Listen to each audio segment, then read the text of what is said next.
evil blanket fish has awoken.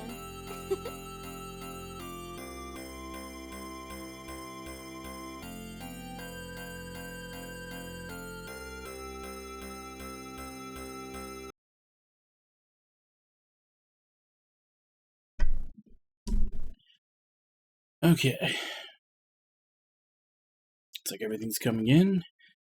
And we are starting a new game today. We are starting Voice of Cards. Get that open.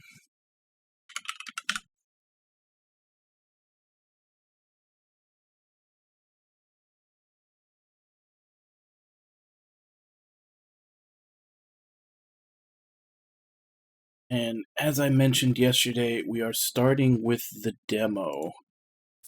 Because the demo was actually more like a prequel.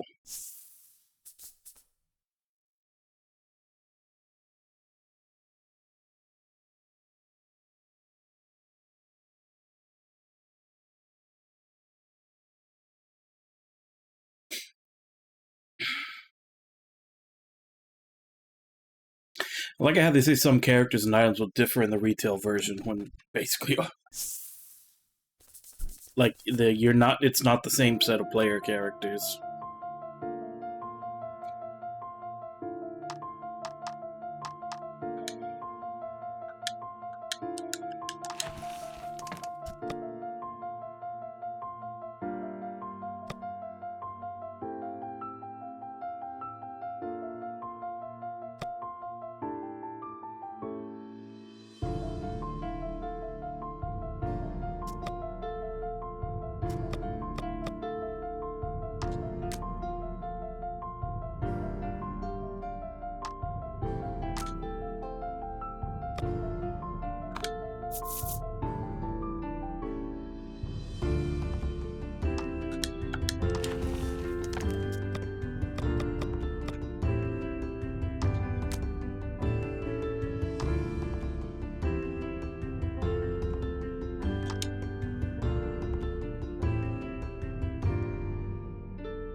I should probably change the game information. Good afternoon. Or should I say evening? Morning. Morning? At any rate, I am the Game Master. Pleased to make your acquaintance. Before we begin, there is something I must tell you. You see, my job is to draw you into this world with my voice and cards, which is why I believe it best for you to play with the sound on. In fact, I insist on it. However, as you can see, my voice is subtitled, so you can always read along as well. Now then, are you ready? Let's begin.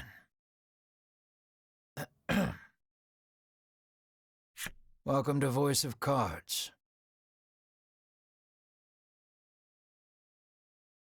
You are about to take the first steps of your adventure. Through a realm of sword and sorcery you will travel, battling bloodthirsty monsters as you strive to realize your ambitions. I have every faith you will accomplish great things here. I am merely a witness to your exploits. Now then, your departure draws nigh. May your journey be a safe one.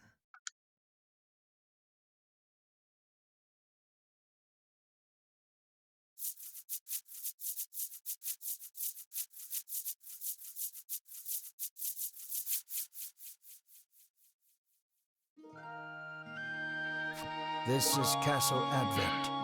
Queen Nilla reigns over the kingdom from within its walls. Hey, Ragnar, how you doing? 3 white-clad adventurers have gathered here at the Queen's summons.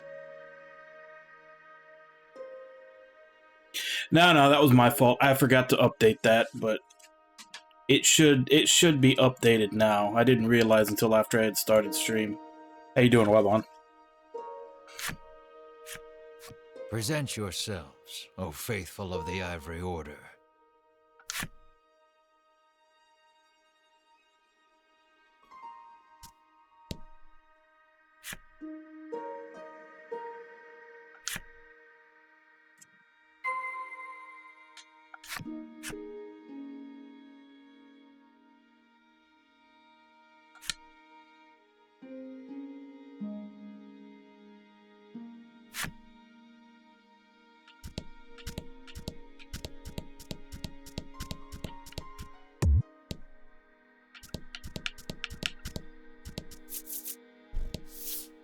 From upon her throne, the Queen regards the adventurers.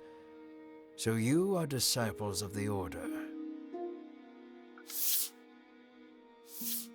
The youngest of the 3 steps forward. She holds herself with well-born grace. I am Winifred of the Ivory Order, Your Majesty, she says. I lead this fellowship. She bows, glancing to her 2 companions. In response, the stern-looking one inclines his head and brusquely names himself Berwin. The older man is the picture of courtesy as he genuflects and introduces himself as Hedwyn. It is these 3 our story follows today. The Queen acknowledges the fellowship with a nod. In a soft voice, she explains her errand. Someone has stolen the royal treasure. I bid you reclaim it. Under normal circumstances, I would entrust this to my soldiers, but I do not wish to spread thin my forces with the recent monster troubles. Hey, what can you say? He likes hot women. It seems the troubled queen is judged she can entrust this matter to none but the Ivory Order, beloved of the people and unmatchable in battle. Although, going by his previous games, I would definitely say I think Yoko Taro is more of an ass man than a boob man. It is our honor to serve you, Your Majesty, and thus the quest falls to the Fellowship. Short of any clues that could lead them to the culprit, however, they press the Queen for further information.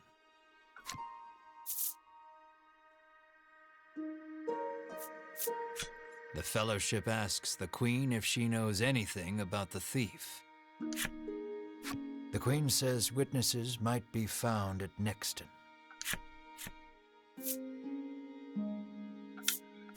The Fellowship asks the Queen what the royal treasure is. The Queen describes a bottle containing a certain liquid. Without it, she trails off, but the desperation in her voice suggests its loss could spell disaster for the kingdom. Usually, one would expect recompense for this sort of undertaking. As demanding a reward would go against the tenets of the Ivory Order, you hold your tongue. The Queen, however, has already said she will reward the Fellowship with whatever they desire. It seems the royal treasure is just that important. Pray tarry no longer here. I await news of your success. The Fellowship bows and takes their leave.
We can waste no time finding the treasure. Winifred strides toward town. Wait, cries Berwin, blocking Winifred's path. A monster. You dare stand in our way? Hedwyn scowls at the foul creature. It lunges at the Fellowship.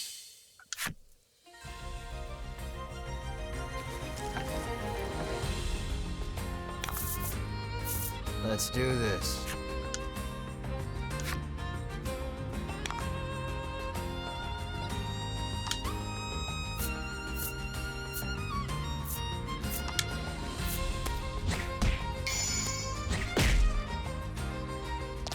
Nice work.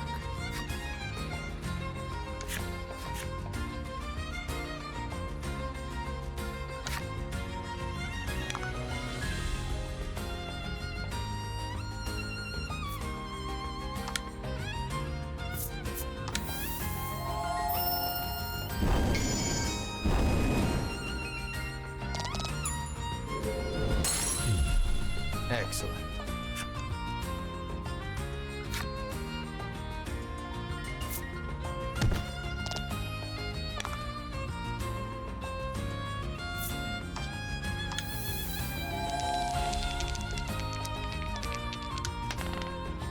Oh.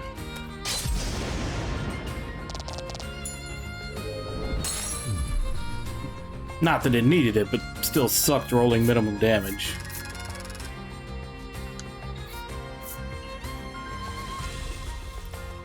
Oh, was it? Winifred heaves a disgruntled sigh as she smooths her rumpled garb. Honestly, I mean, with as fast as they came out and how long it's been since we've had one, I think they're probably done with it. Either that or they're back. They had 3 planned and then they're back to the planning stage if they want to do more. I'm not sure how these sold. Not that they probably needed to sell well to make a profit, because they seemed like they were pretty cheap to make. That's what I'm saying. Like, I don't think they sold that much, but I also don't think they needed to sell that much, since they're pretty cheap. Like, they're pretty cheaply made. Showing no signs of weariness from battle, Berwin silently wipes the monster's ichor from his weapon. Hedwyn inspects the remains of their foe.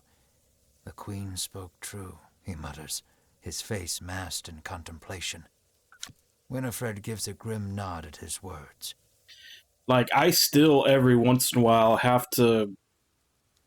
I don't want to say argue, but I still constantly online am debating with people, because no matter how much you try to get it through their heads, they still think this is a card game. And you just tell them over and over, it's like, it's a card aesthetic. Under the hood, absolutely everything about this is just a normal JRPG. It's just a card aesthetic. Like, there's no more randomness in this than any other JRPG. It's not a card game. But no matter how many ways I explain it, they're like, I don't like card games. It's like, I was like, all right. You just can't get through to some people. Mayhap the treasure's theft and the monster's behavior are connected somehow. First things first, the Fellowship needs to gather more information. To Nexton they set their sights.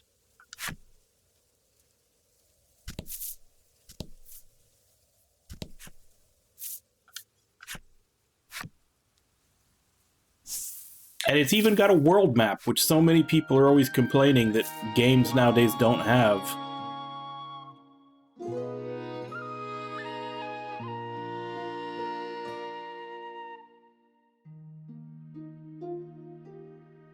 No, but that's what I'm saying. Like, it's not even the fact that it's the look, that it's like, no matter how much I explain how the game works, because I did play this demo before. I'm just playing it for completion's sake. Because, you know, Yoko Taro being the madman that he is, the demo is actually its own story. It's not part of the main game. And I played it and I was like, this is just a normal JRPG. Like, the cards is literally just the aesthetic of the game. Yeah, I was about to segue into that. But yeah, apparently that Clair Obscur game also has a world map. Yeah. That game is looking really good. Honestly, that Microsoft showcase that came out today had a lot of good stuff in it, like the remaster, the Ninja Gaiden 2 Black that came out today. Like, they literally just shadow dropped it today right after the conference. Like, that I'm tempted to see about picking that up, even though I have played Ninja Gaiden before. Yeah, like, there's nothing better than, like, hey, look at this thing. Looks cool, doesn't it? It's out now. Yeah, MS had a direct today. And they basically showed off, like I said, they dropped Ninja Gaiden 2 Black. They shadow dropped it, just came out today, right after the conference. And they were showing off Ninja Gaiden 4 that's being done by Platinum Games. Yeah, Hi-Fi Rush was another one they shadow dropped. And then they also showed off that Expedition 33 Clair Obscur game, which is looking really good. And they also showed off that South of Midnight game that was eh. And then the last one they showed off, which it looks awesome, even though I don't really like, I'm not really a shooters person. I don't like shooters, but I mean the new Doom games still, if I was gonna play a shooter, I'd play those. They showed off the new one, the Doom, the Dark Ages. I don't think so. Pretty much everything that they showed is gonna be on everything. If anything, I honestly think Microsoft is about to exit the consoles market. I think they're just gonna go back to just making games.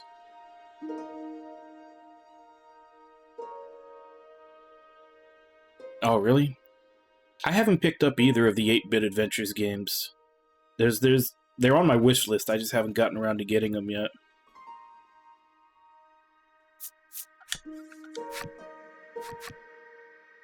But how you doing, Cucumber?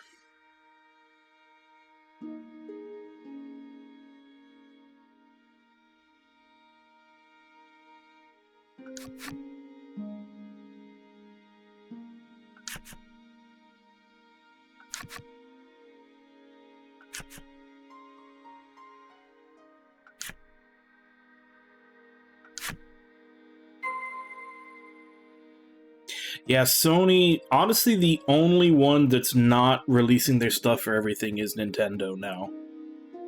Because Microsoft is just, everything they make is going to everything. Sony is, like, holding on to their stuff for, like, 6 months to a year and then releasing it on other stuff.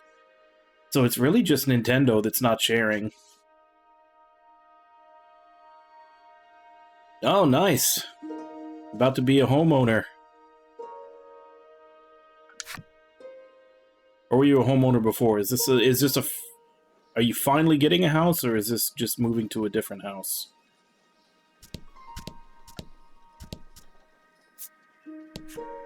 I'm too scared to leave town with all those monsters out there.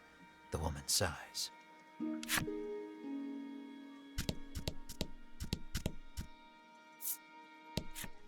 Welcome to Nexton, hails a man. Okay.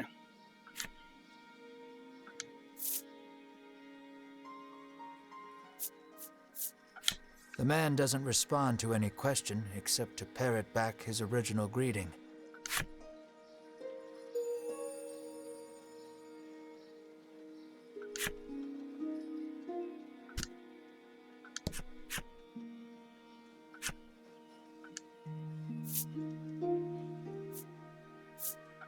The The Fellowship asks if he's heard anything about the theft of the royal treasure.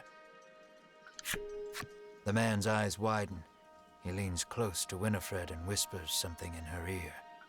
Welcome to Nixton.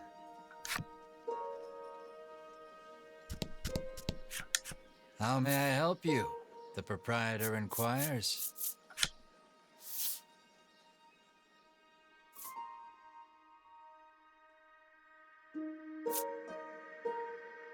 What do I have?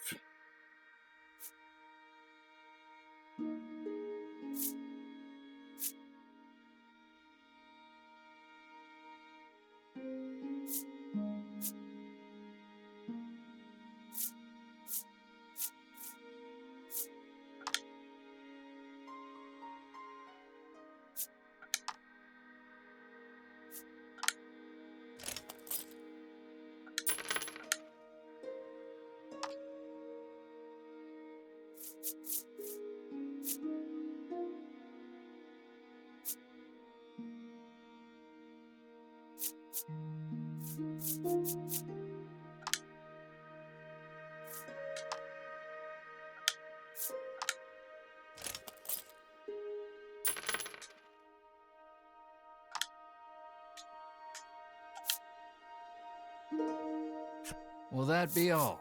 The proprietor asks.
Okay, so you can't see so the entire story was for all these characters isn't in the demo.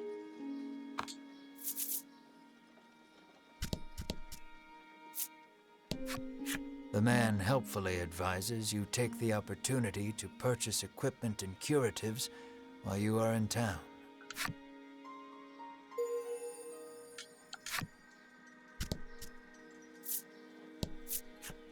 A woman sits hunched over by the side of the road. Upon catching sight of the Fellowship, she calls out for their aid. She's sprained her ankle and needs you to take her to the nearby apothecary. Winifred rushes to her and helps her up. Berwin lifts the woman onto his back, and the Fellowship sets out in search of an apothecary.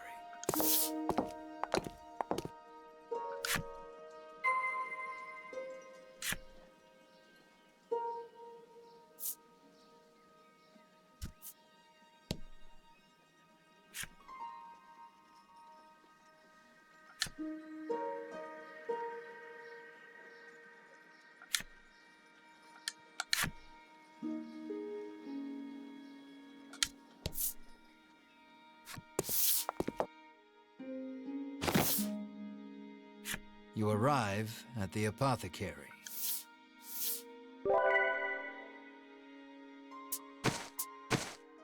After taking a curative, the woman begins hopping up and down. Nothing holds a candle to Ivory Order medicine, she beams. She turns to the Fellowship, her eyes widening in surprise. You three, It seems she's only now realized the Fellowship are disciples of the Ivory Order. The woman takes each of their hands in turn, thanking them for their service.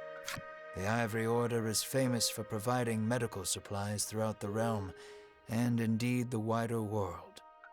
Every smile the Order brings to someone's face makes Winifred proud to be a disciple.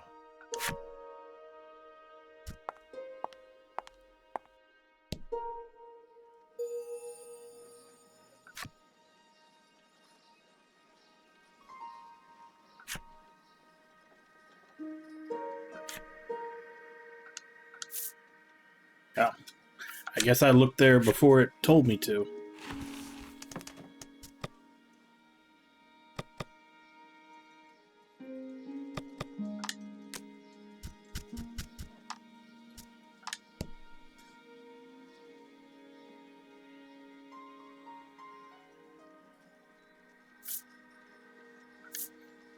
It said I unlocked her flipside story, so I thought maybe she actually had a... Oh.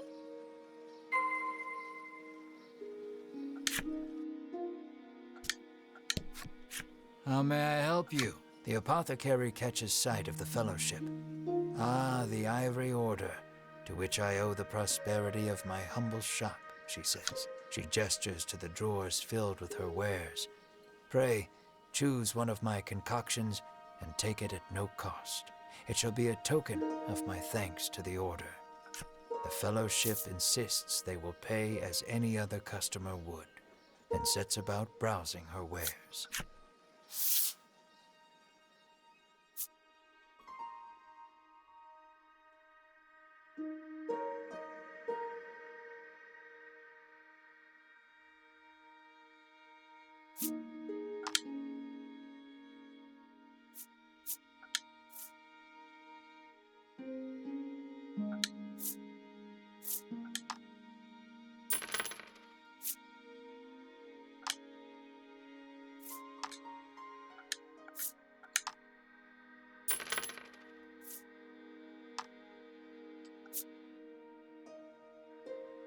Will that be all? The proprietress asks.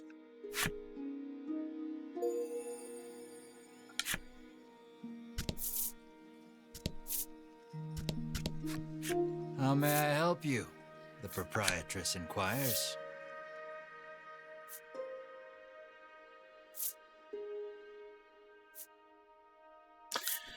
Don't have enough money for any, so, but Will that be all? might as well look. The proprietress asks.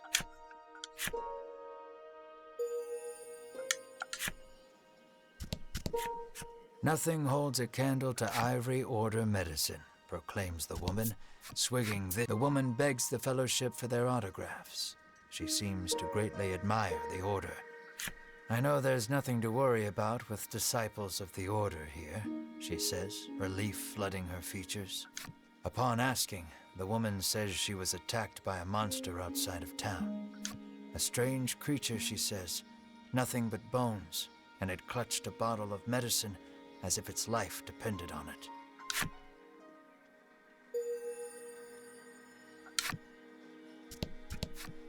The man claims he saw a suspicious someone leaving the castle grounds carrying what looked to be a medicine bottle. He didn't get a good look at their face, but says they were nothing but skin and bone. The Fellowship thanks the man for the useful information.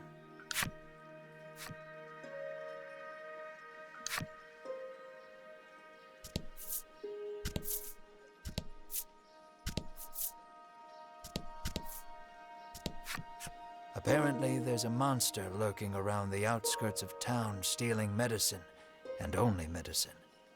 Rumors claim the monster fled to the west. Thanks to the information gleaned from the townsfolk, the Fellowship is all but certain of who has stolen the royal treasure. The first clue was the Queen's description of the treasure, a small bottle containing a certain liquid. Then there's the bony figure seen fleeing town, the skeletal monster clutching the bottle of medicine, and the monster that fled west. From all that information, the Fellowship distills the thief's true identity.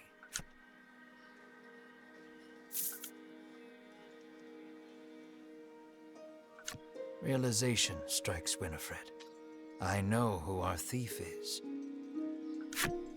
The monster made of bones, Hedwyn interjects. The one that fled west. Berwin nods in agreement, as if to say, another sage pronouncement from the great and wise Hedwyn. Winifred clears her throat, proclaims that the Fellowship shall head west, out of town, and walks off.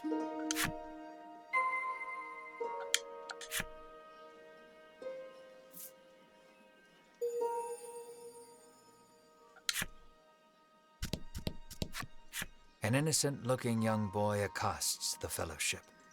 Want to play a game with me? He asks expectantly. In this parlor, you can play cards. The child rambles on, wheedling you. I'll give you this if you play with me.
So it's kind of like a variation on poker.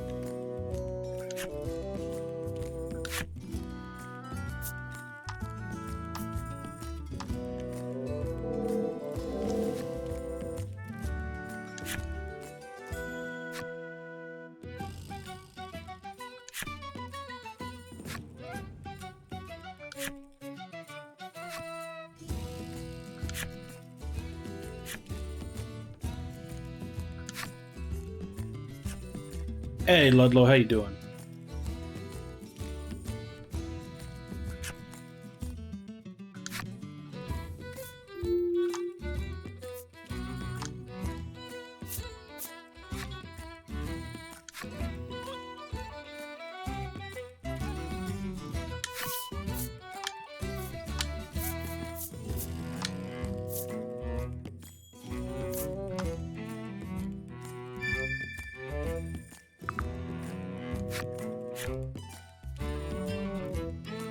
Oh, nice.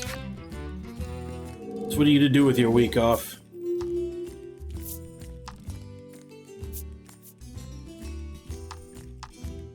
I'm doing good.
I mean, they could be working on more than one game at a time.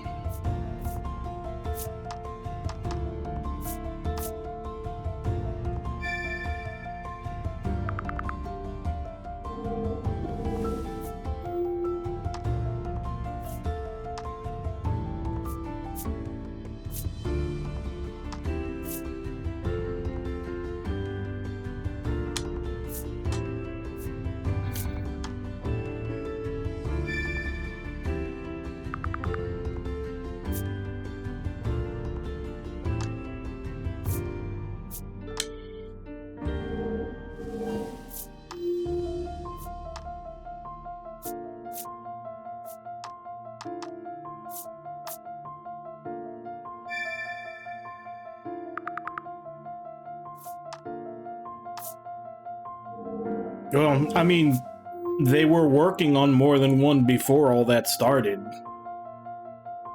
I don't know how many of them got canceled.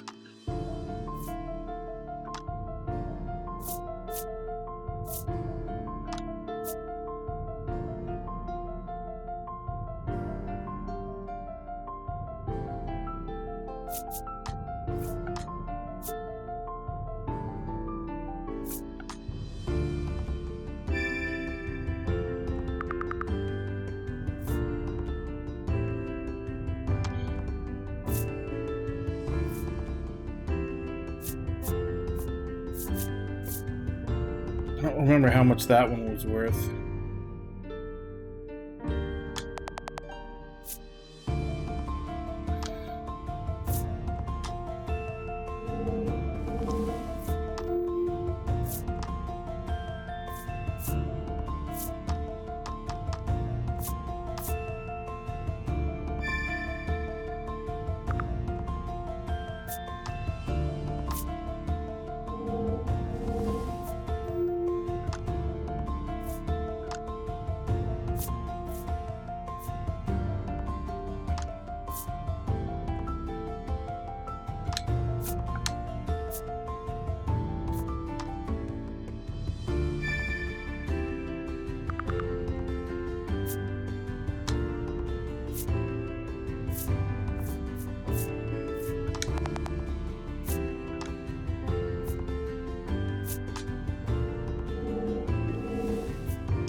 You don't remember the card game?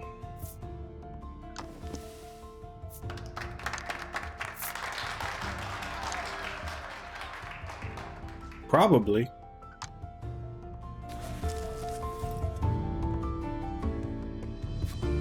Thanks for playing, the boy squeals. He hands over the medicine bottle as promised.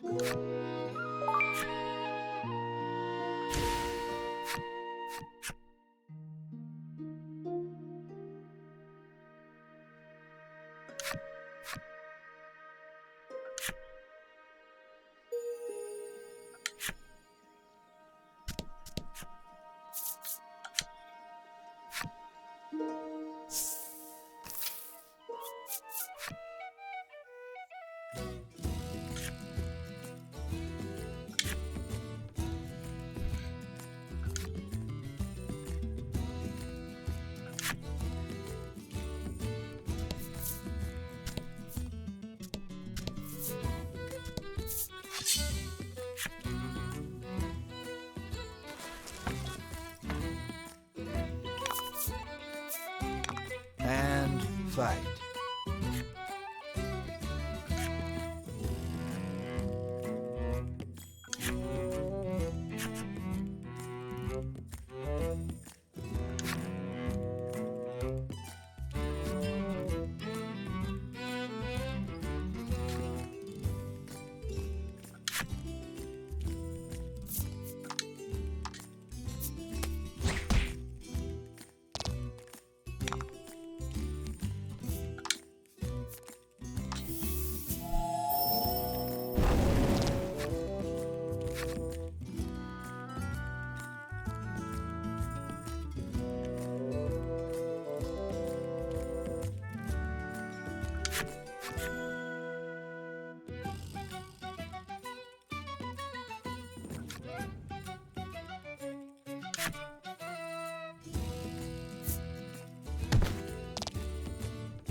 Two gems, attack plus 10 light damage.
Let's not go there just yet. I haven't quite finished the story for that section, you see. Alright, gotcha.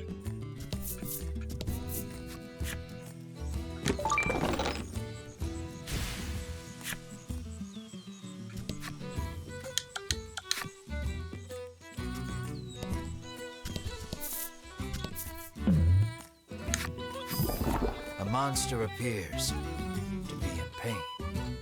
Seems the poor thing's been poisoned. You may be able to aid it by administering some antidote.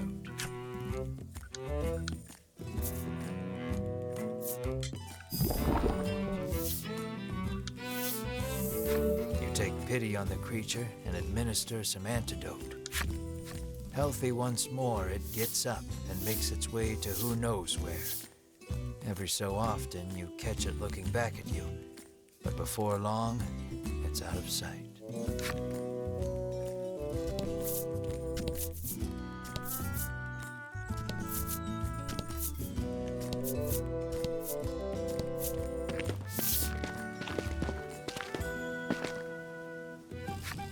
The Fellowship moves westward, only to be unnerved by the sight of a human figure moving through the trees. The presence of large packs suggests a traveler.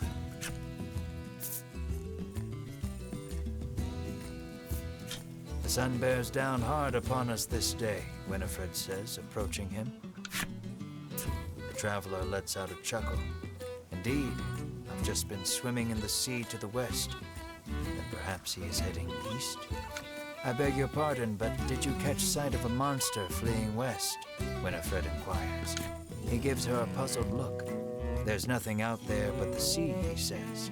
That and a cave full of monsters on the opposite shore. I suspect you might find your quarry there.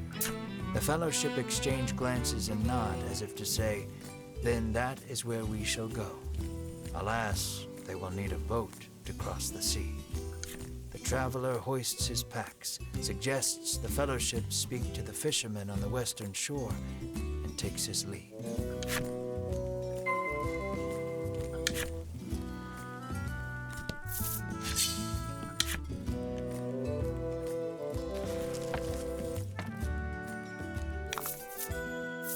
Let's do this.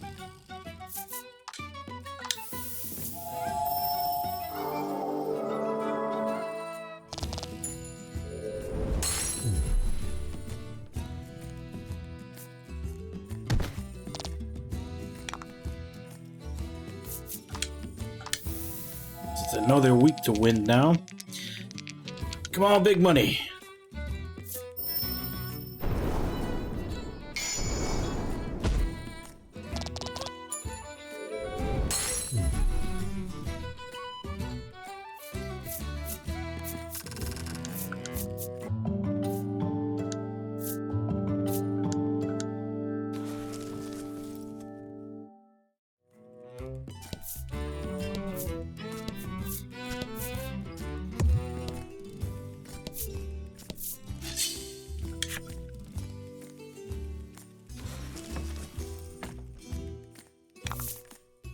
Rout the enemy.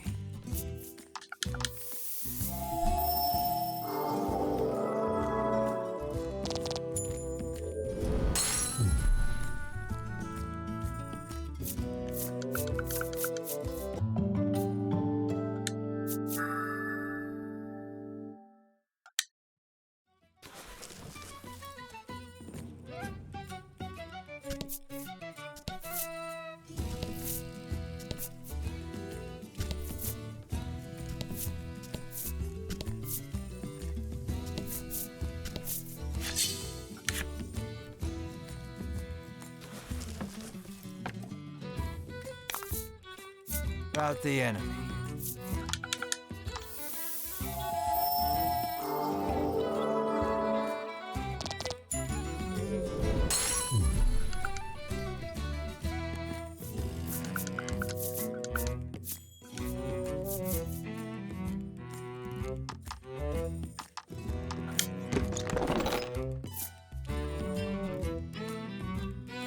All right, I think I got the good one.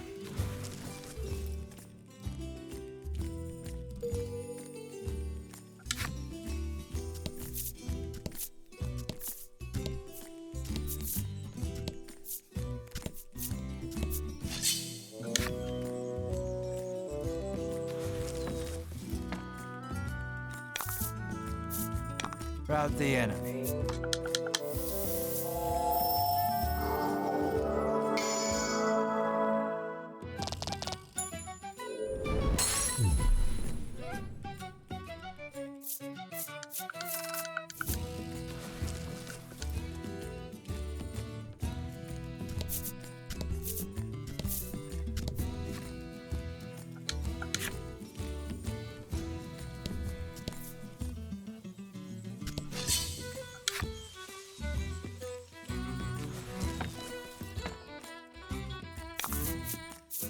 Don't hold back.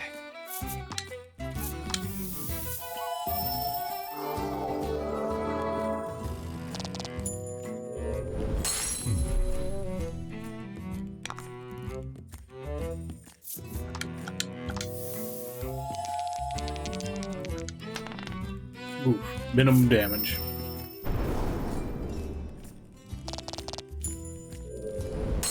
But looks like it was enough because he was also weak to wind.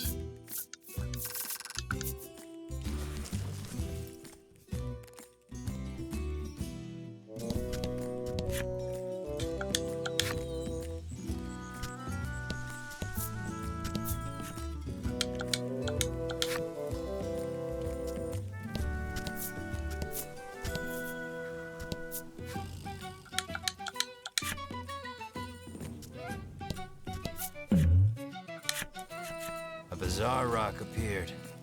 It seems primed to explode.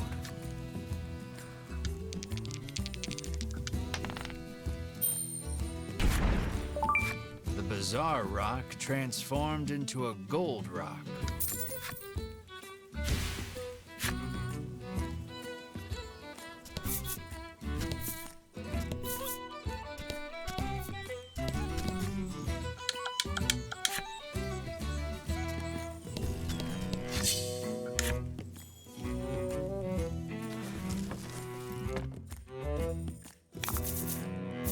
And fight.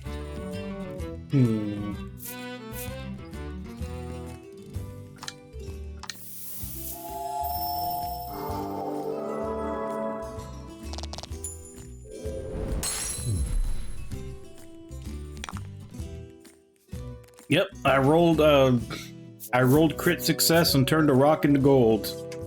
I believe that's alchemy.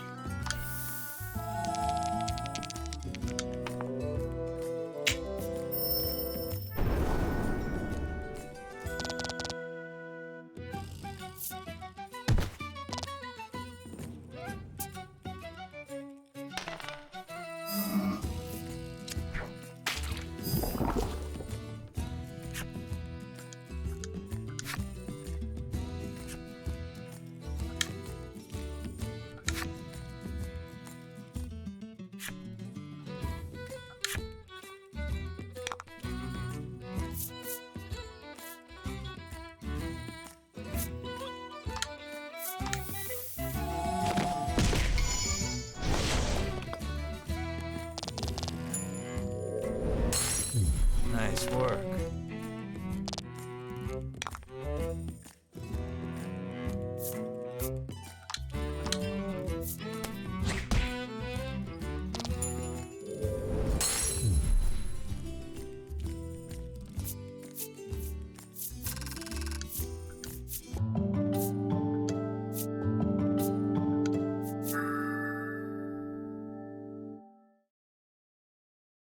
Inflict freeze if roll is 5 or greater.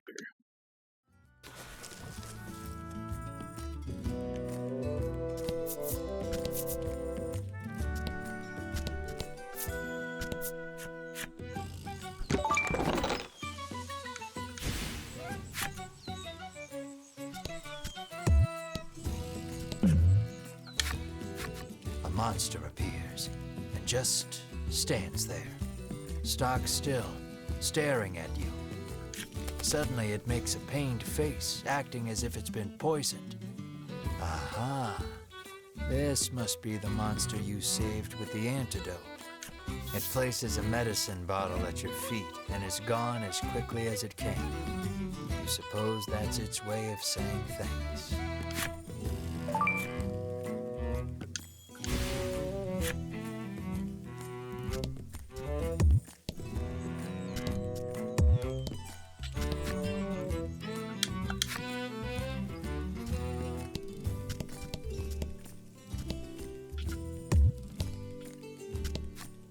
Fellowship comes upon an anchored ship. Close by, a fisherman of exquisite physique hauls a net out of the water, his muscles rippling. This is no time for lustful reverie. Winifred races to his side and asks that he give the Fellowship safe passage aboard the ship. That vessel is cursed, the fisherman mutters, trembling. Night after night, it leaves port without a soul aboard, headed I know not where. Come morning, it is once again anchored here. This, to the fisherman's mind, is the result of a curse. His head drops into his hands. With but a single dispeller, I am certain I could lift it and sail away.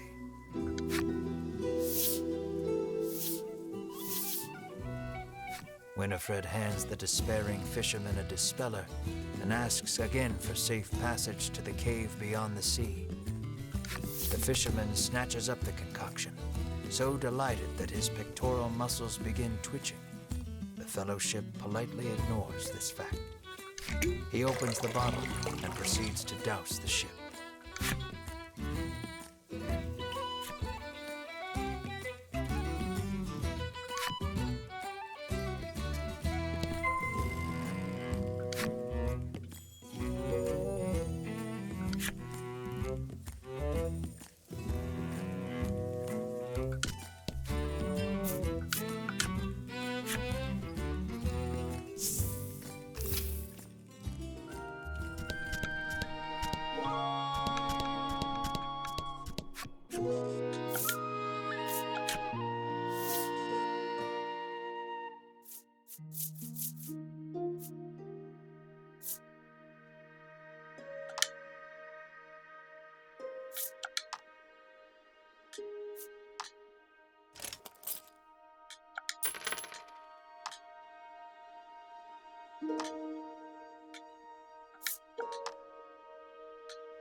I think that's about as equipped as everybody can get.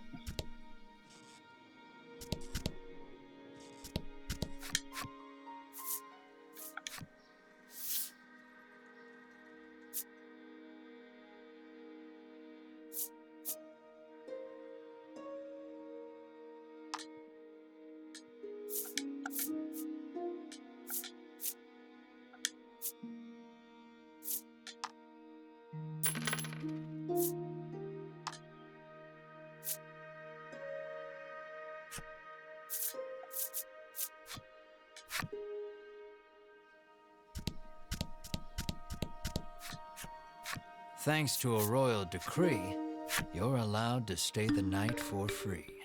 And you're not about to refuse such hospitality. The party leaves the inn feeling rested.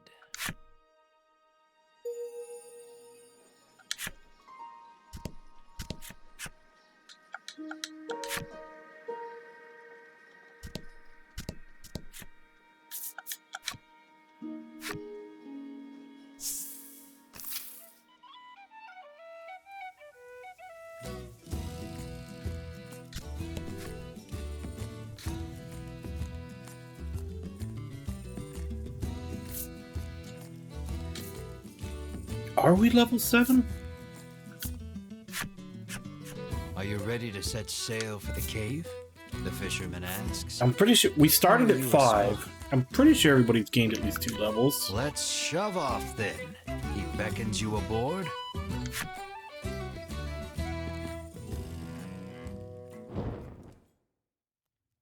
The Fellowship arrives at the mouth of a dank cave, its damp, rocky expanse threatening to swallow them. Monsters could come pouring out at any moment. The fisherman has anchored the ship in the cove. Come back here when you're ready to return to the mainland, he says.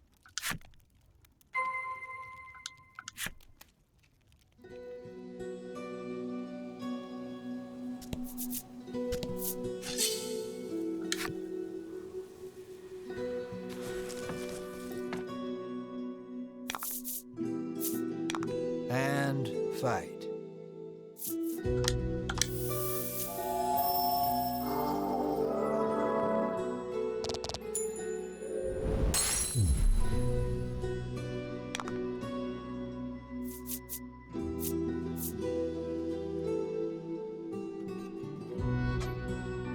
They say maybe this is weak to fire. Yep.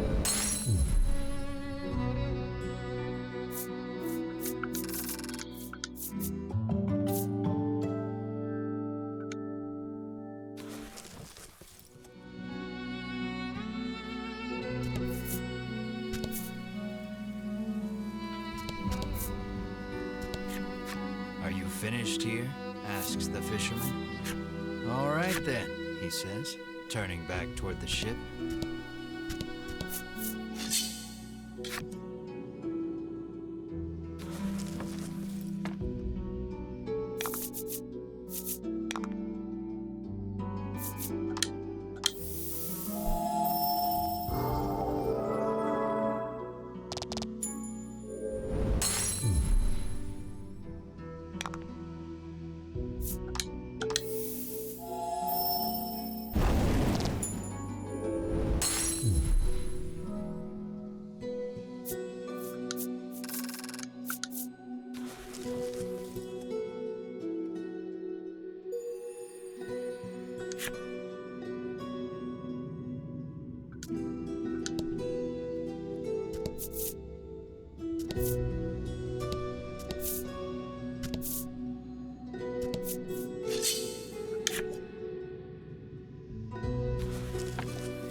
Let's do this.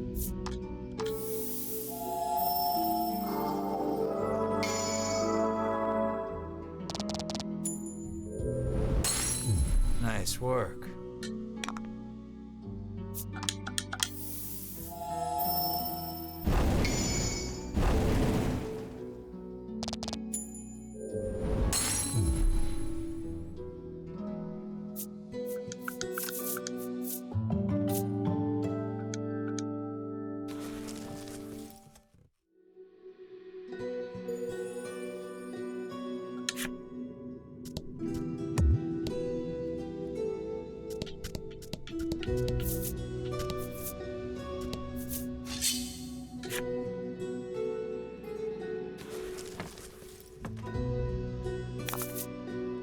About the enemy. Okay, he's fucking dead.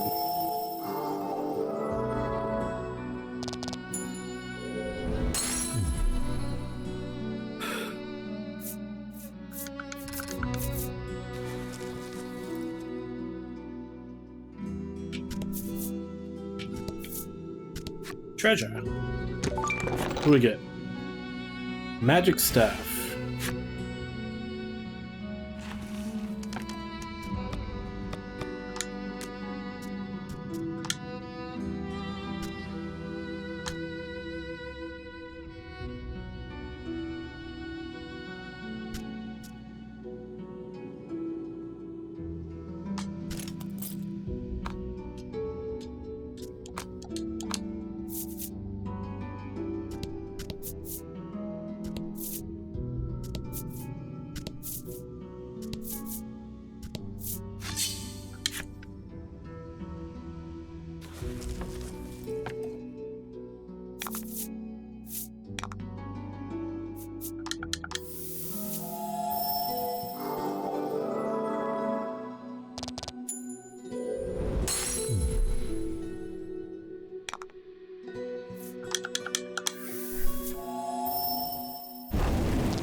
is shut tight.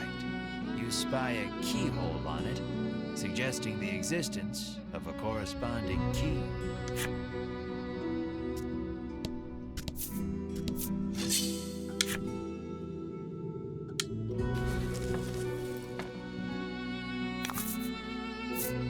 Don't hold back. Yeah, it's pretty close. I'm trying to remember how long ago it was that they first announced it. I want to say it was like a year ago. And even then, it looked like it was pretty far along.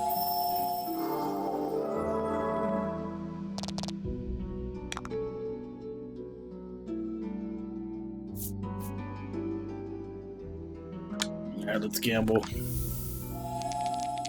See if I can get higher than a 3.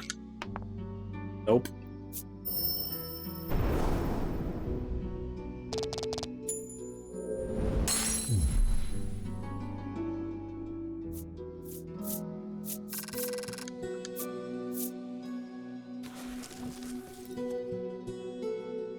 Honestly, I have to wait and see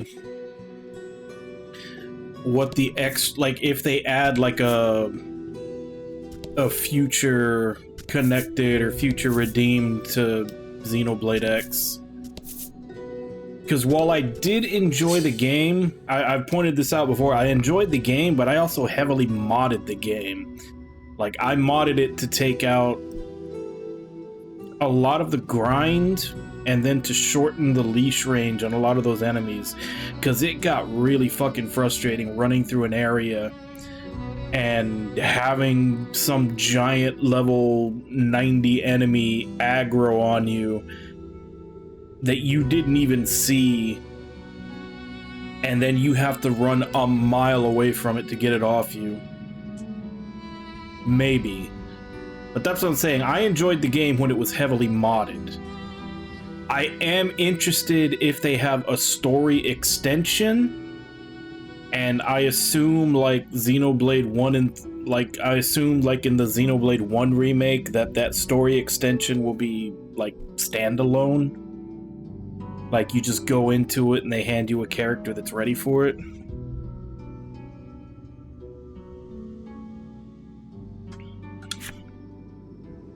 So, I may consider picking it up for that. But even then, that's a hard sell because I would be paying full price for just essentially just the epilogue chapter. And as we all know, Nintendo and sales do not go together very often.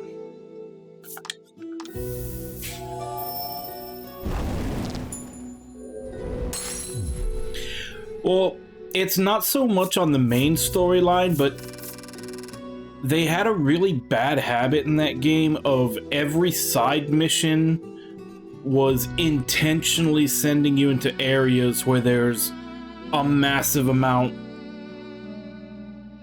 Like, they had a really bad habit of saying, of having side quests where it was like, go to this place, but in order to get to that place, you have to run through an area that's like 30 levels above you.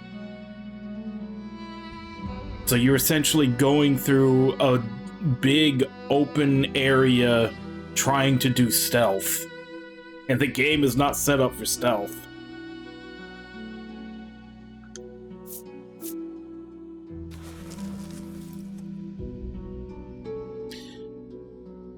I'll take your word on that for 2 and 3, but 1 wasn't.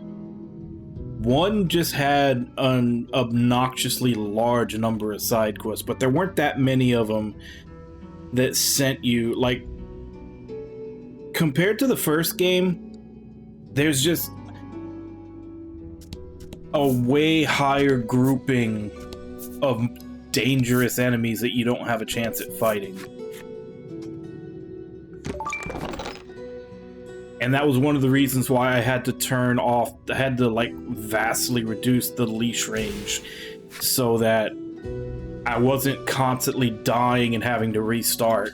If I caught the attention of some big monster that was gonna murder me, I'd at least had a chance of getting away from it.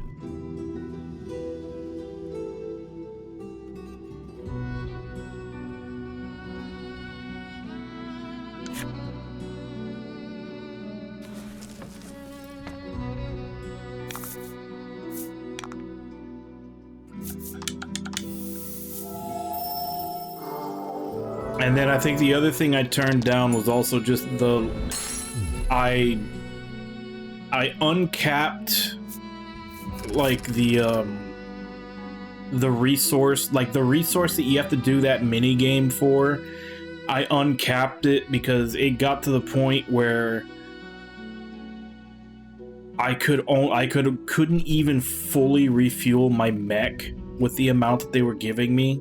Like I would have to refuel it and then wait some more for more to build up and then finish refueling it.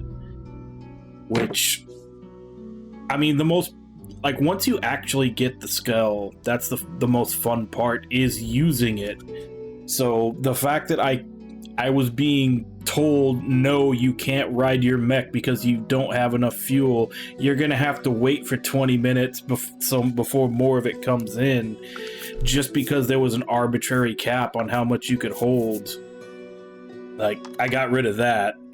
And then I also lowered the amount of grind that you need to get the affinity quest, because that was another thing that was just gonna take hours. And I don't know, maybe the remake will address some of those things, but I have a feeling they won't. The door before you is shut quite tightly. It appears to have a keyhole. The simple key may be of use here.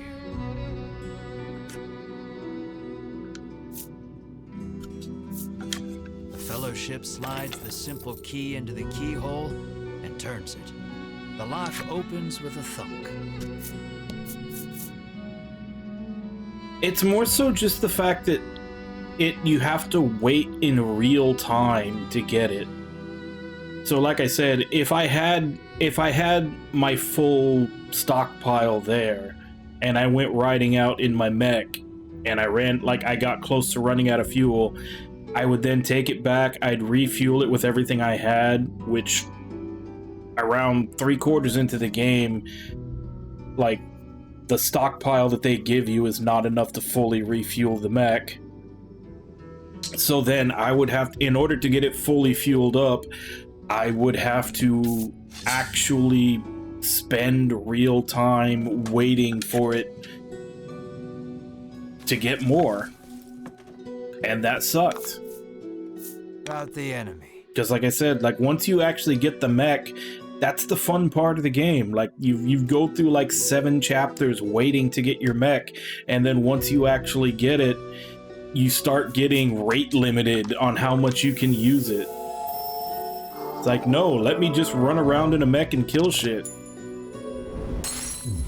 Like, charge me for repairs, yeah, because that means I fucked up, but don't make me have to sit at base or run around on foot because I have to wait 20 minutes or an hour to get more resource.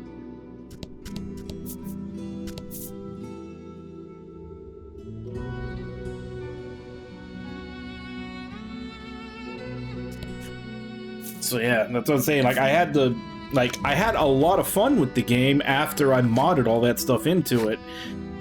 But I have a feeling, had I not put all those mods onto it, a lot of those things would be really frustrating.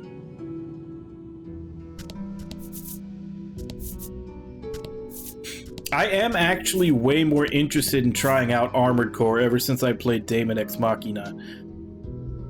I was actually surprised at how much I liked Daemon X Machina, and everybody kept saying that Daemon X Machina was Armored Core Light. So that, like, I was already willing to give it a chance, but I was like, after that, I was like, I kind of really want to play it now.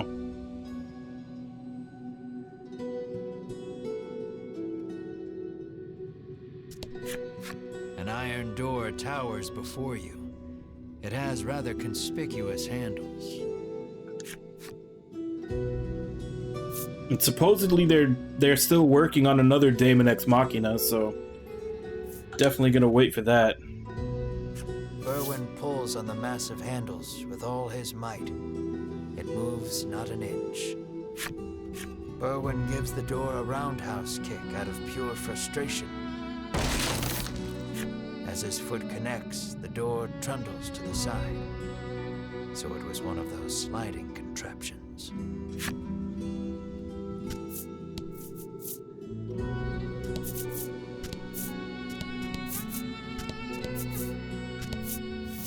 Something leaps out at the Fellowship from the darkness. Winifred deftly parries the attack with her staff. Edwin looks fondly at Winifred, only to have his reverie interrupted by Berwin's cry of, "It's coming back."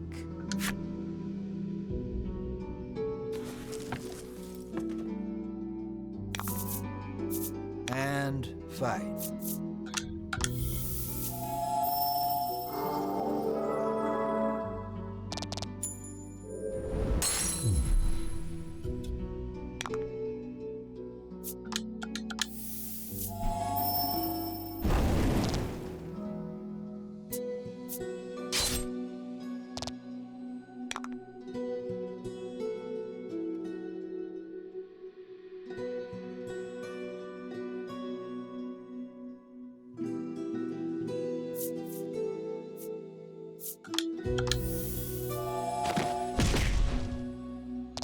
Yeah, I never played any of the Armored Cores before.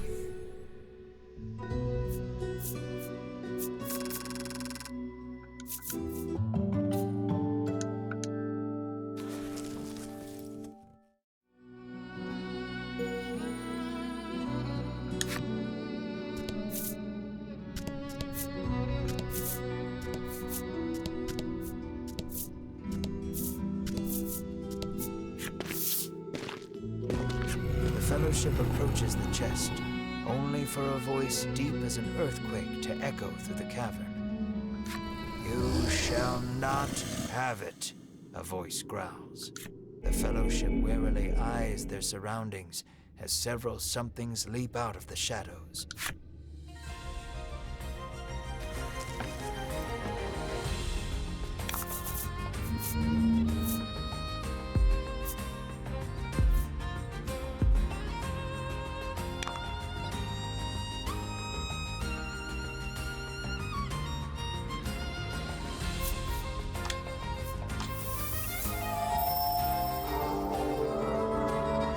Oh, the physical copies? Yeah. Unfortunately, ever since COVID, that's been a problem.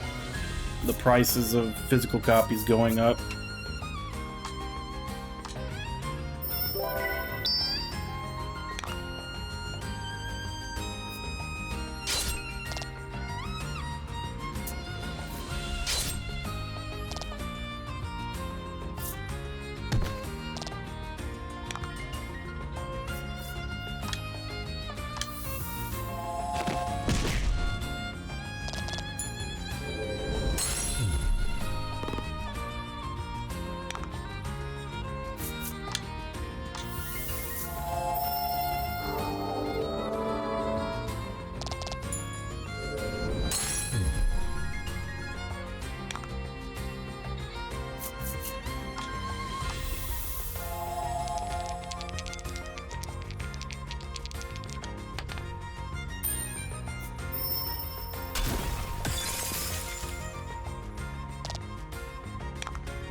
Congrats.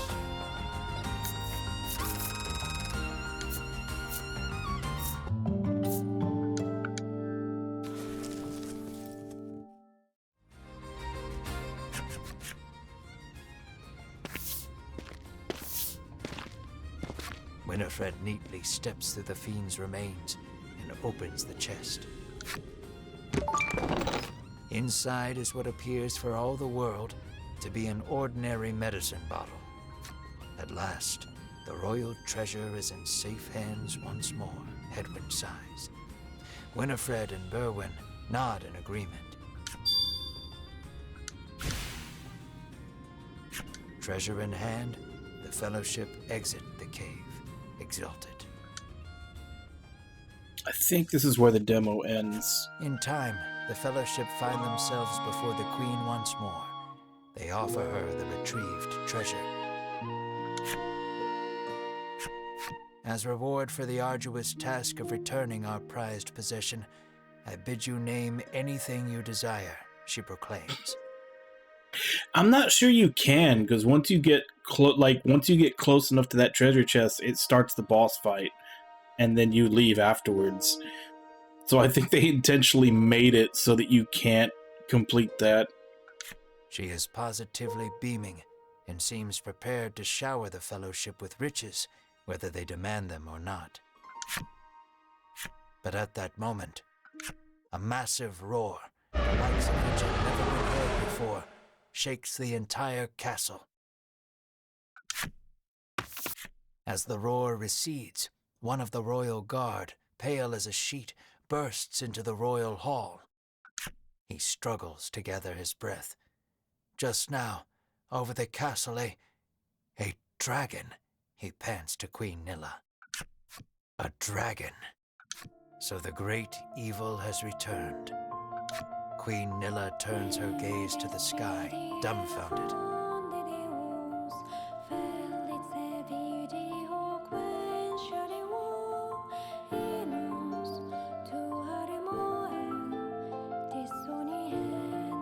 They just had to remind you that they had Okabe doing the music for this.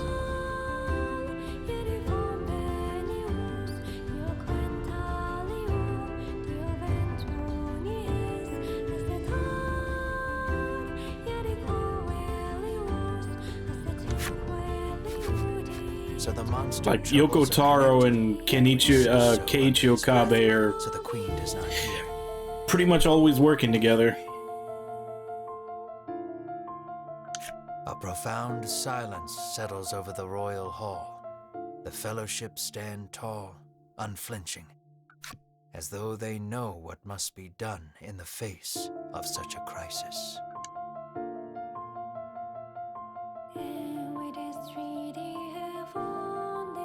What will become of the land now that the dragon has returned? I'm afraid that will have to wait.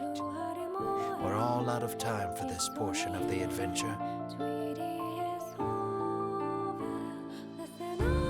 Or Drakengard 4.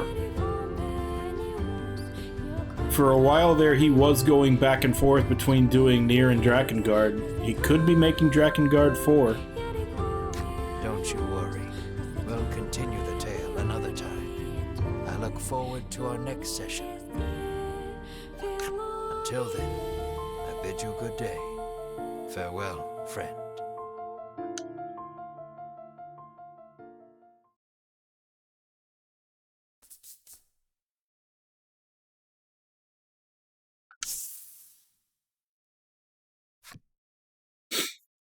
Oh damn, could you imagine Drakengard 1 but actually playable?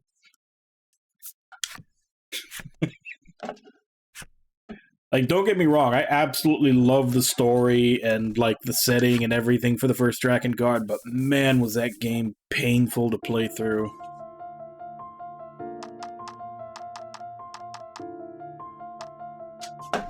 Alright.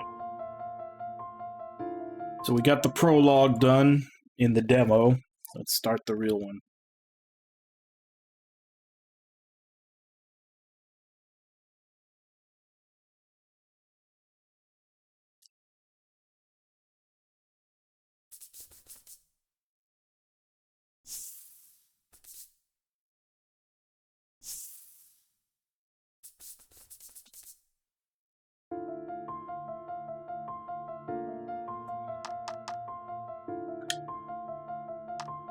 Did I get any add-on content? I don't think I did.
Yeah, I think that's why I opted not to get it.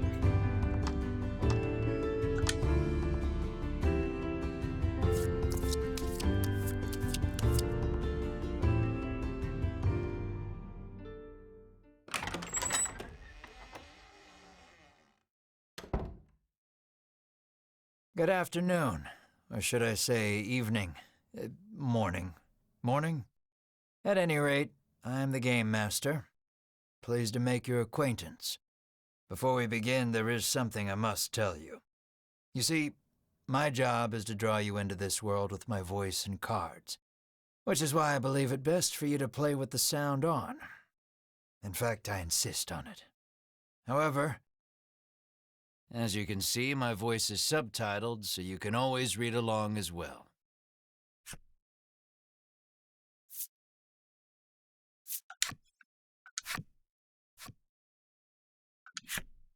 Now then, are you ready? Let's begin. Welcome to Voice of Cards. You are about to take the first steps of your adventure. Through a realm of sword and sorcery you will travel, battling bloodthirsty monsters as you strive to realize your ambitions. I have every faith you will accomplish. Oh, we just chose to have the here. subtitles available. I am merely a witness to your exploits. Now then, your departure draws nigh. May your journey be a safe one.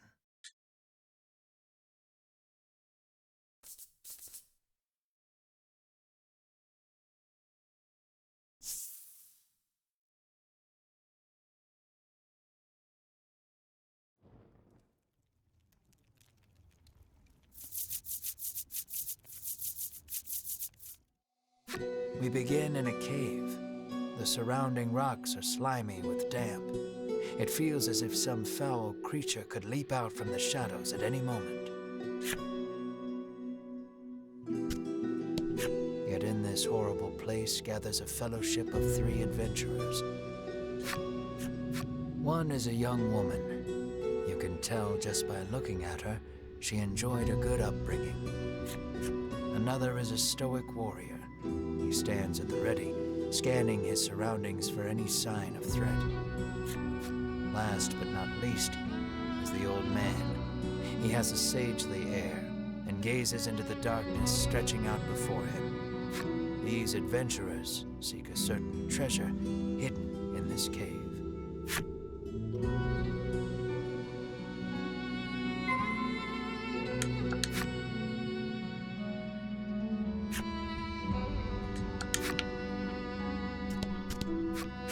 An iron door towers before you. It has rather conspicuous handles.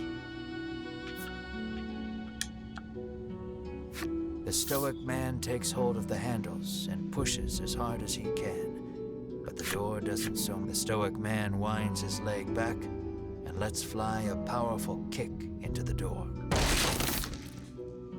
As his foot connects, the door trundles to the side.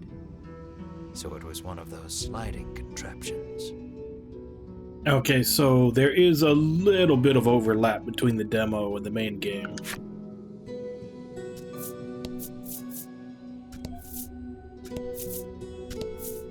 Something leaps out at the Fellowship from the darkness.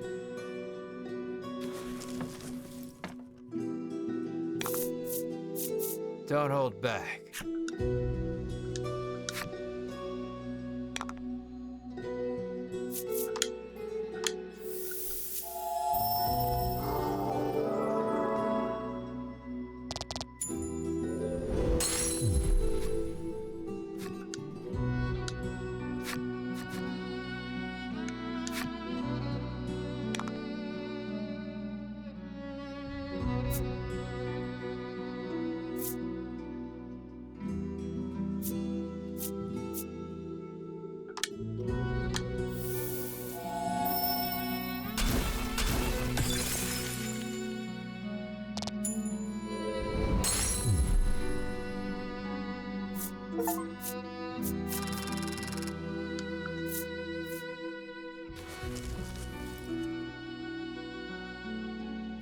These adventurers have seen their fair share of battle and defeat their attackers with ease.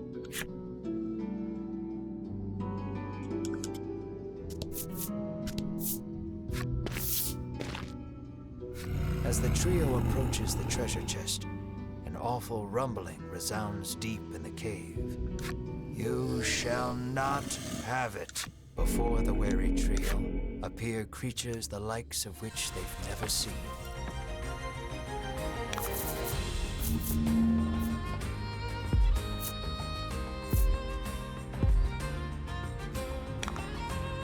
Oh, he doesn't have nearly as much HP as he had in the demo. He had 40.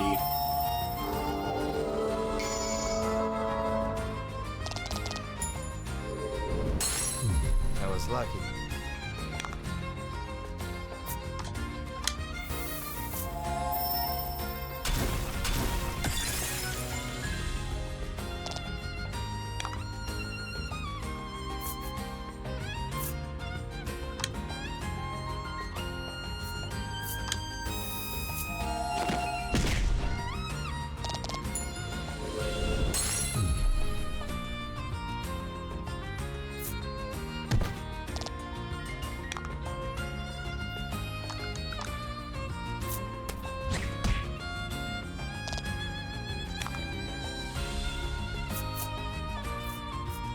Their skills are slightly different, too.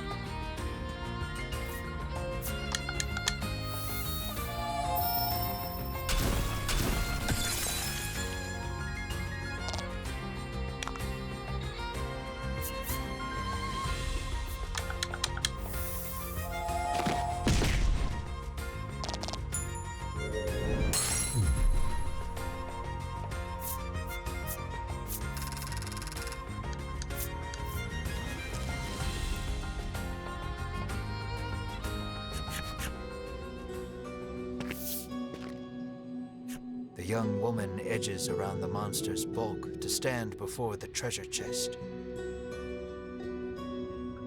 There is treasure inside, no doubt about it, but it's locked tight.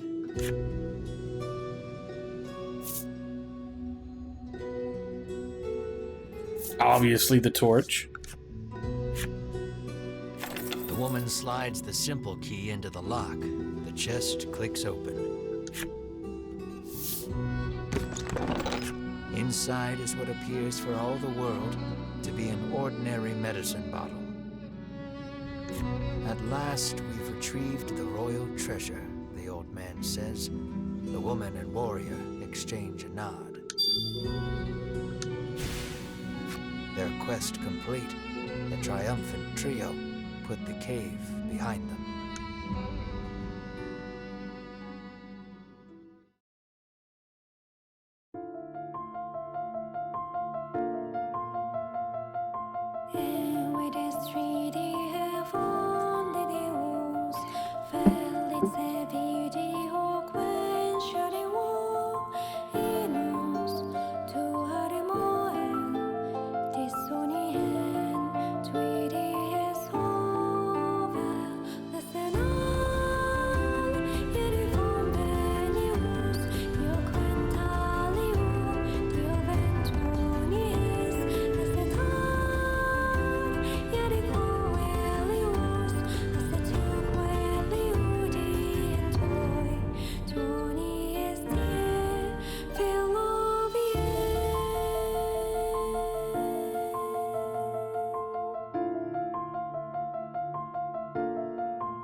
Alright, so since this is a Yoko Taro game, place your bets. How long into the story before we find out the dragon is like the good guy and the only thing stopping the world from being destroyed, and then we kill it? This is Castle Advent. Queen Nilla reigns over the kingdom from within its walls.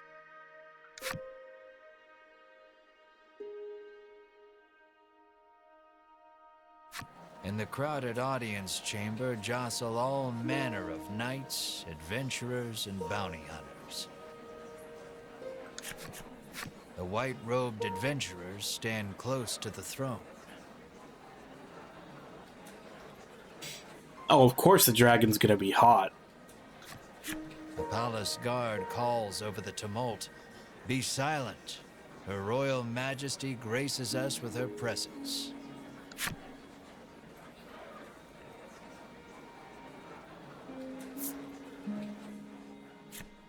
The cacophony ceases the moment Queen Nilla enters the chamber. Seated upon the throne, the Queen faces the crowd.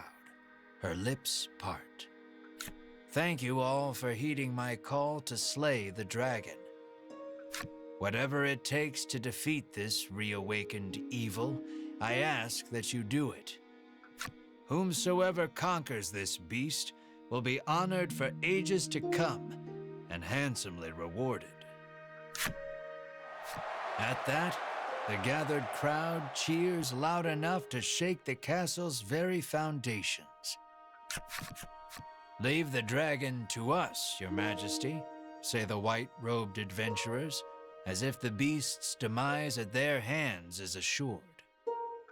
Indeed, you did well to reclaim the royal treasure, the Queen replies.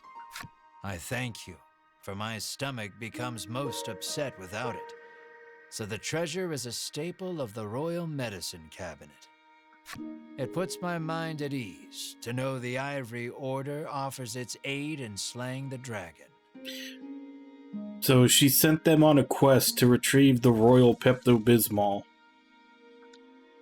The trio are disciples of the Ivory Order, a charitable organization beloved the realm over. Indeed, anyone would think this illustrious trio the heroes of our tale.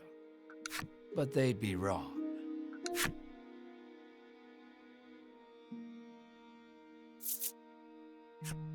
So we just gotta slay the dragon and we'll be drowning in gold.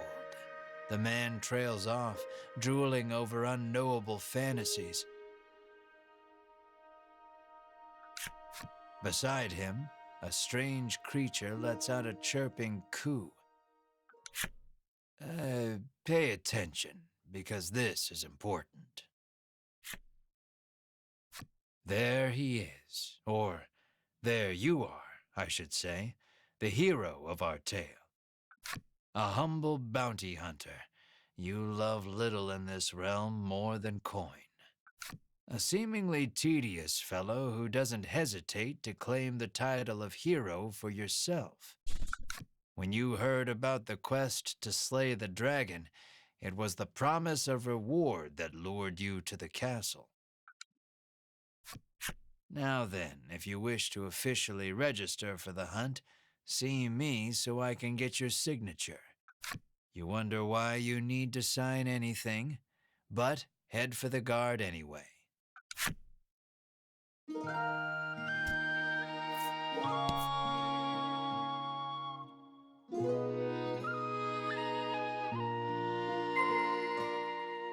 Shall we?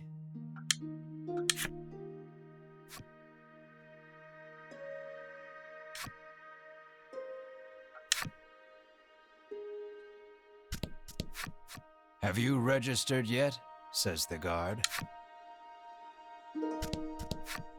Scared of the dragon? Scoffs the guard.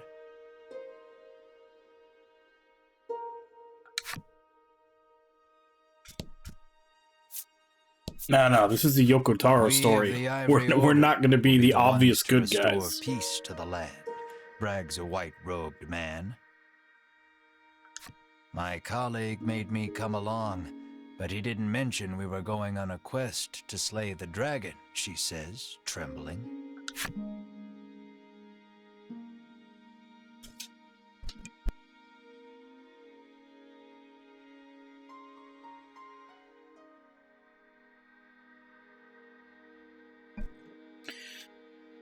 Josie knocked over the light. The man takes one look at your companion and shrieks, "Monster!"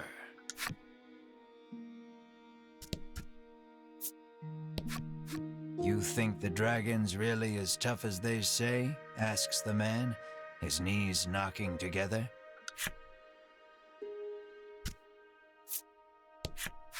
That reward for slaying the dragon is as good as mine, barks the man.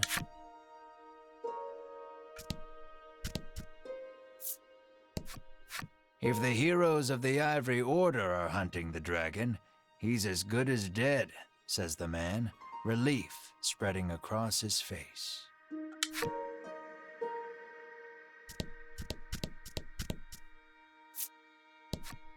Keep your ears perked. You never know what you might hear that'll lead you in the right direction, the man says.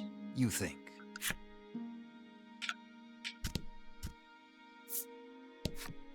You'll need tough gear if you're going to beat the dragon, the man tells you.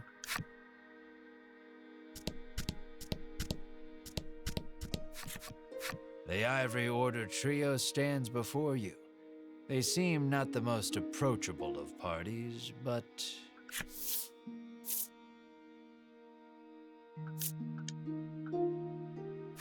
You inquire about their identities. We are disciples of the Ivory Order. It is our duty to aid the realm and its people however we can. The Order's principal focus is developing medicine to distribute to people throughout the world. They begin blathering an answer to a question you didn't even ask. Sensing a long lecture ahead, you seize on the first chance to extricate yourself from their presence. Let's get away from the goody two-shoes party. Sign here, says the guard, handing you a pen and paper.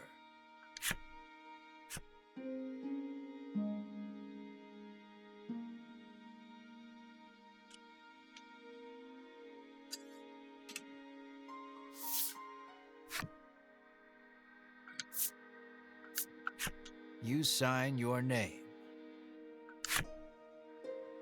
After you've signed, the guard motions to the strange creature beside you, the monster too.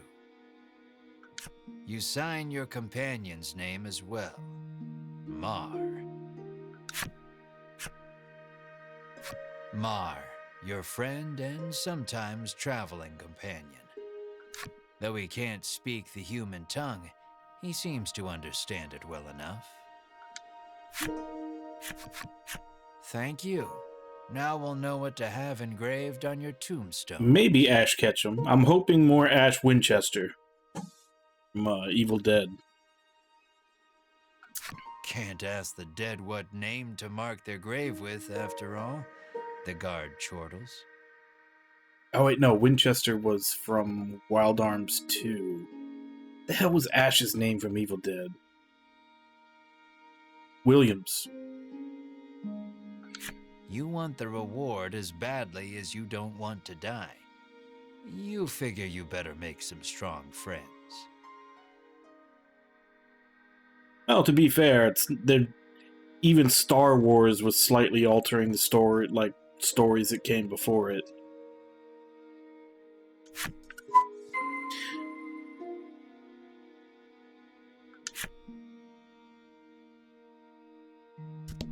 Hell, consider as long as humans have been alive and telling stories, that's the whole argument, is that every story has been told, and it's all just slight alterations. You've yet to find any help for your quest. Things don't look that reassuring as they are, but the decision is up to you.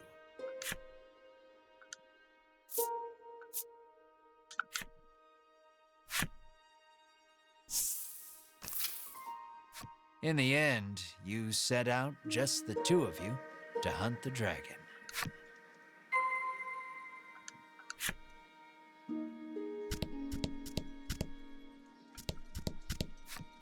How may I help you? The proprietress How much money do we have? 1,000. Will that be all? The proprietress asks. A weapons merchant accosts you in the street, despite your best efforts to mind your own business. He speaks to you in a voice barely above a whisper. You want the most powerful weapon there ever was? He conspicuously checks his Phoenix surroundings Flame. before revealing this weapon of apparent renown to you. Is very conspicuously hiding the stats for. To hear him tell it, this is a legendary weapon, and one of its kind at that. It can be yours for 20,000 gold pieces, he says. You can smell the scam a mile away, and yet the aura of this weapon does have something of the legendary about it. No, that's it's cross swords symbol.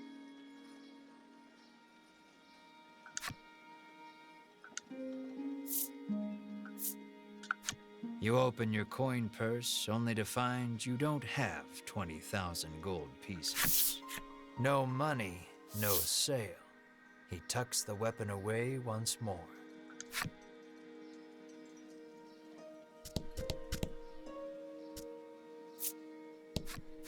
The old man kindly warned you of the dangerous monsters outside of town.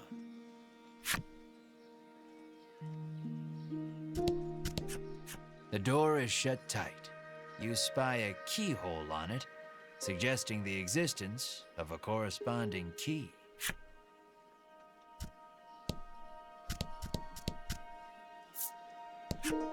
The child says you should see Nexton as soon as you leave the castle town. You peek inside the carriage shop only to hear the owner call out that they're closed. Guess you won't be making use of them after all.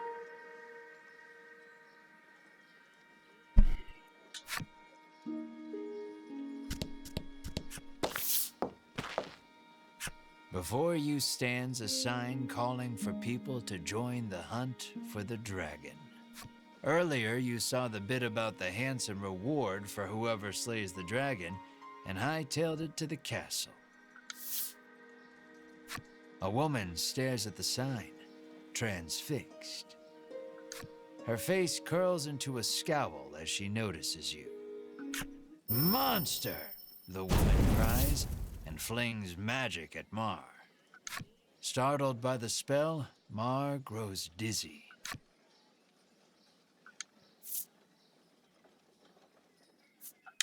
You gather the dizzy Mar in your arms and glare at the woman. "This ain't a monster," you growl, as the woman snarls over you, "I hate monsters." The two of you bicker for quite a while.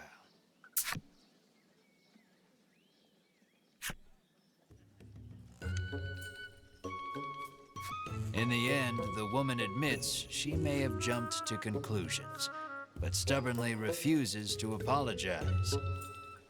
Inwardly, you call her unsavory names as your attention shifts to a different topic of conversation. Turns out she really hates the dragon and would love to take him down with her own two hands. But she knows she's no match for him alone, so she's at a loss for what to do. When you tell her you're after the same thing, she squints down her nose at you. "Fine," she says. "I can help you."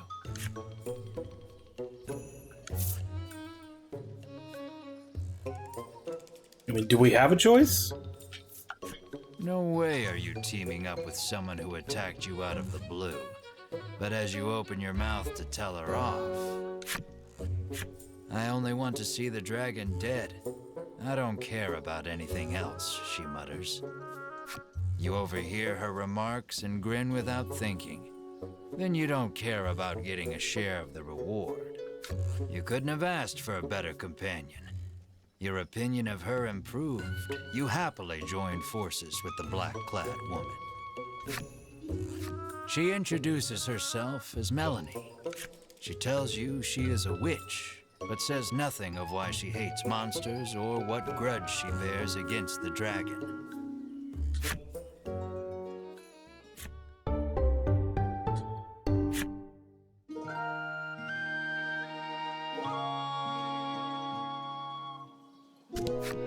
Calling all heroes.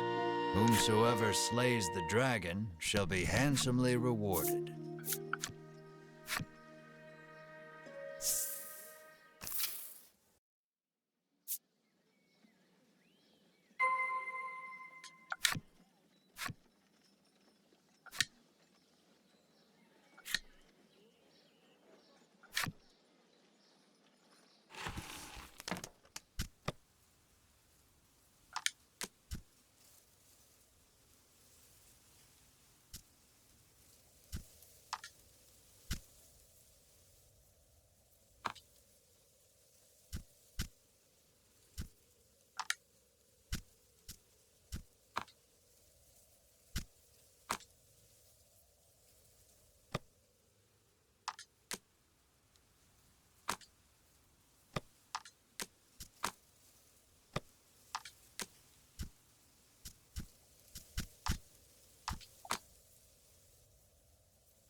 Welcome to Nexton, hails a man.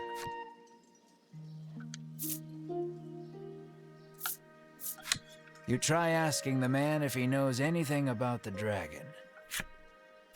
The man's eyes widen. He leans close, cupping his hand to his mouth. Welcome to Nexton, he whispers in your ear.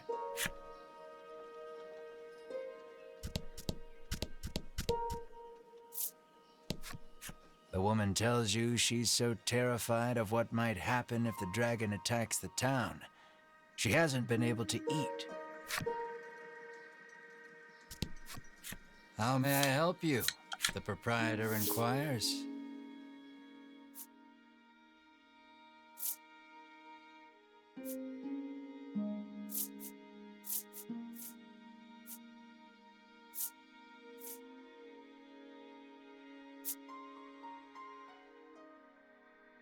God damn, inflation.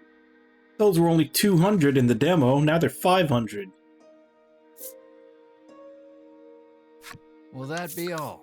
The proprietor asks.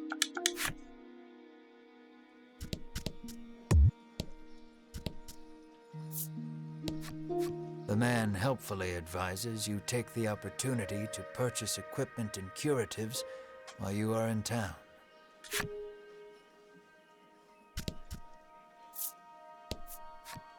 A woman sits hunched over by the side of the road. Upon catching sight of you, she calls out for your aid. She's sprained her ankle and needs you to take her to the nearby apothecary.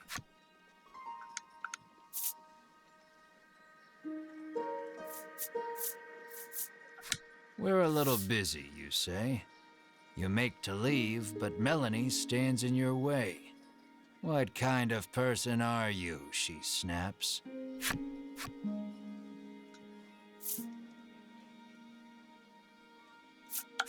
We've got the dragon to worry about, you say, like an insensitive jerk. Ignoring you, Melanie gingerly helps the woman up. Mar bends so the woman can get on his back, and the two of them head off in search of the apothecary. You watch them walk away for a moment before following, complaining to yourself about what a waste of time this is.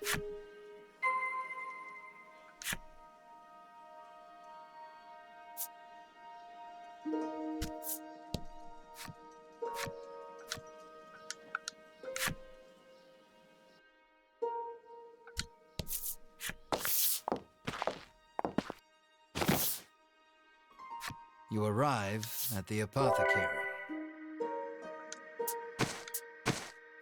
After taking a curative, the woman nothing holds a candle to ivory. She thanks you and pulls something from her breast pocket.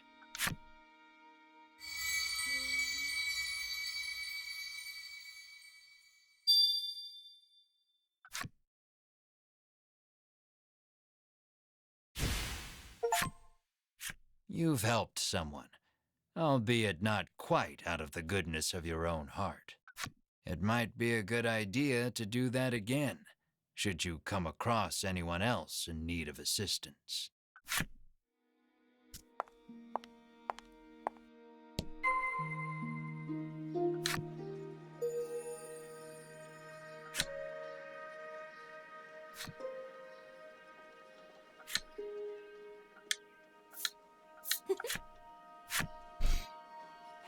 Hey, Renji, how you doing?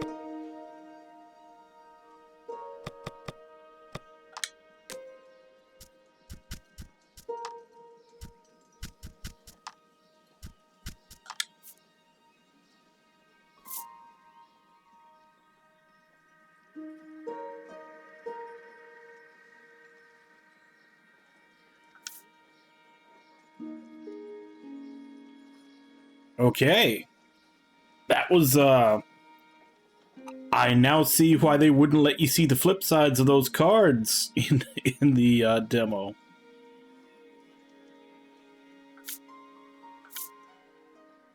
Every morning she wakes up early to get breakfast ready, and every morning she has to take her husband's abuse. There's only so much a woman can stomach. The mornings are quiet now, save for the soft sounds of chopping. Her husband vanished some days ago, and ever since, meat's been on the menu more often than not.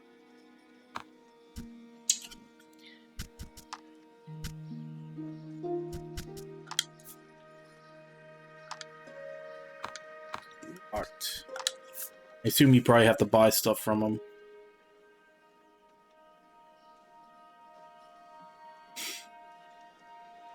Domestic violence, murder, cannibalism. Yeah, you know, just the usual things you expect.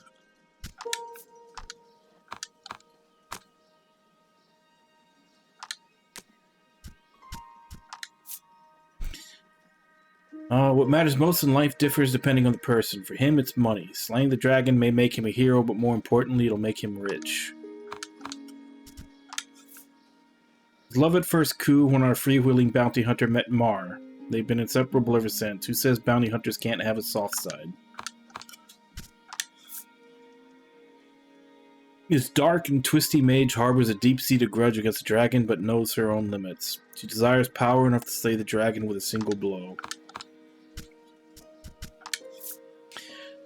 No ruler is safe from fear and worry, but Queen Nilla harbors a knot in her gut unrelated to and more personal than the recent rise in monster activity.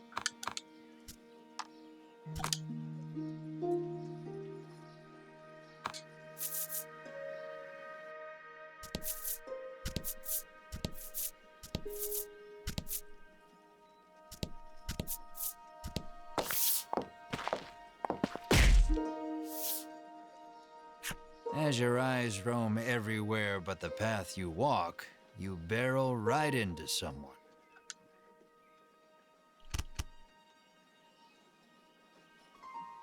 When you turn to see who it is, you see the Ivory Order trio from the castle. Love-hate. I really like the story. I really like the way the game plays, but there's a lot of RNG. And for a strat, just a lot of save scumming because there's multiple levels of RNG that can screw you over, which I'm not a fan of in strategy games. I honestly think there should be as little, if at all possible, no RNG at all in a strategy game. I feel like your actual tactics should make the difference, not roll of the dice. Yeah, quite a lot. Despite that, I still enjoyed the game, but yeah, it's a lot of, you know, 2 steps forward, 1 step back, reloading your save because something went wrong, which just makes the game a lot longer and tedious than it should be. Winifred, are you all right? The sagely old man asks the woman, voice full of concern.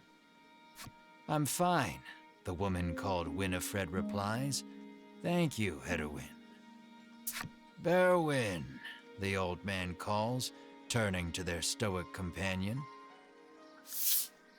He jerks forward, as if to defend Hedwyn and Winifred.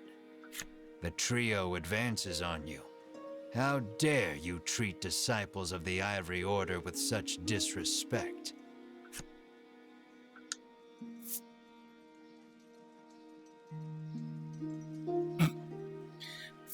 Will be one of those street scammers. You grab your foot, wailing about how much it hurts, demanding the Ivory Order trio give you money to see a physician.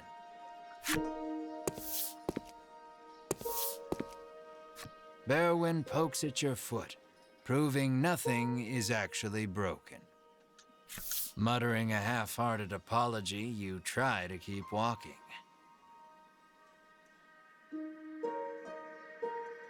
Yeah. And that's what I'm saying. I feel like a strategy game, it should be decided by your decisions, not roll of the dice. And for most of them, you usually just have to worry about, accuracy and crit. Is your attack going to hit?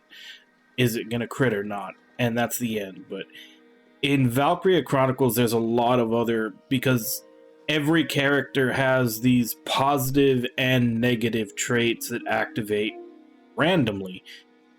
Like, they have specific triggers, and it'll check for those triggers and then randomly apply them or not. And they make a big difference. So, it's not only the RNG of, oh fuck, I missed the attack. It's also the RNG of, did I get this beneficial thing that I got last time this time? Or, everything's going great, but I got this negative trait that activated that completely screwed over the strategy.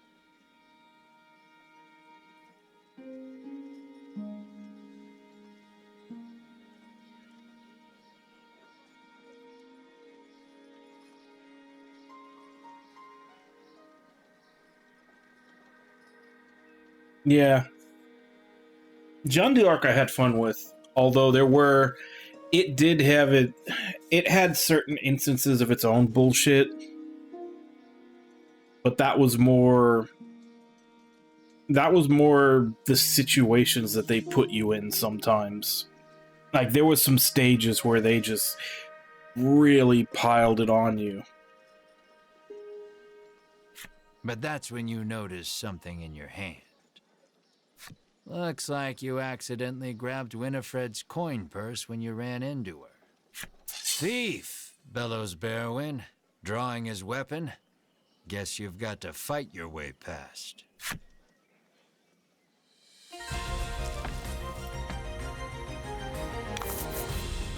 Is this do this. Is this even winnable? We're level 1, and they were like level 9 or 10.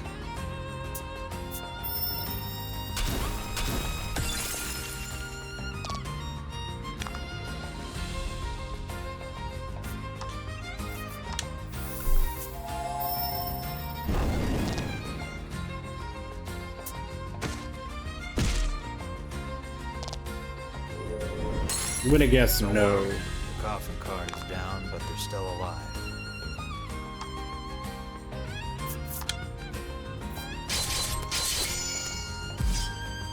Excellent. It hit critical for 2 points damage.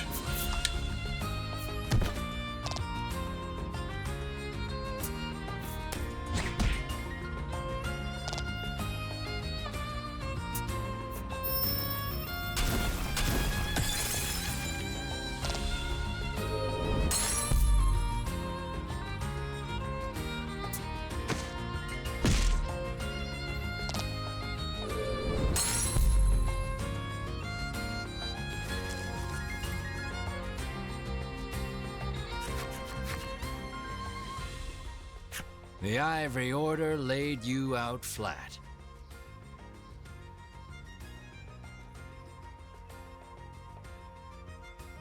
And that was the thing with Jeanne d'Arc, is that it did get hard, and almost every single time they gave you something that looked overwhelming, the answer to that was just murder everything while you're in your powered up state. Like, I actually would like to look through YouTube now that I think about it. I would like to look through YouTube to see if anybody did a run where they beat the game without ever using the Godspeed state. Because that was literally the answer to every problem in the game, is like position, like you basically whittle down all the enemies kind of within certain distance of each other, and then just go into Godspeed, finish them all off.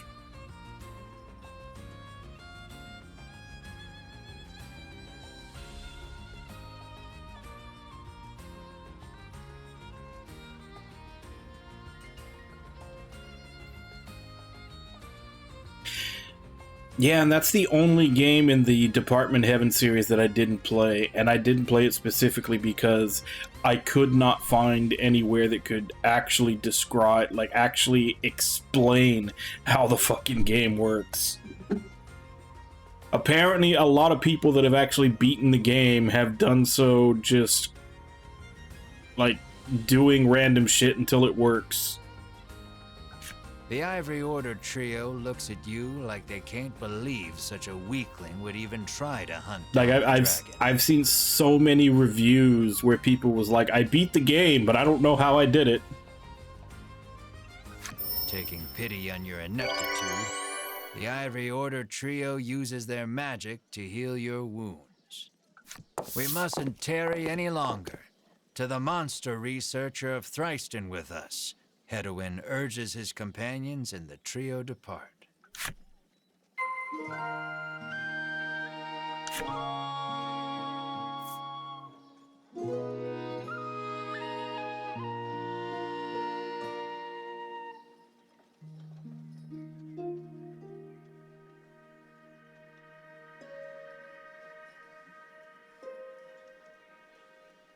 Oh, is that a requirement for the end, for the true ending?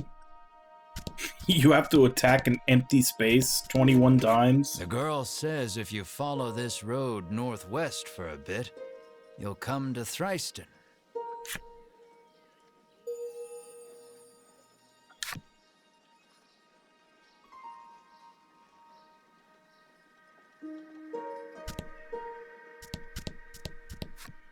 Apparently, a monster researcher lives in Thriston and might know something about the dragon.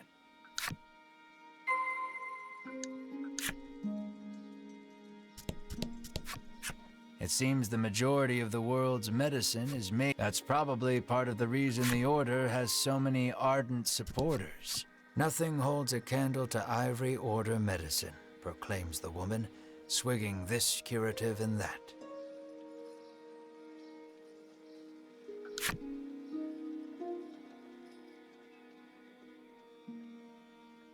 Yeah, those games had definitely had some weird mechanics to them.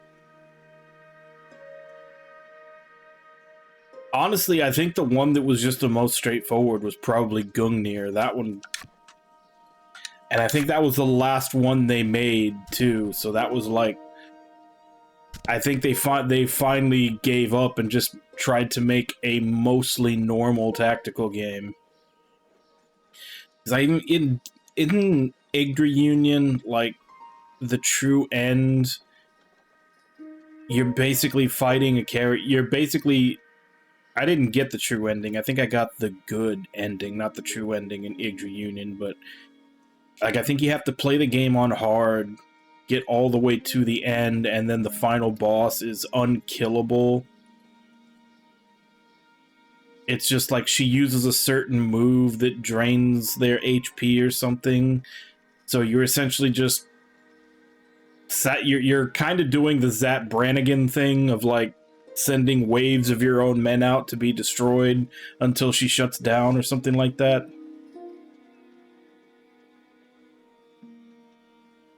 That because like when I heard about that, that was the first thing that popped to mind was this whole Zap Brannigan. It was like, I found out the killbots had a set kill limit. I set wave after wave of my own men at them until they hit their kill limit and shut down. How may I help you? The proprietress inquires.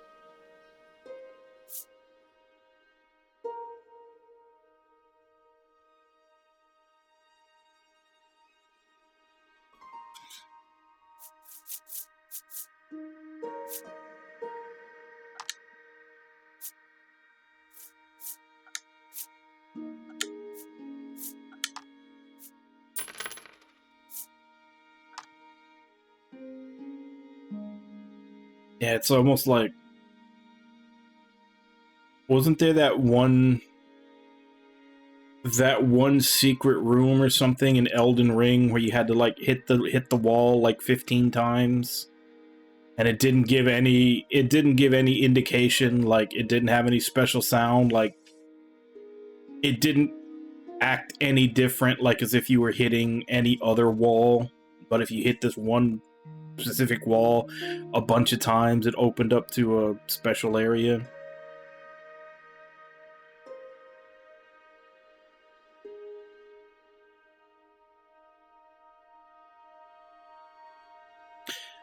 No, I think there was another one in Elden Ring too.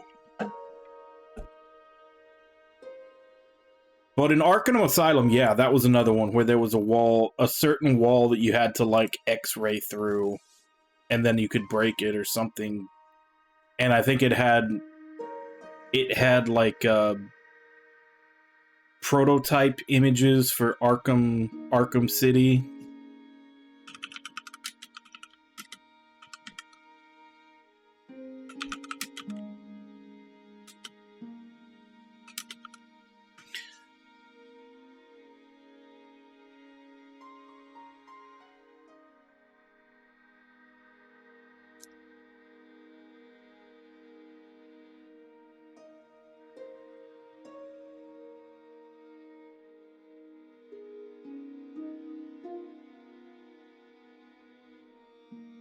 Okay, so apparently it was 50 times in Elden Ring, and it was a bug, so it's already been patched out.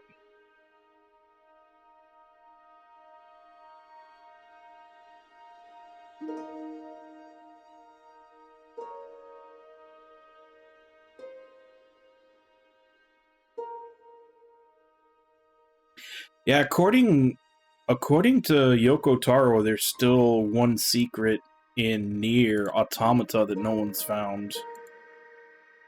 Because a while back there was this whole thing where they released these gameplay videos of like a so-called secret area in Nier Automata that everybody thought that was the secret he was talking about. And he even kind of played into it a little bit by like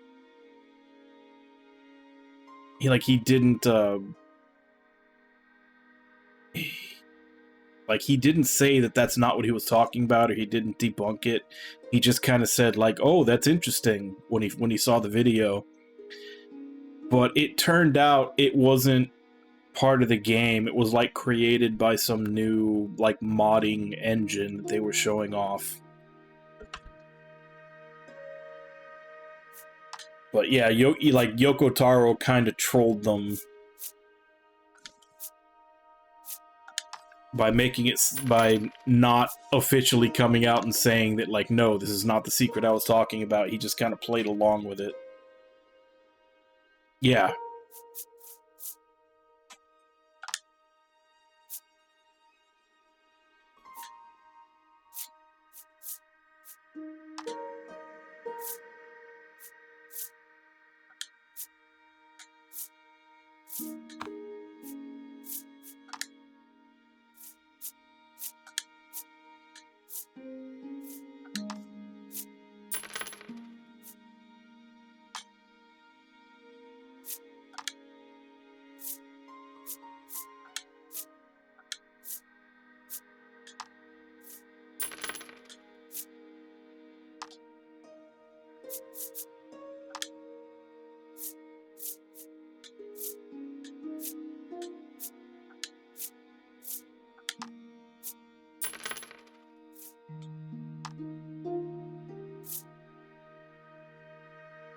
Will that be all? The proprietress asks. Oh, was it? I didn't know they had actually finally solved it. The last I heard of it, like I said, was that whole thing with the modding tool.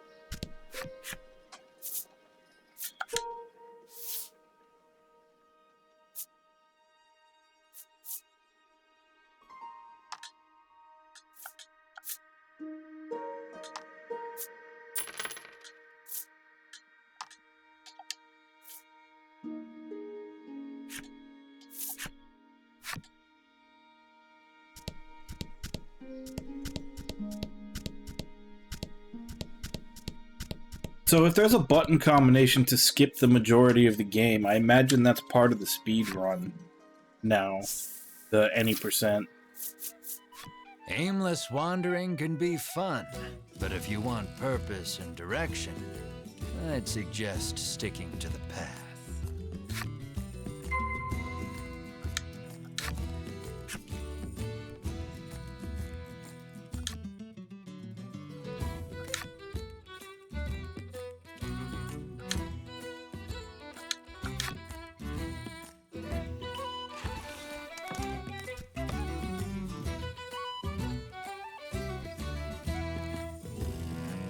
Oh.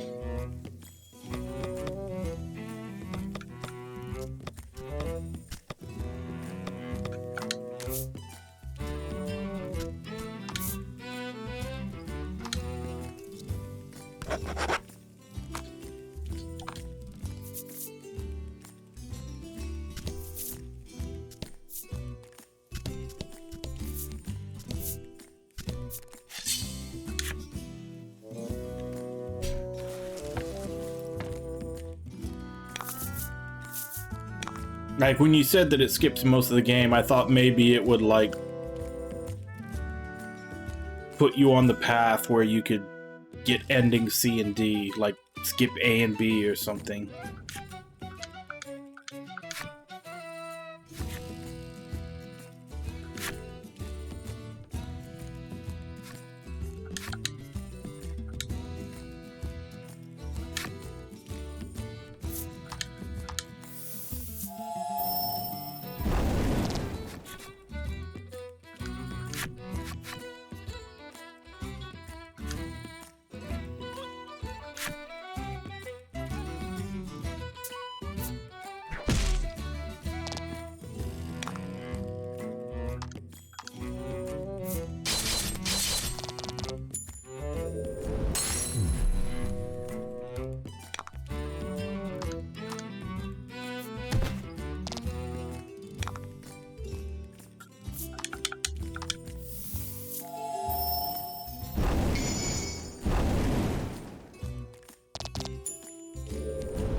Congrats.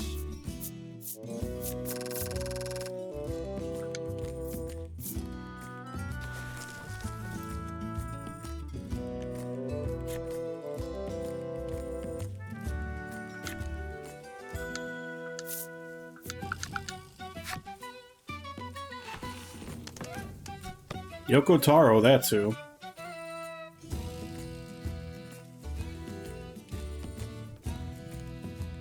But it was an interesting, like, the ending E in Automata was interesting, even if it was a lie.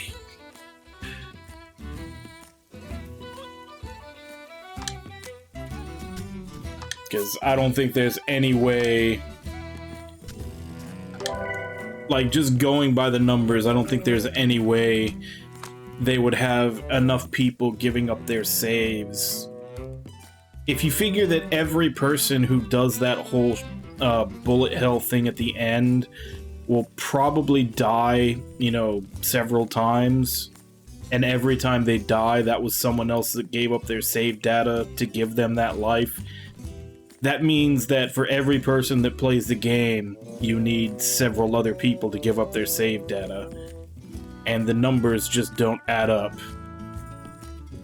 So it's a really, like, good emotional, you know, ending and scene, but once you think about it, it doesn't actually translate to being what it says it is.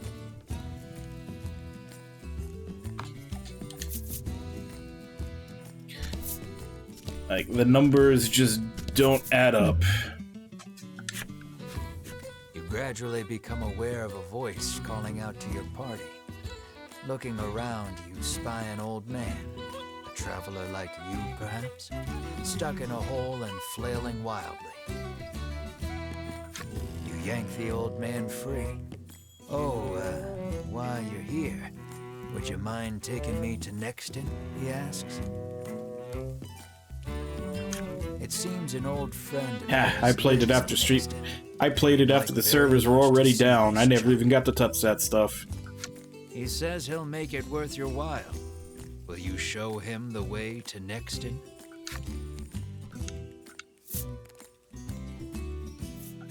You ask the old man about himself. It turns out he belongs to a wealthy family.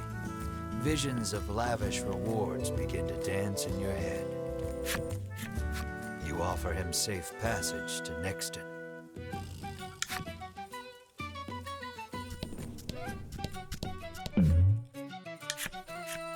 The wealthy old man looks considerably relieved as the party sets foot inside Nexton.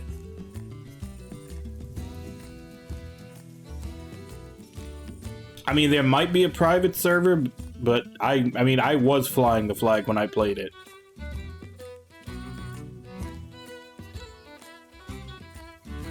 He reaches into his pack and hands you a pouch full of gold.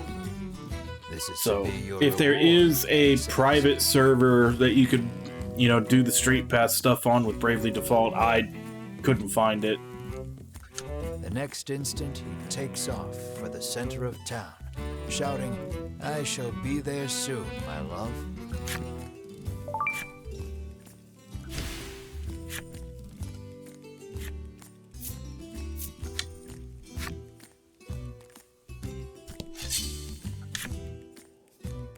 Damn, one step out of town.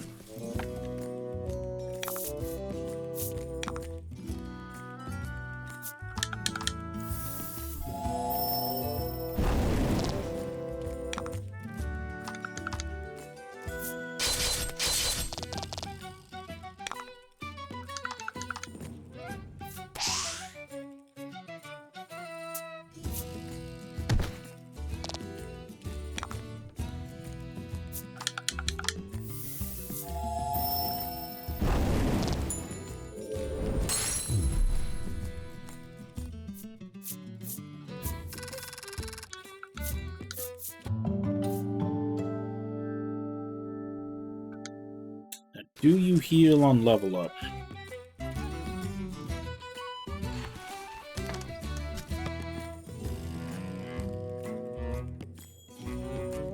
Looks like you do.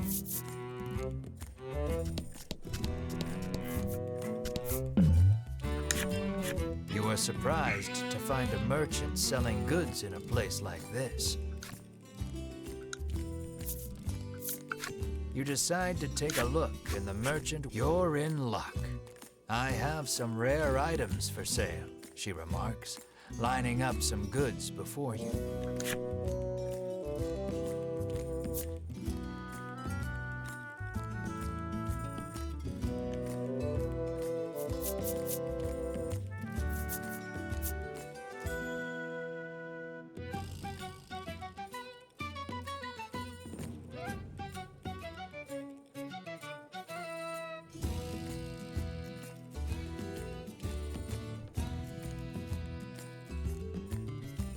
Yeah, I guess while I'm here, I might as well get these.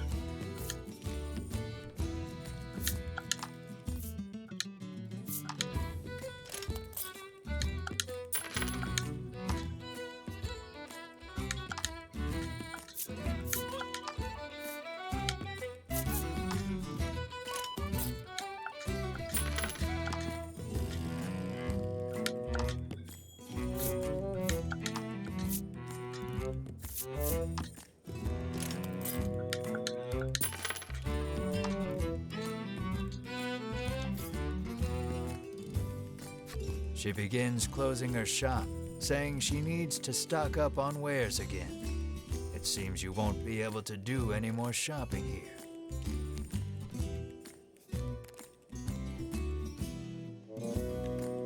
Especially if they have like trophies or achievements for stuff you have to do online.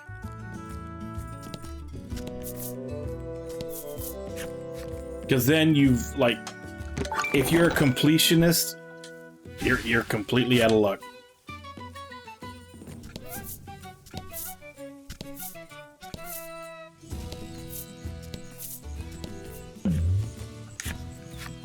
You journey onward, only to see a suspicious-looking elder appear before you, a bottle of medicine dangling from his waist.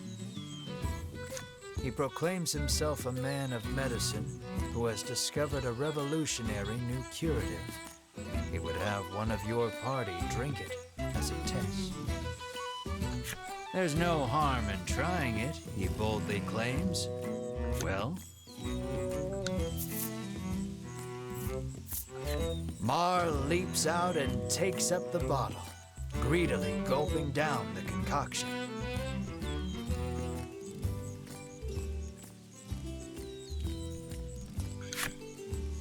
Mar's eyes seem I didn't get to do any of the online for last story. More radiant than it was before.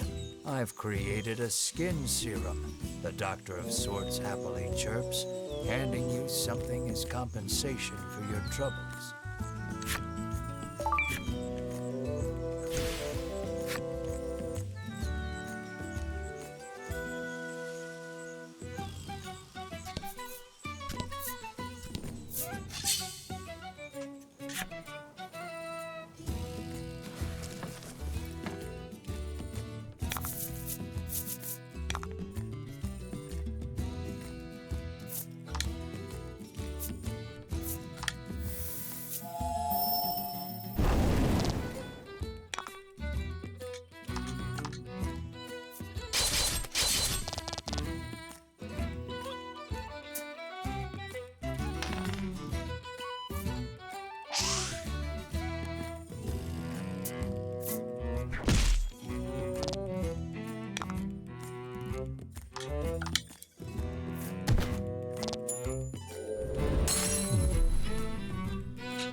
I was lucky.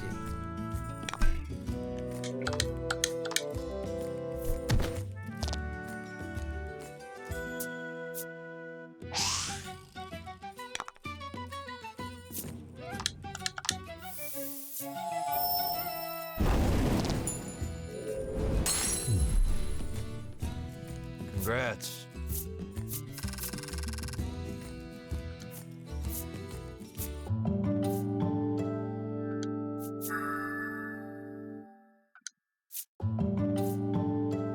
Kind of surprising that the asshole jerk who's only out for money would get a heal spell.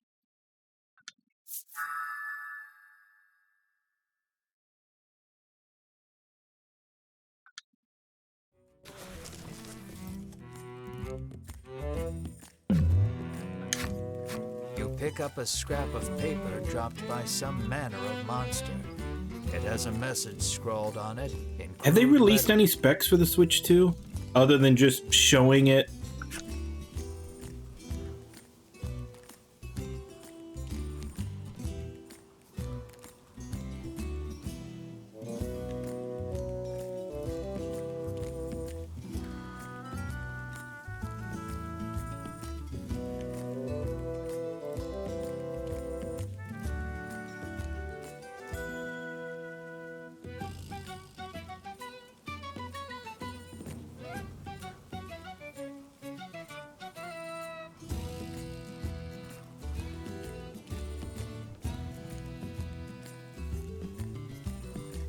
Stolen treasure past cave and mountain near fountain.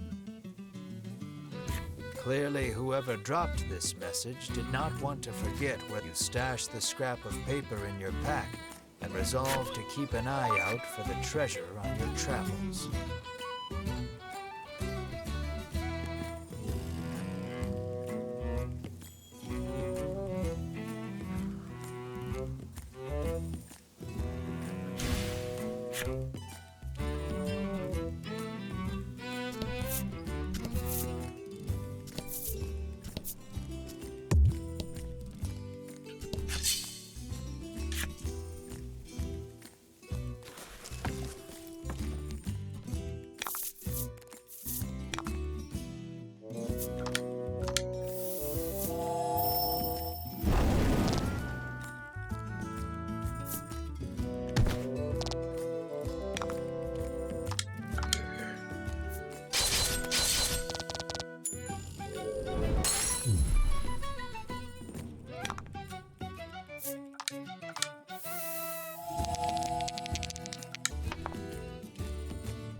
You did great.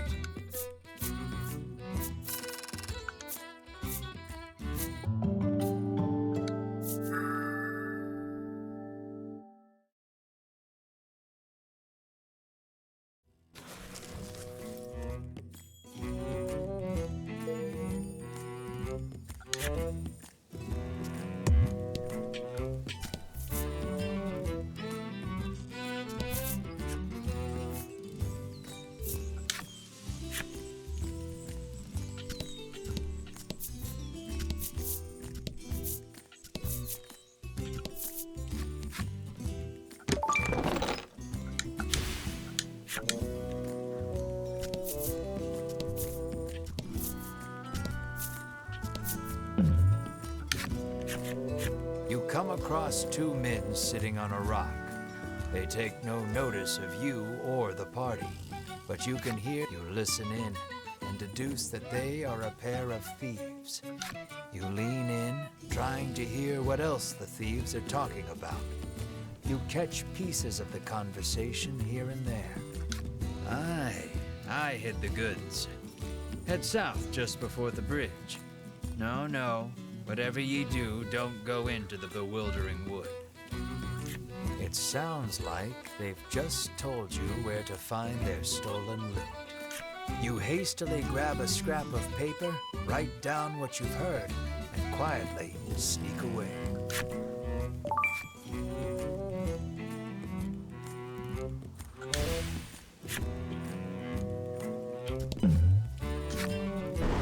The wind picks up speed. A tornado is forming.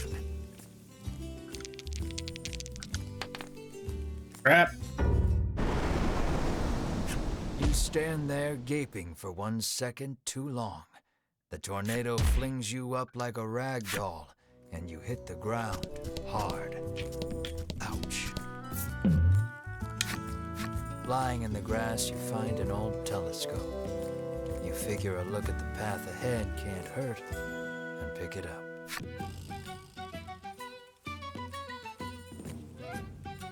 Peering through the lens, you see something in the distance, but you can't tell exactly what. All you know is there's something up ahead. You should be able to tell for certain what it is. I mean, that definitely looks like a blade.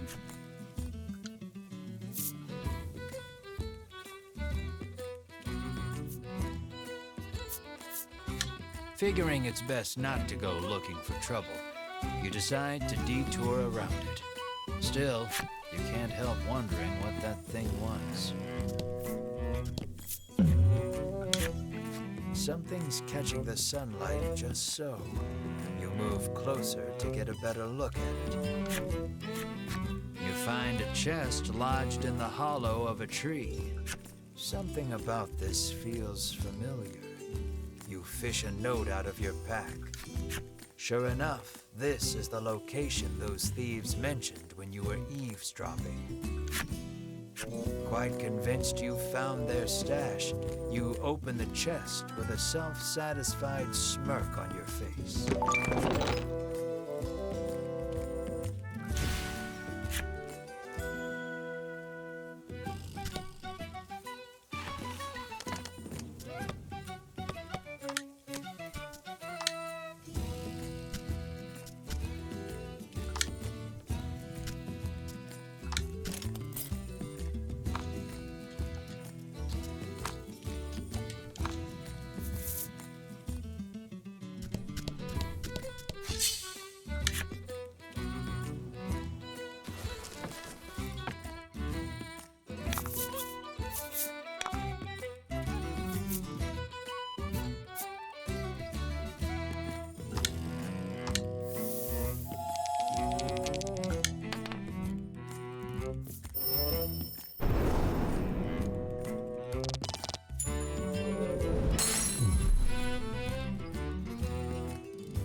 That was lucky.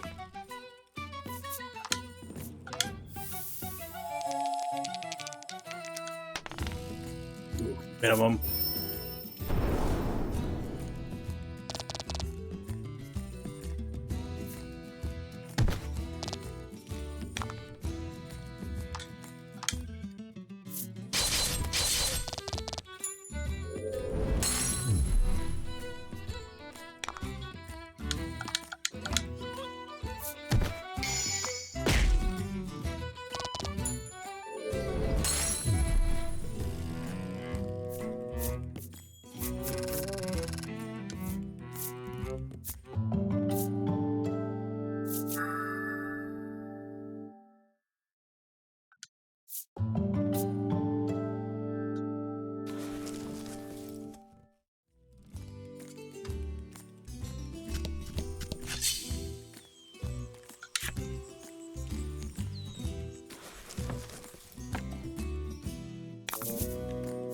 Don't hold back.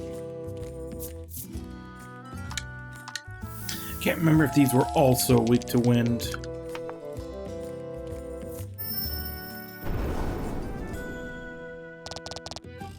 No.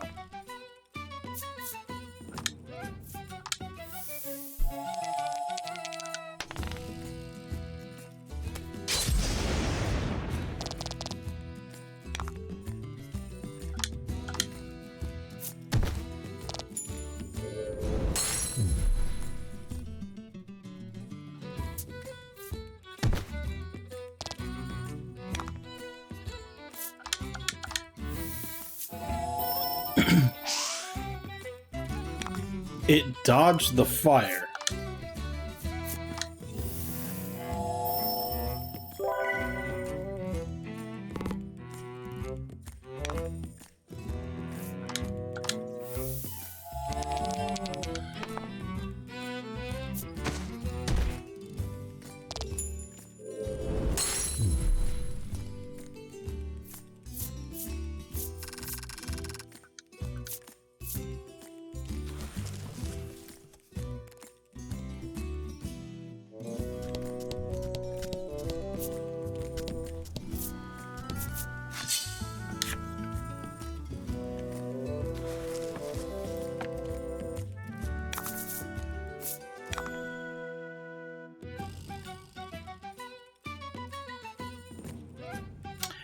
I don't know what, but, you know, fingers crossed, Golden Sun.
What was that?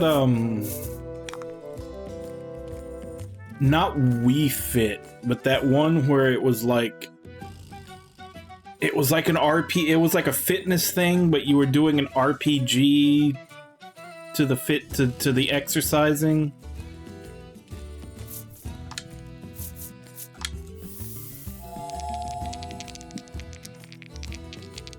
I can't remember. I just remember there was one where you were actually doing like an RPG quest, you know, by exercising.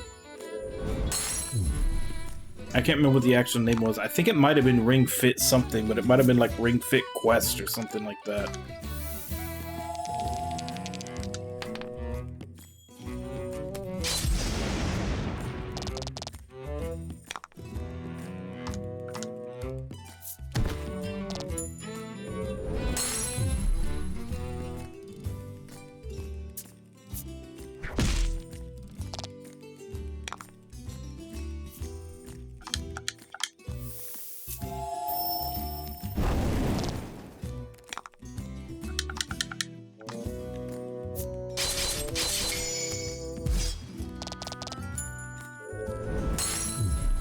Good work.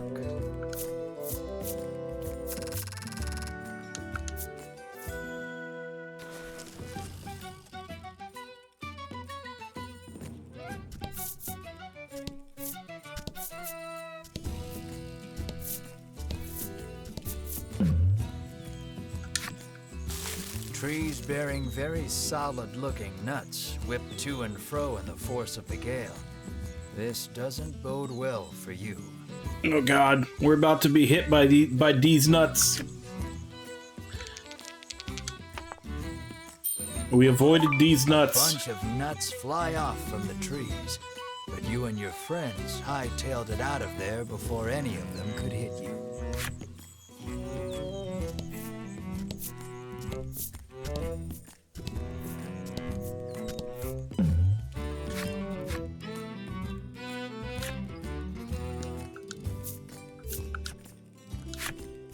This is the same merchant from before? Yeah, it is.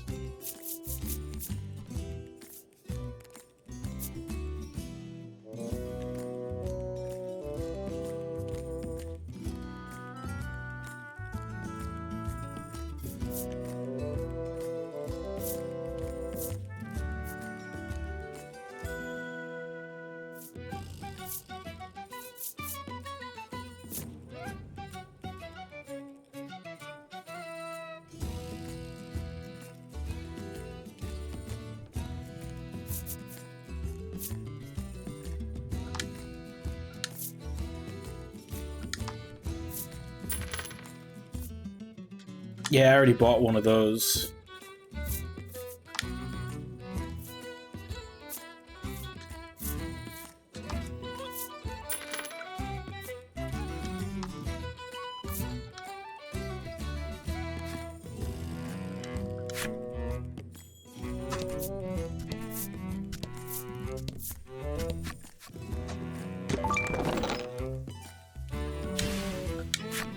That's expensive. Those were 1,000.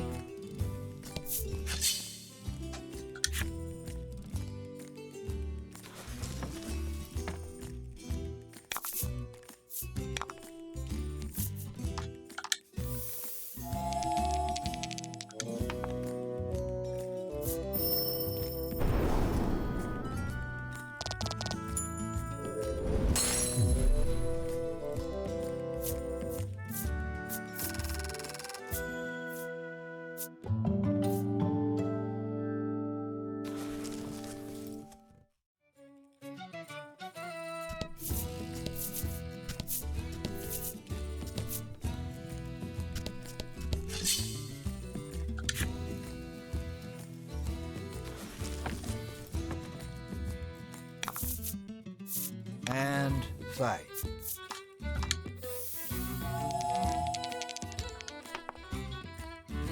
Minimum damage. Fuck. Oh, but it's crit.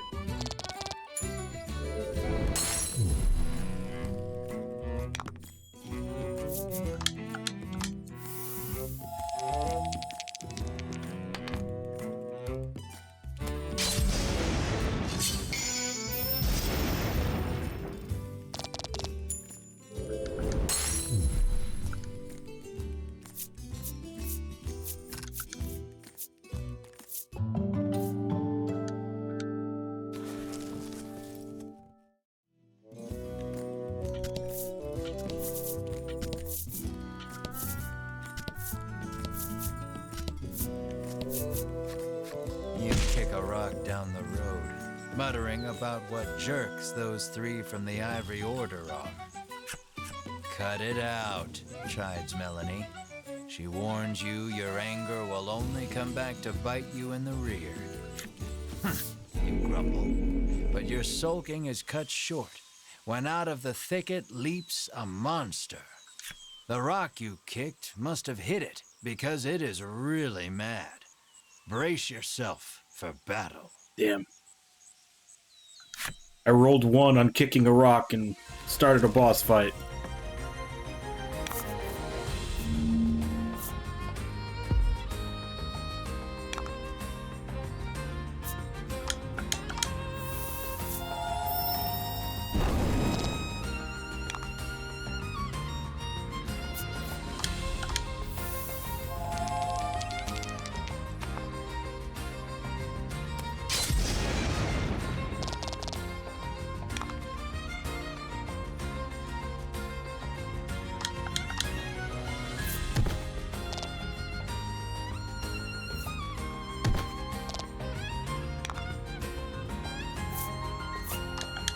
I guess this would be a mini boss fight.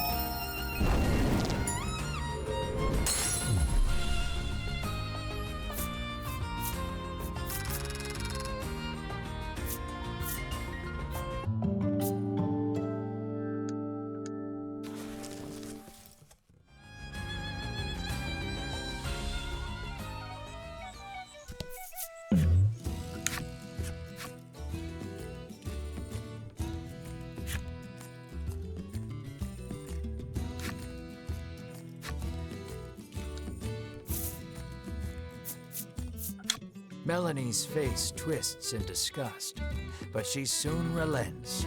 Here's hoping this does something useful, she mutters, and takes a swig. Melanie begins blinking furiously. I think I have a new power, she says, her voice quaking. The Doctor of Sorts is positively giddy with excitement at his success. It seems whoever quaffs this brew gains access to special powers.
Let's do this.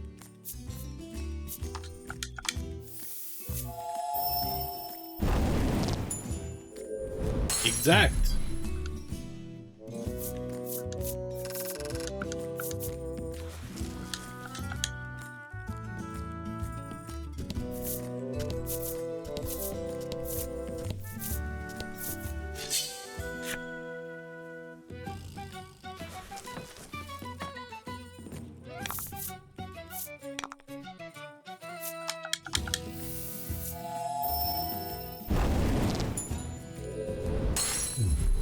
Good work.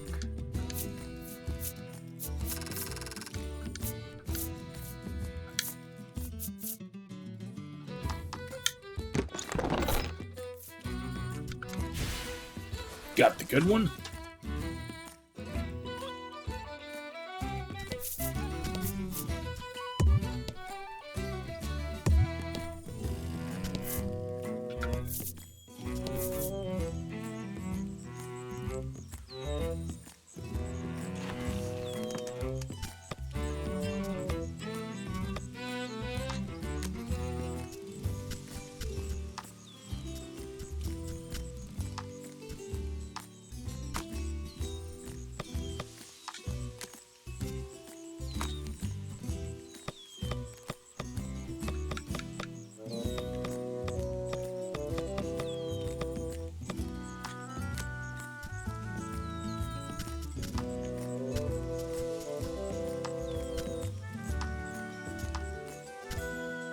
So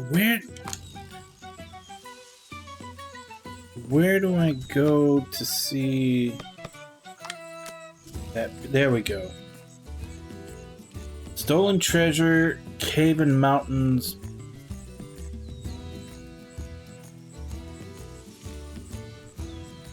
Pass near fountain. Need to find a fountain. Oh yeah, I should do that now. Actually, it was supposed to be 26 minutes ago. But yeah, let me go ahead and take my break. I'll be back in 5, and then we'll continue exploring.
Alright, I'm back.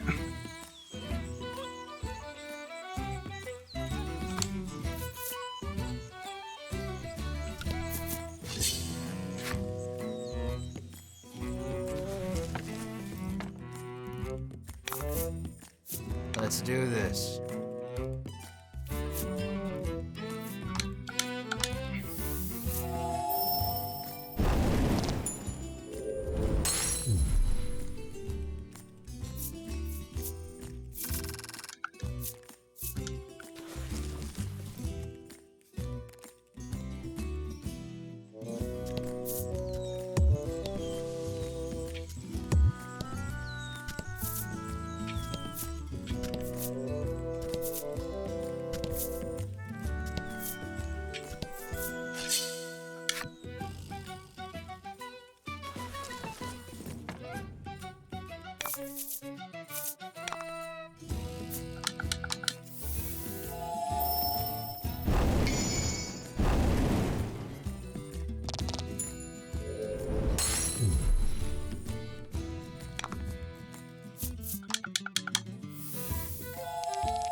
You can't walk on water.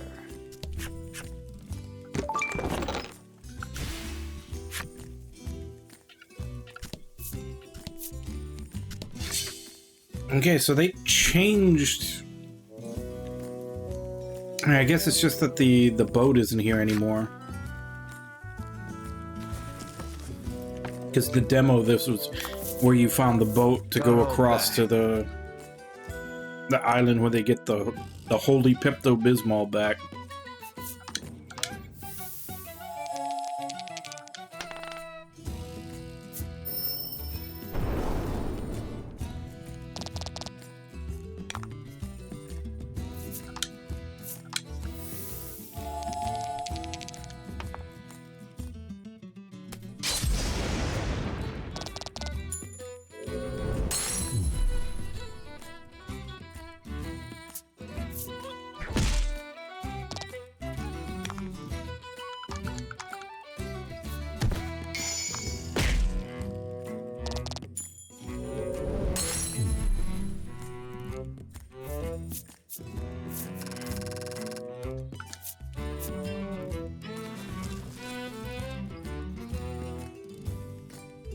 Alright, so have I uncovered everything?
What fountain, though?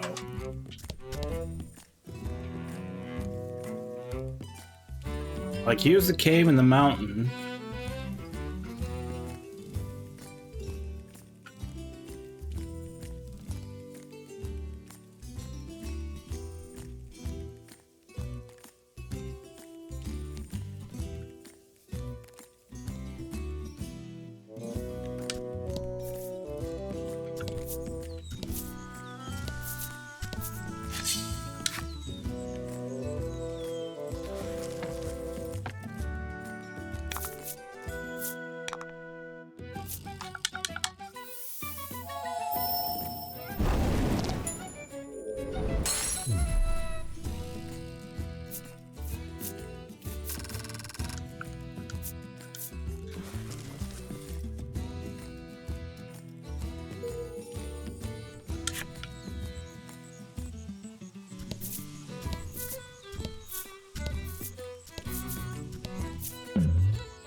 you spy a rather large number of monster prints on the ground. A wry smile plays across your lips as you remove the scrap of paper from your pack.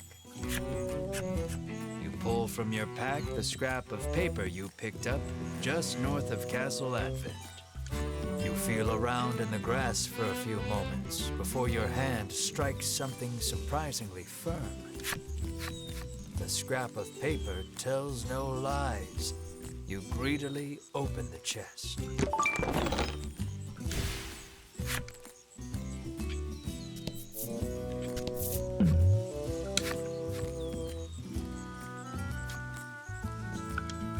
Sure, I got money. These are my unsold wares. I would be happy to sell to you for a fraction of the price, the old woman says as she lines up some medicine bottles before you.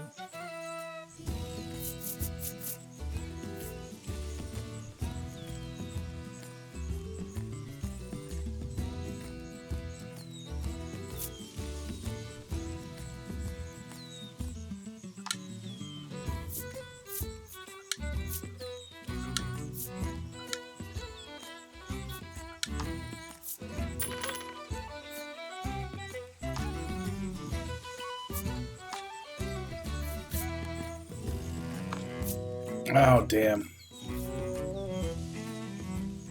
I'm closing for the day, she announces as she packs up her goods.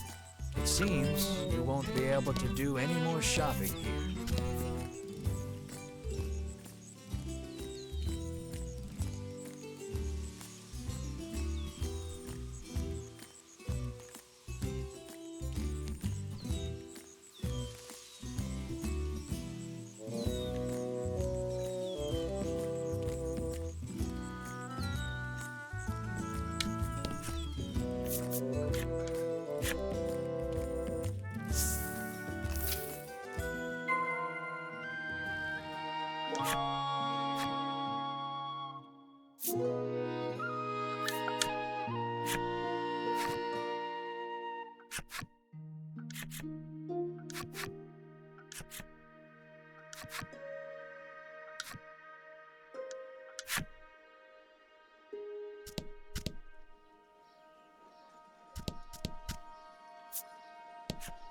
The man says you'll need a torch to explore caves, and he adds, it just so happens you can buy them at the item shop. You get the feeling he probably works for said shop.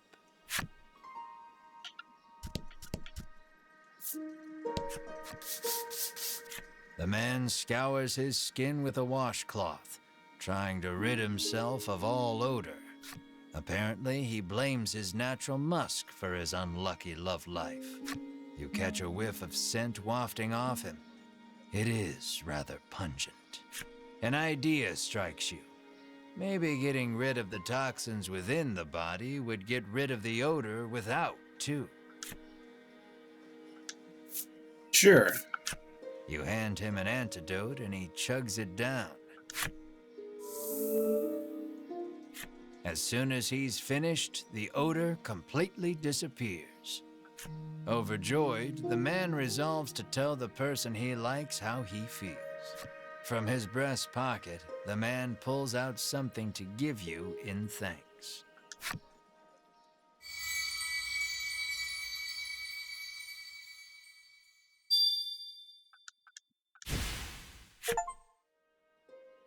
Alright, we got good deed card number 2.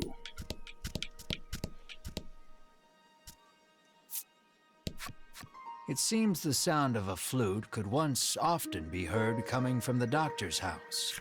His neighbors complained about the noise, though, and all has been quiet since.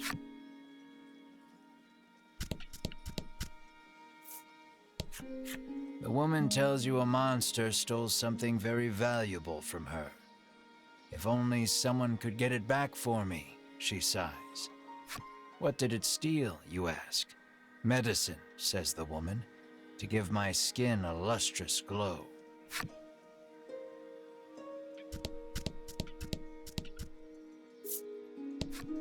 The woman, who fashions herself a missionary of love, haughtily cries she's too beautiful and popular for her own good.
Give us a little bit of room in the item slots in case we find something good.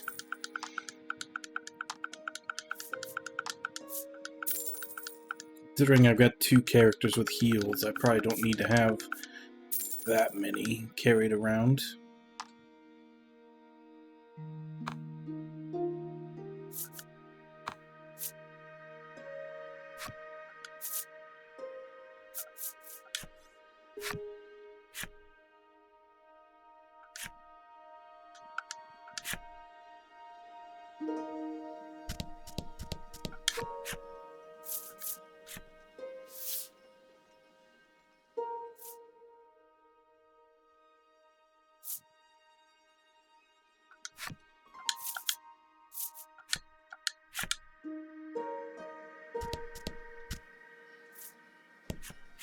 Apparently, monsters have been mugging people along this stretch of road lately.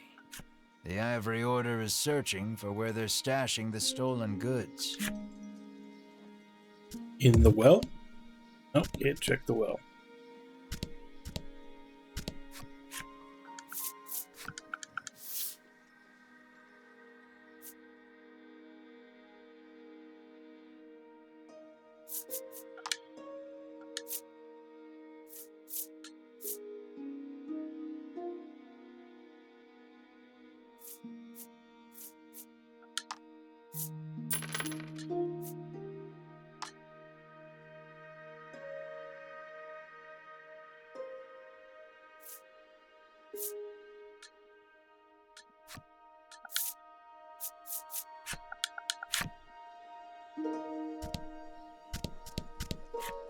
Well, if you've clearly been mistaken for someone else, but the innkeeper looks so excited that you dare not burst her bubble. Your room is free. The party leaves the inn feeling rested.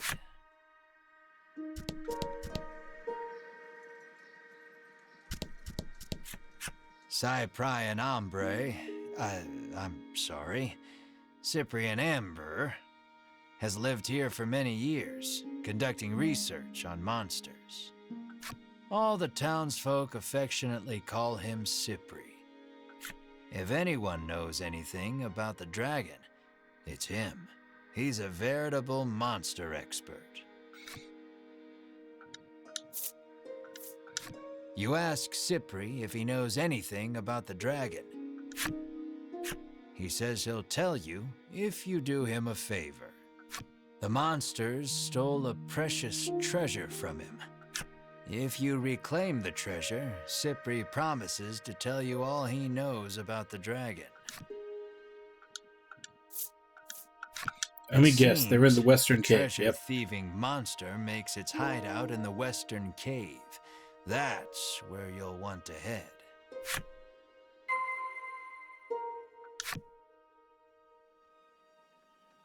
And she also had something stolen too.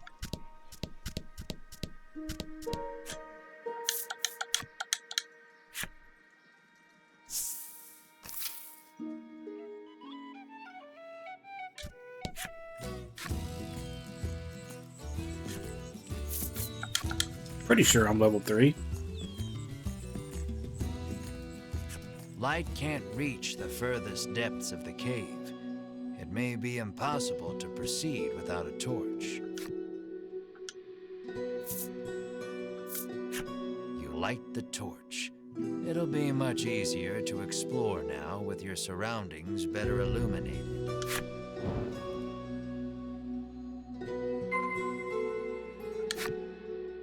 Though the torch lights your immediate surroundings, you still cannot peer far into the distance.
And fight.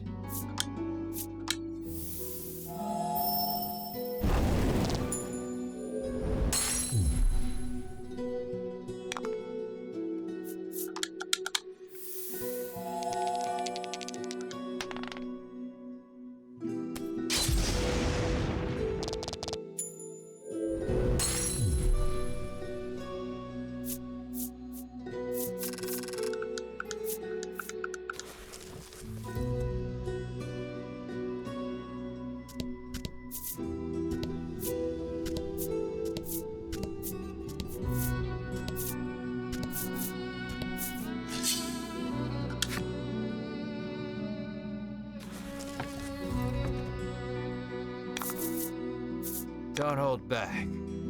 Okay, fire to kill one of them right away.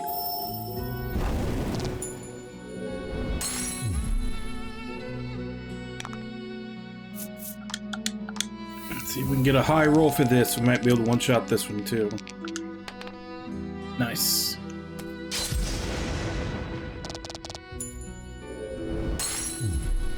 Okay, so that was 18, so I need at least a roll of a 3 to one-shot those with the bolt.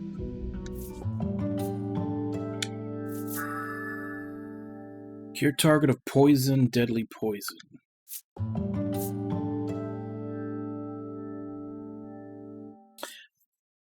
So for as much as a pain as a piece of crap as they kind of introduced the hero to, he does kind of seem to be learning skills like as if he's a paladin.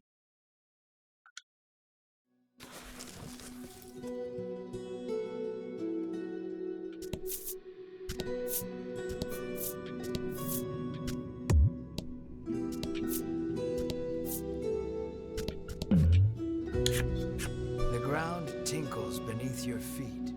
You look down to find it is littered with empty medicine bottles. Has someone been on a bit of a binge? A message is carved into the ground. never forget. A bitter final missive from an adventurer done in by monsters, perhaps.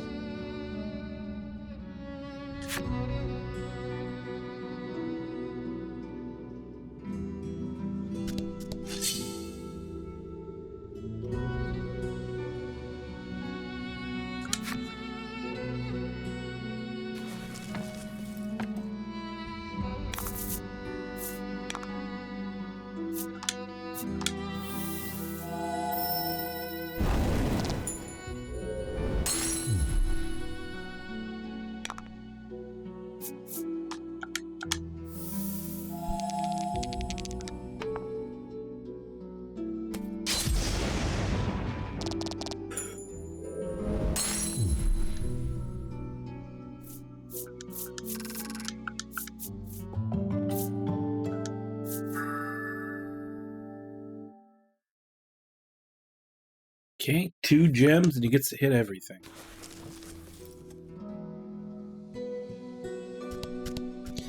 Be great if he wasn't so slow.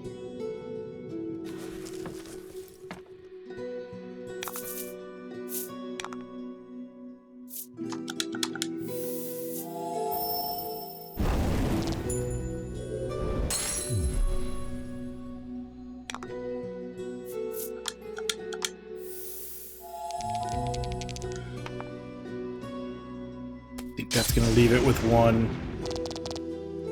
Oh, it actually left it with 5.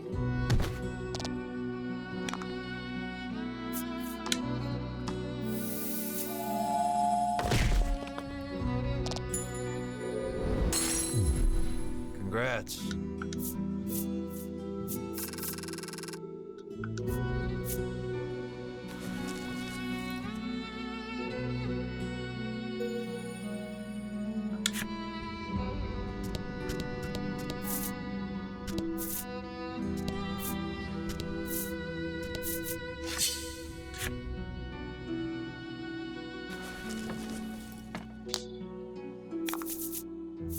Let's do this.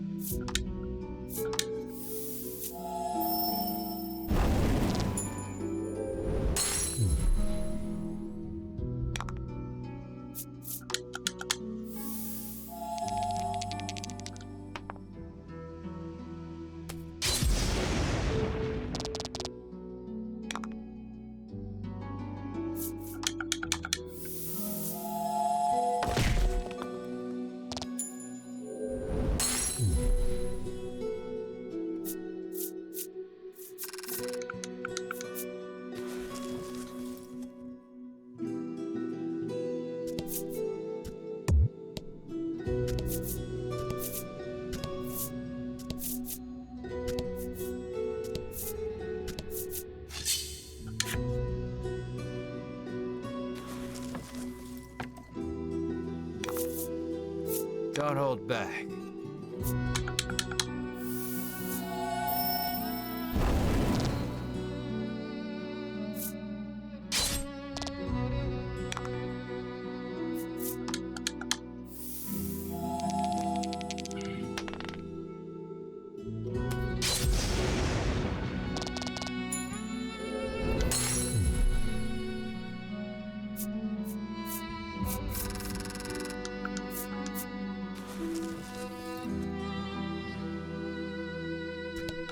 Alright, what's in the chest?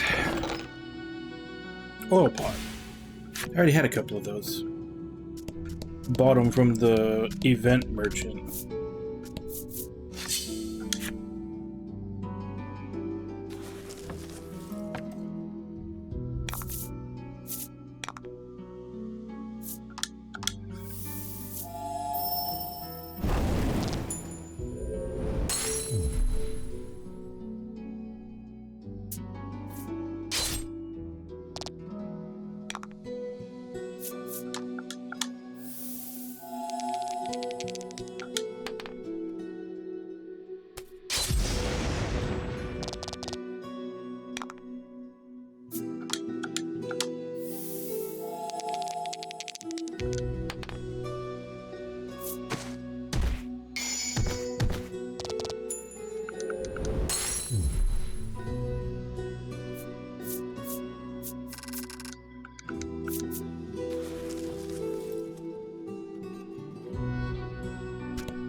About the enemy.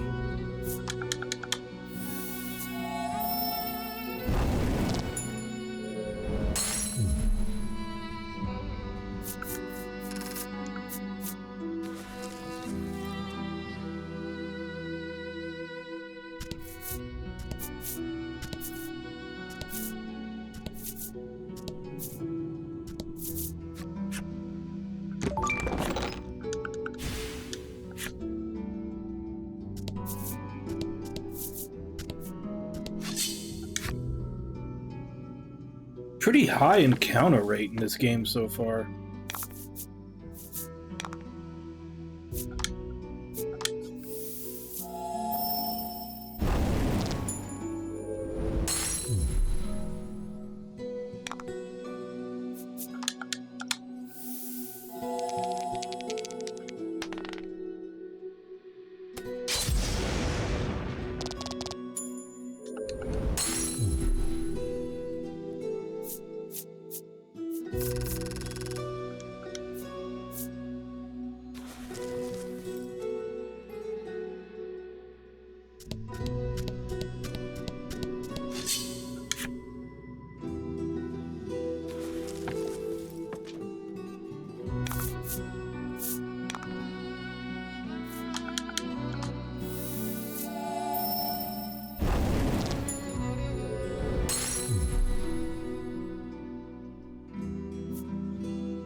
Good work.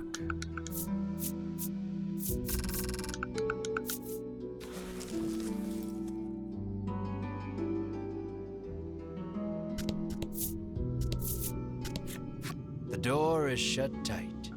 Upon closer examination of the door, you spot a cavity that looks like some sort of sphere should go there.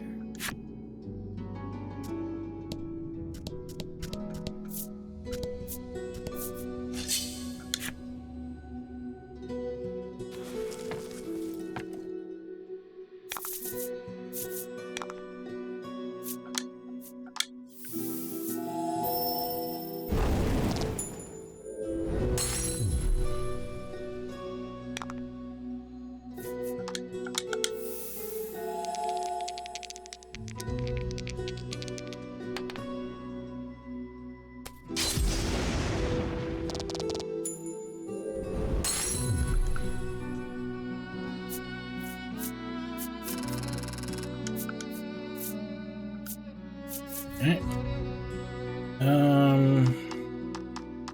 Left.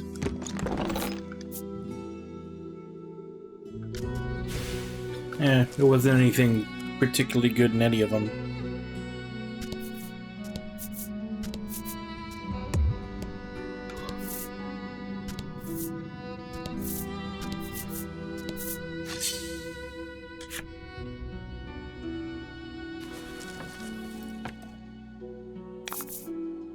Don't hold back.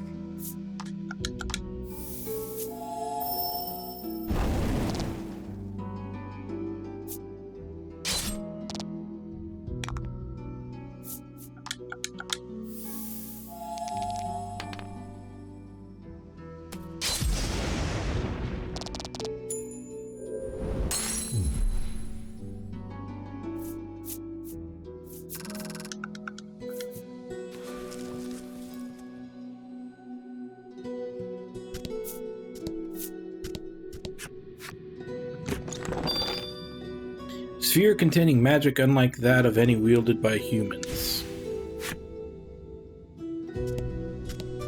Go put the ball in the hole.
put the magic sphere into the cavity, and the door opens.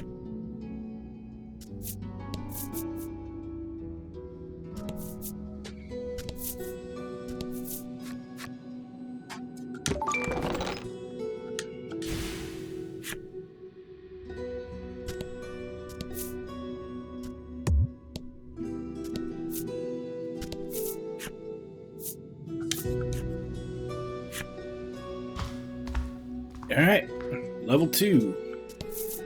How deep is this dungeon?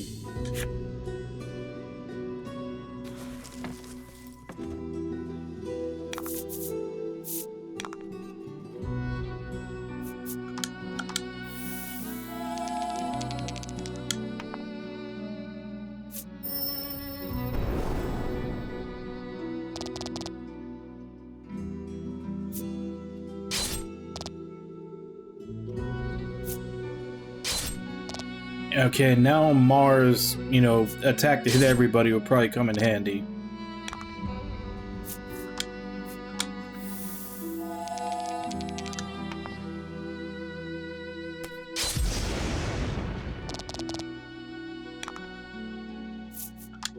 You go finish off 2 of them.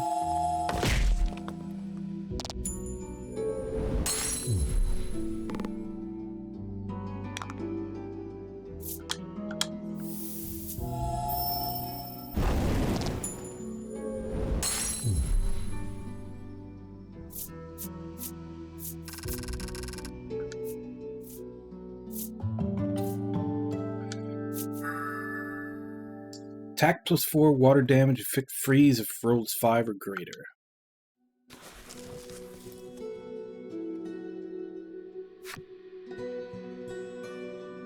Each character in your party can set up to 4 types of skills. Open the menus, select setup, and then skills. Okay, so I guess now she's got more than 4, so I have to start picking.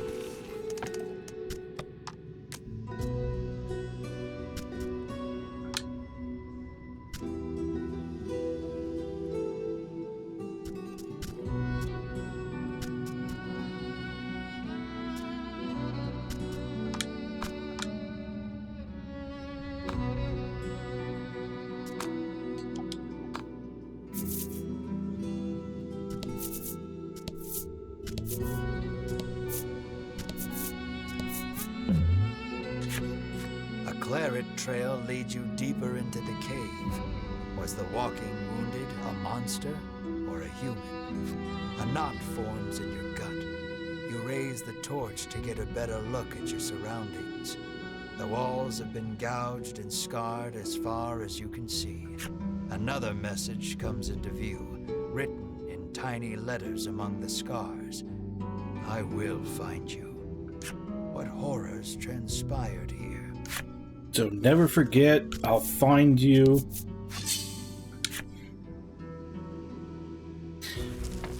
Monster with a grudge down here. Let's do this.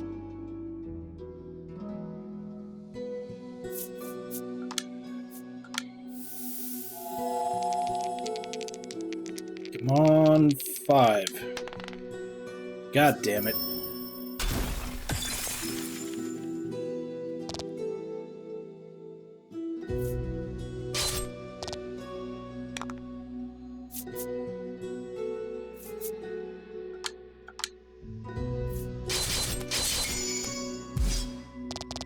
Fortune favors the bold.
Nice work.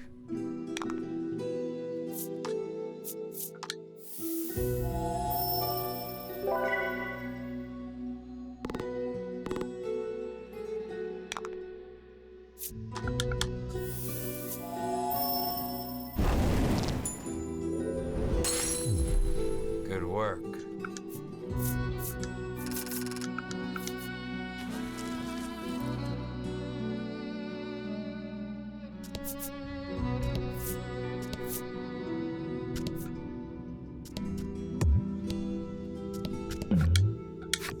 You press on, deeper into the cave. Light floods into the chamber, illuminating a scene so startling, you nearly drop the torch altogether.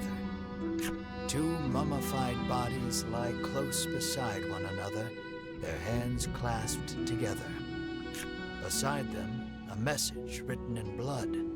We leave together. Perhaps they were lovers? Whatever the case, you notice the bellwether nestled in their hands. You gently pry it free, bend a knee, and say a small prayer for the dearly departed.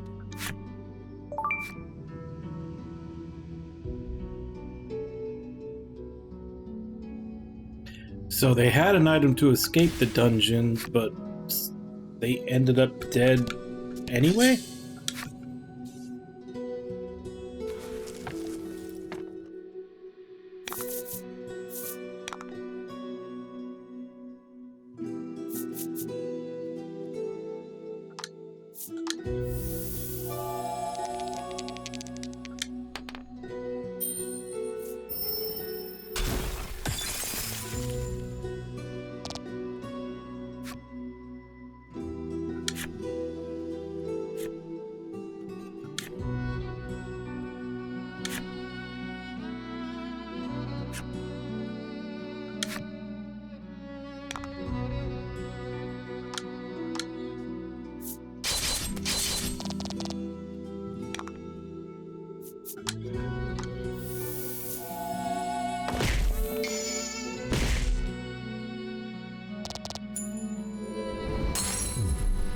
Congrats.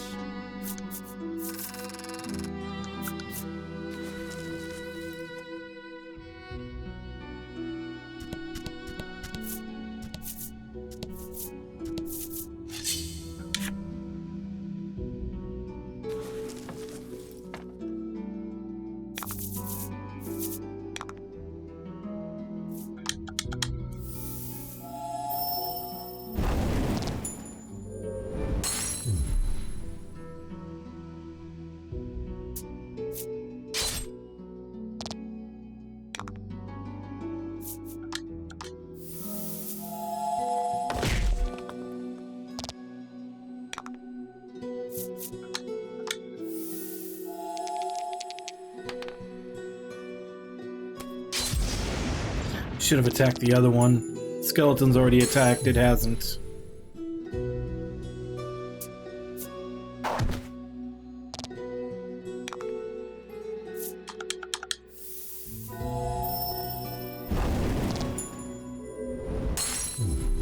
You did great.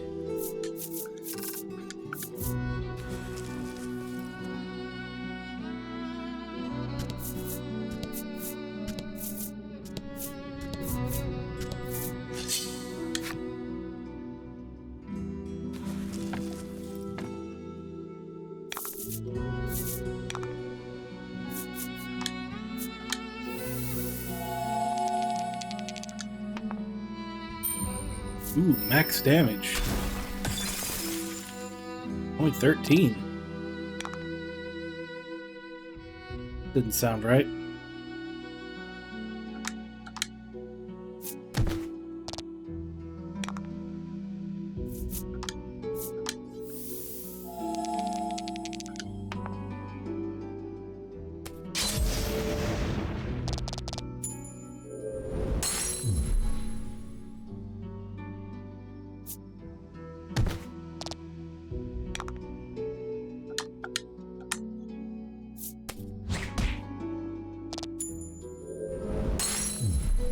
Congrats.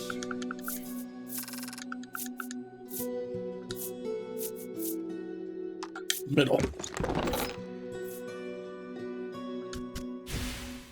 I think I got the cheapest of those three.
Congrats.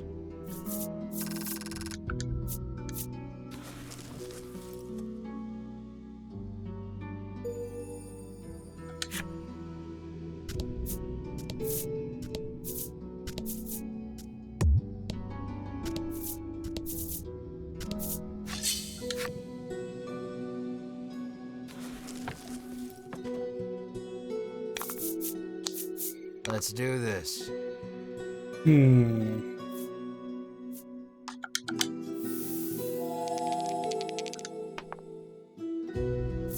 Max damage.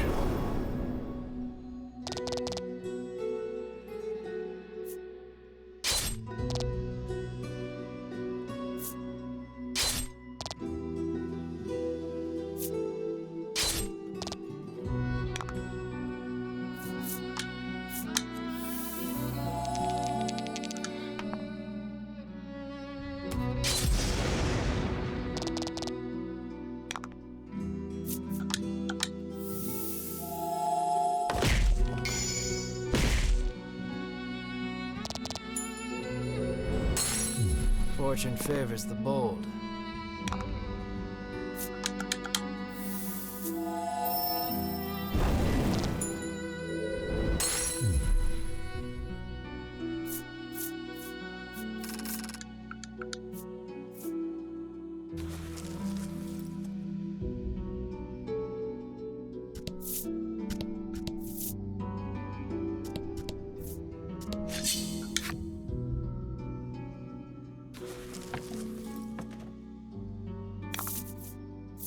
About the enemy.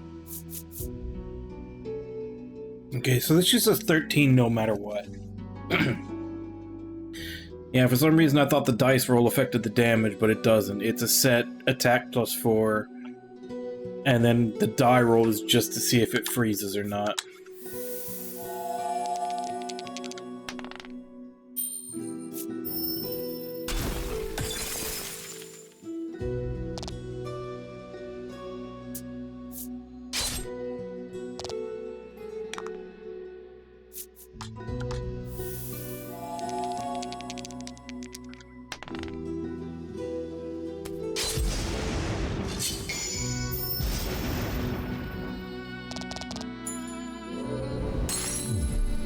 That was lucky.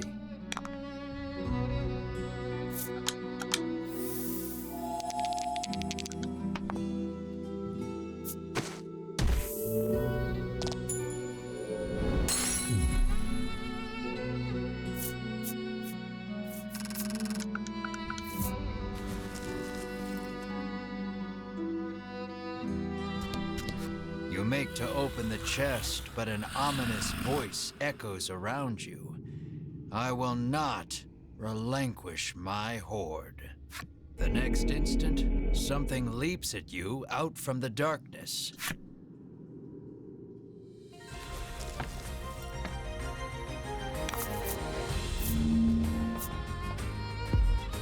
$60.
Really? I did all this setup, upping her attack and making it weaker, and then it just fucking dodges? What a piece of shit.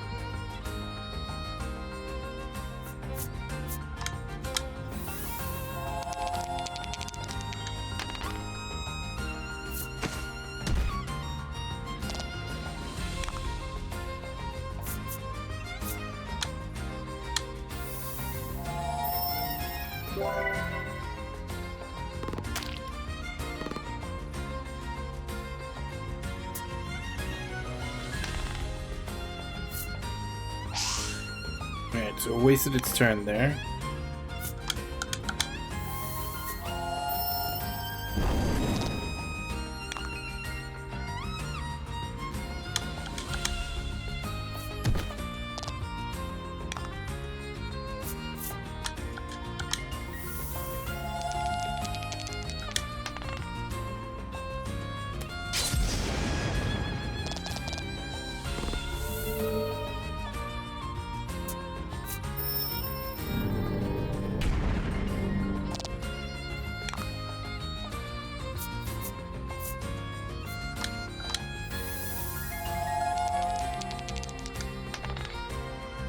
Fuck.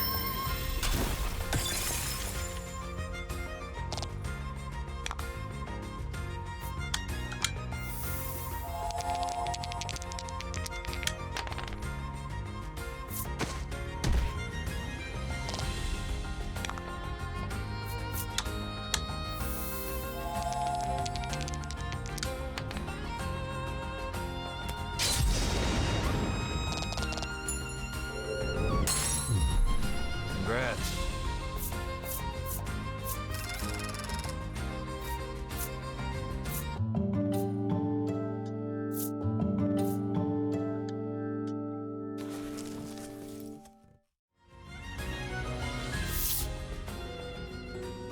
The monster defeated, you turn toward the treasure chest.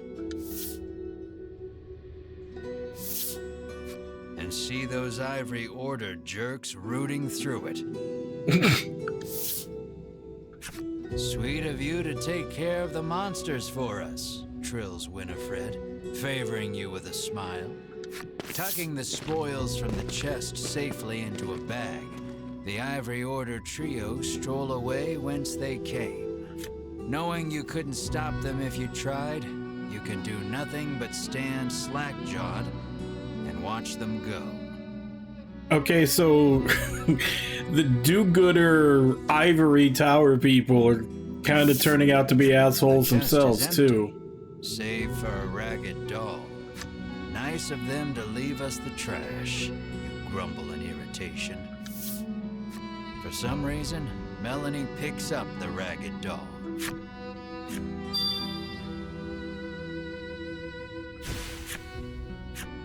Your shoulders slump.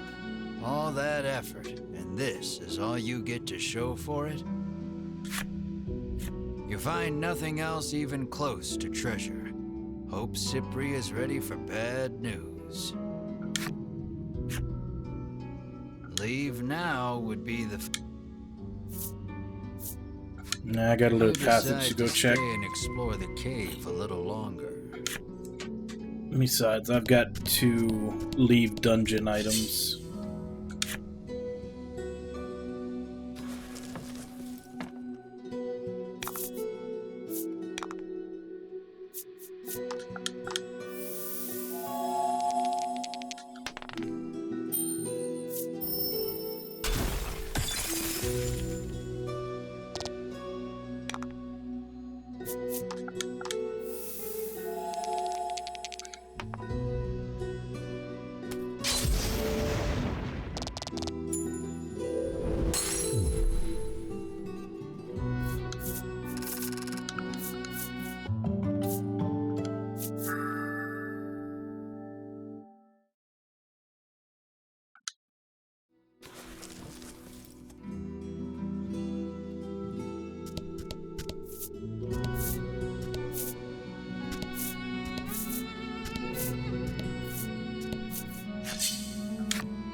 Protects against paralysis. I mean, granted, the fight wasn't that long. Only one person got paralyzed, but I definitely was meant to find that before the fight.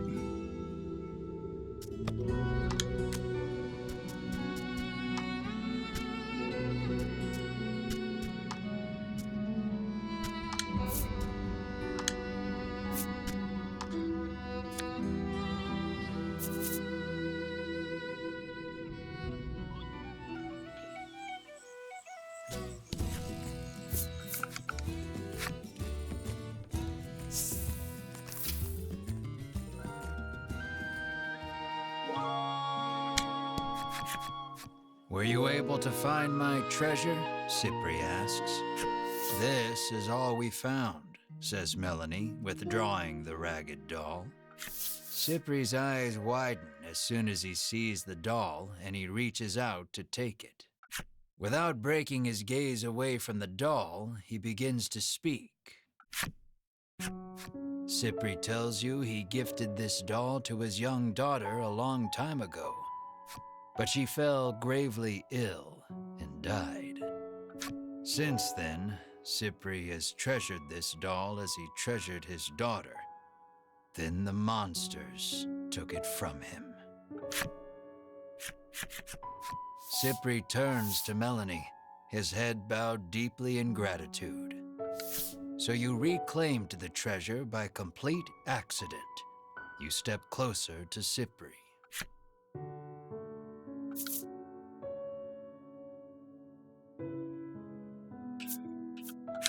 What do you know about the dragon? You rudely inquire.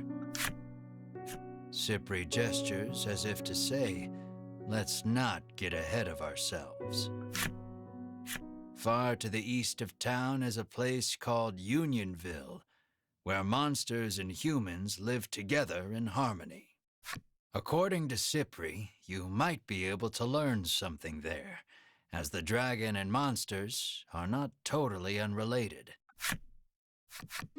Upon hearing that, you turn on your heel to leave. Cypri calls out to stop you. Journeying to Unionville entails traversing the dense expanse of the bewildering wood. You'll need this, he says, and holds out something for you.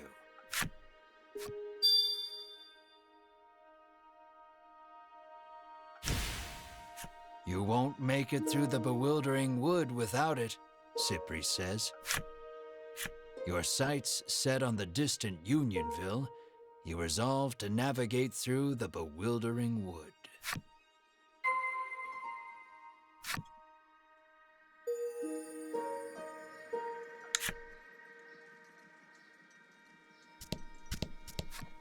Now that she's reunited with her stolen skin medicine, the woman couldn't be happier. All thanks to the heroes from the Ivory Order, she says. A huge smile on her face, she begins applying the medicine all over her skin. Yeah, the Ivory Order. The Ivory Order Bastards. has heroically reclaimed the stolen goods, he says, chest puffed out in pride. I just knew Winifred and her fellowship could do it. Apparently, the woman is being harangued by some man who keeps asking her out. I don't know how many times I have to tell him he's just not my type, she sighs.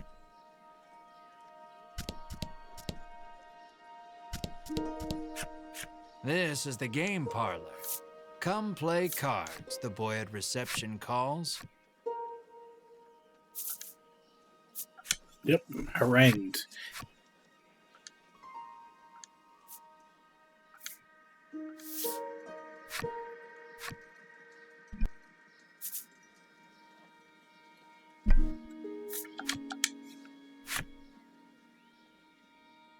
Yeah, let's see what we get from this version.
Okay, this motherfucker is just cheating.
Why would you do that? You just fucked yourself.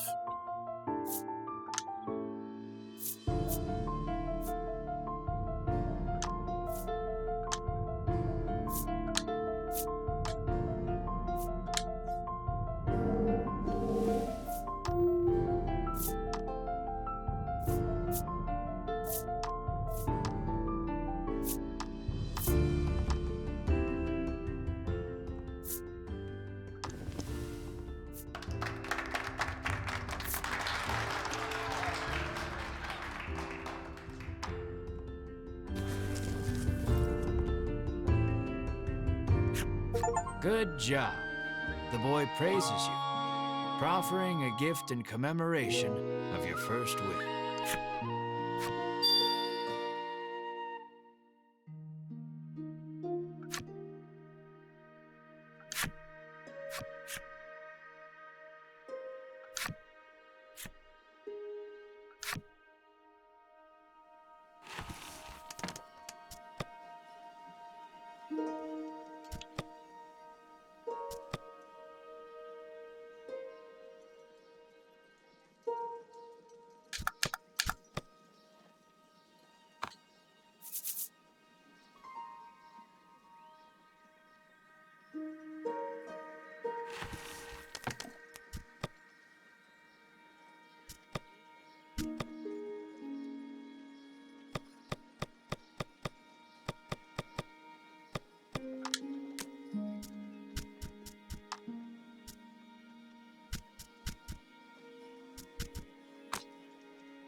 Okay, so I got new dice, but where do I go?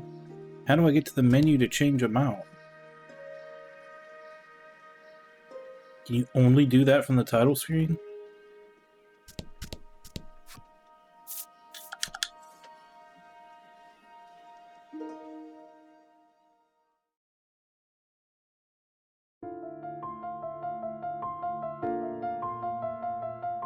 And with his 3D headphone videos, felice video quencheremo inos tu harimoen dissonien 3D sover lesenan jerifon venius io quentalio dio ventonies lesetan Yet Elios, as the took Eliudi and toy, Tony is dear,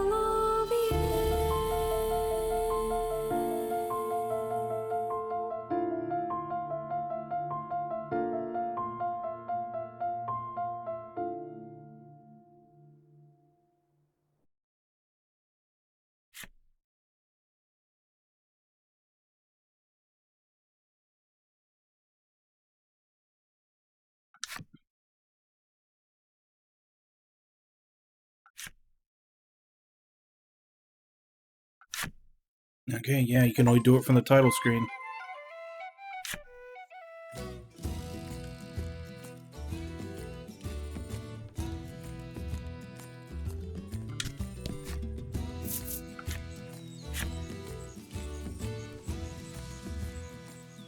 A thick fog impedes your vision. You surmise this is in no small part why they call it the Bewildering Wood.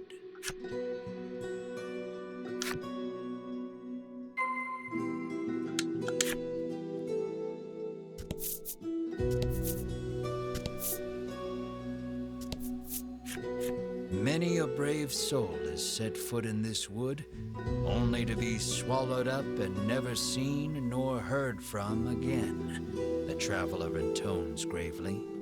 They also tell of a certain tool one needs to get through this place. I have that tool. Where do I use it?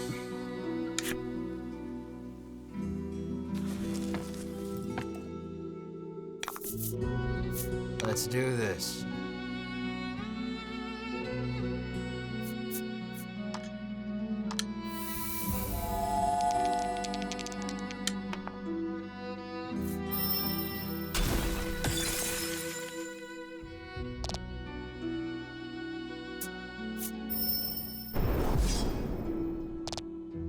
Ow.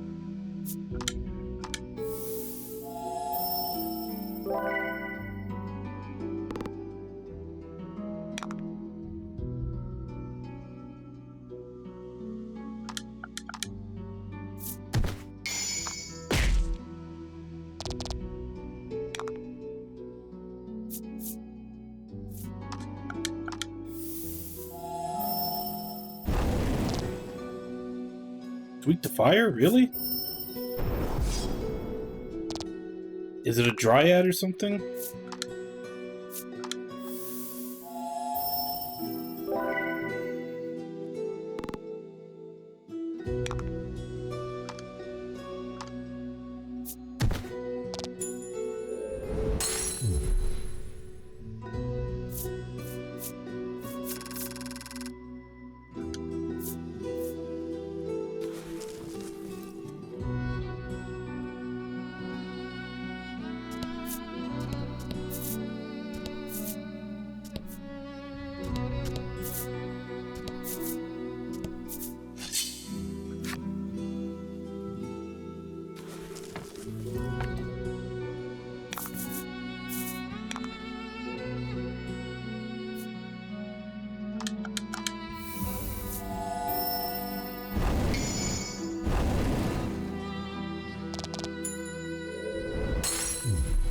Nice work.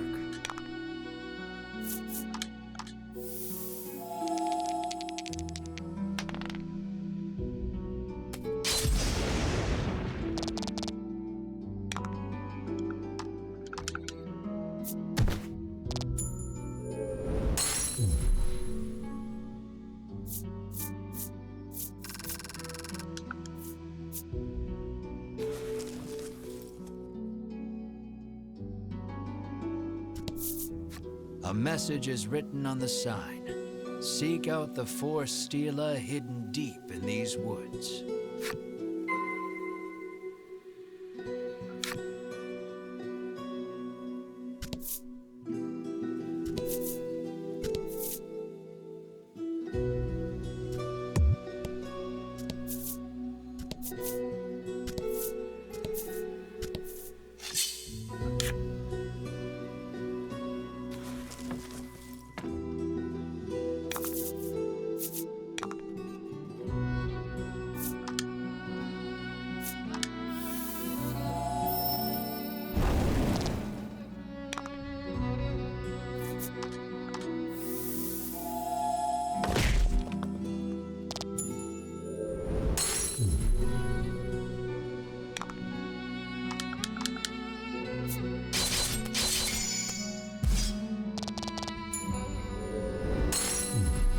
Good work.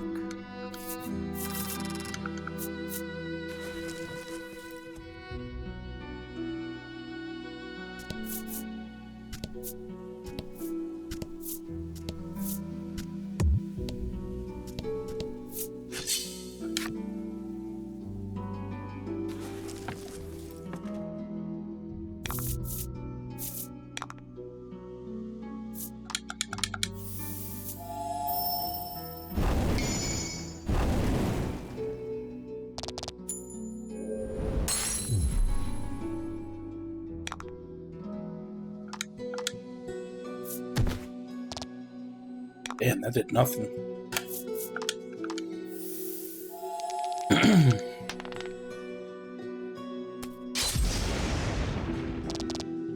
Okay, resist lightning.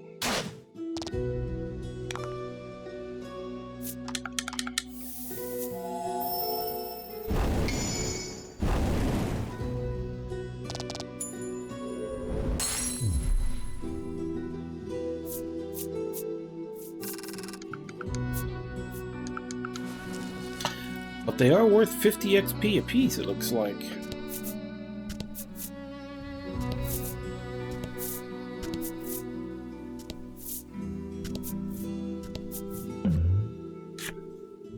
You hear a beautiful melody flowing from the forest depths. It sounds like singing, or perhaps bird song.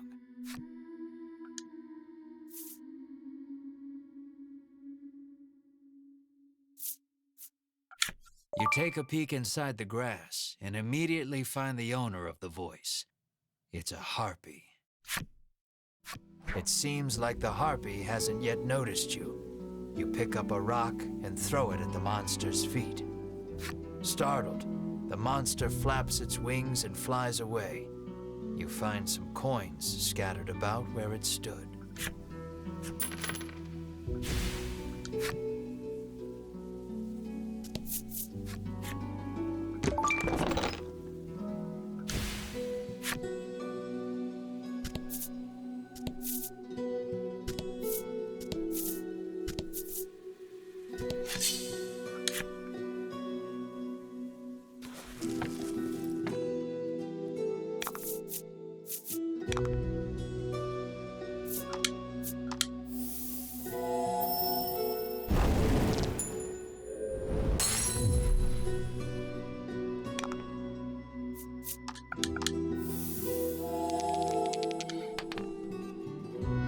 Man, I am rolling low. Luckily it's on enemies that aren't really all that strong. Good work.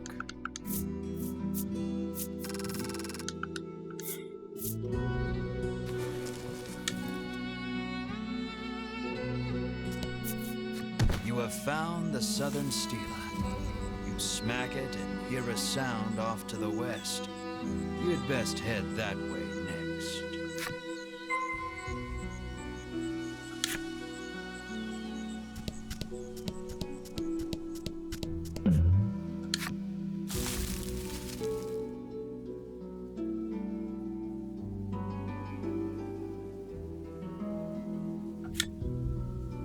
Uh-oh. We're about to be hit by these nuts. We're getting hit by these nuts. One of the nuts flies off a branch and smacks Mar right on the head. Poor Mar clutches the spot, eyes tearing up from the blow. 8 damage, damn.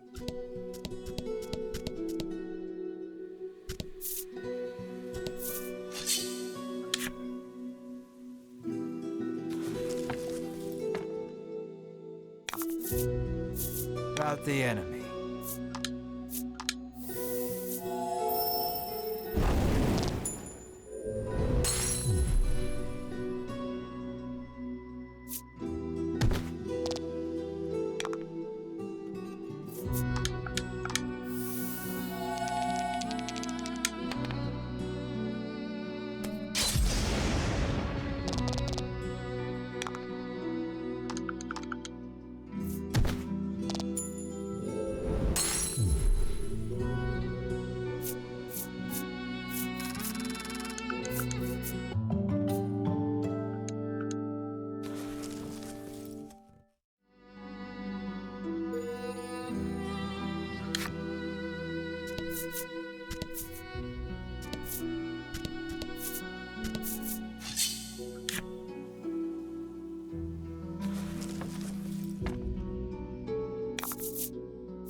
Okay, this thing is the evasion master all of a sudden.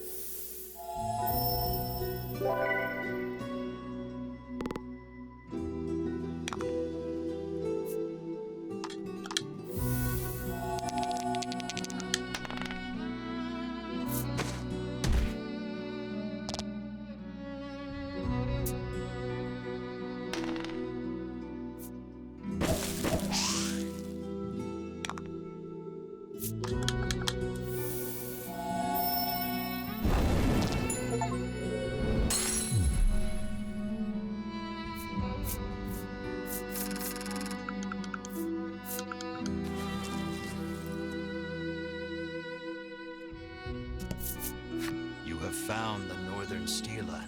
It doesn't look particularly special. You resolve to touch it anyhow.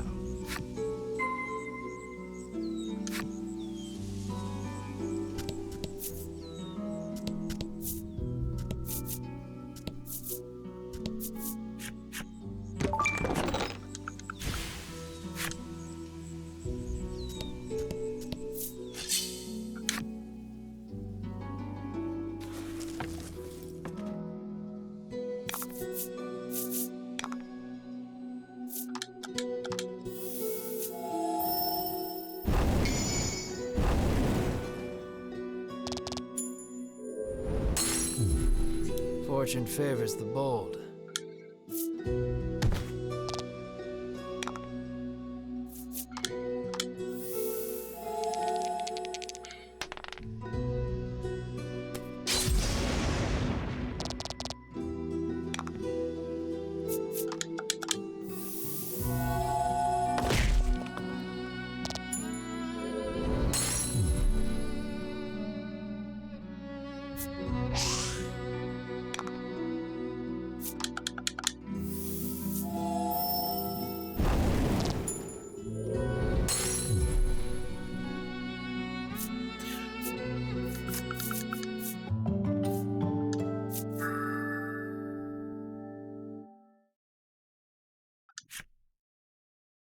Abilities are skills that confer passive effects in battle to take effect automatically without needing to be equipped.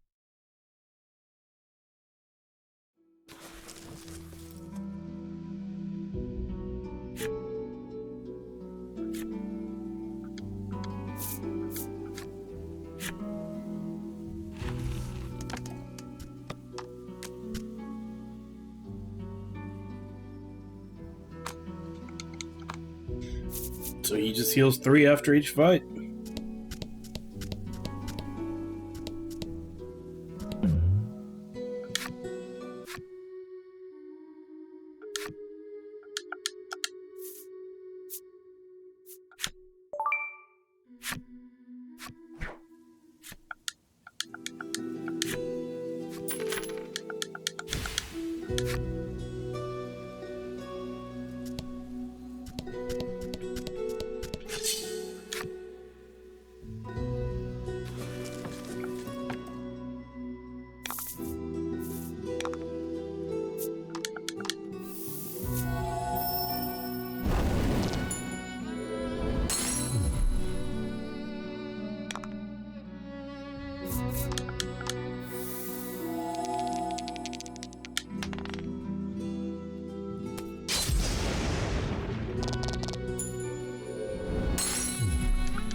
Ah, more nuts.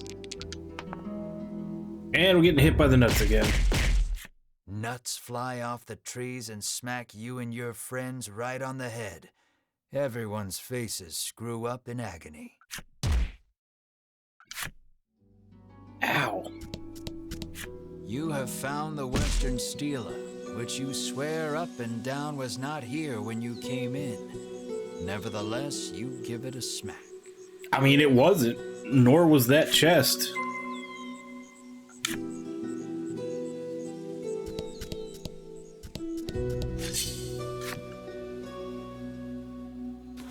Alright, so who got hit for 8? Let's do this. Everybody got hit for 8.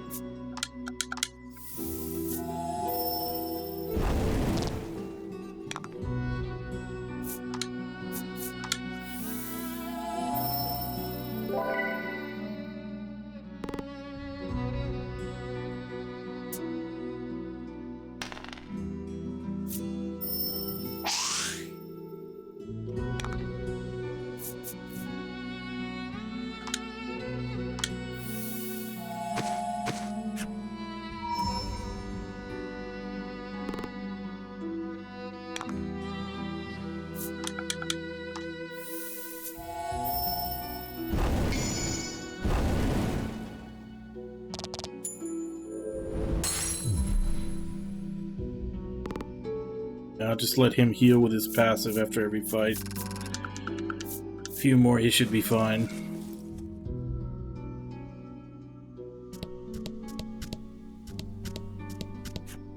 The man sighs, realizing he may never be able to escape with his current tool set.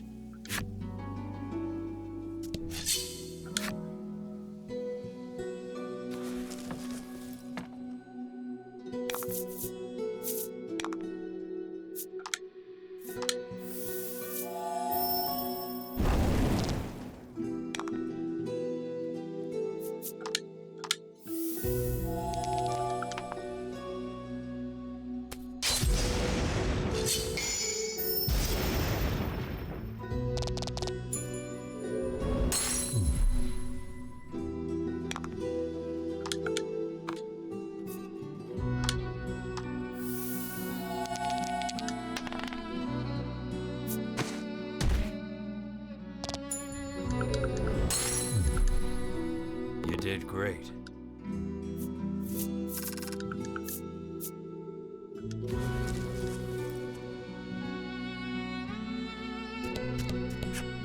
The woman appears to be lost. How do I get out of here? She asks with furrowed brows.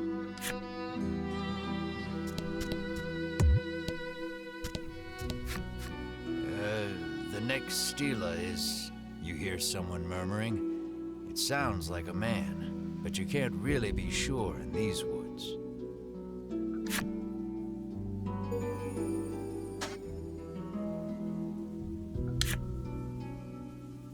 We haven't actually checked anybody's cards for a bit.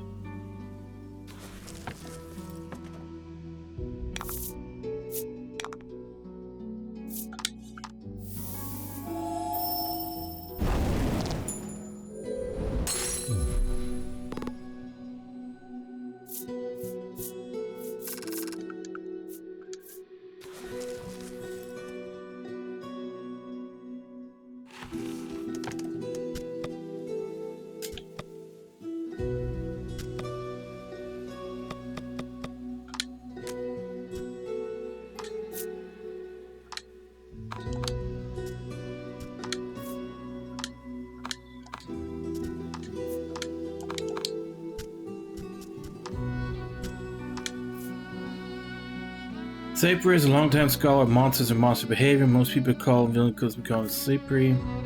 Studies monsters for the sake of his daughter, a daughter whom, curiously, no one has ever seen.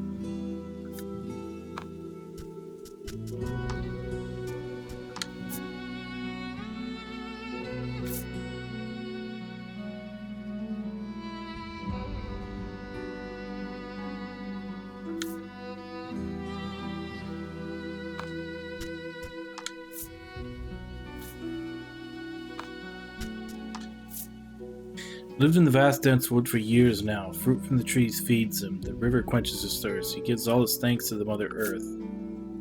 He's wandered these deceitful building wood for ages. He knows he will not find home, no matter how many times he begs or tears he sheds. He is doomed to wander for another day. Sucks to be him.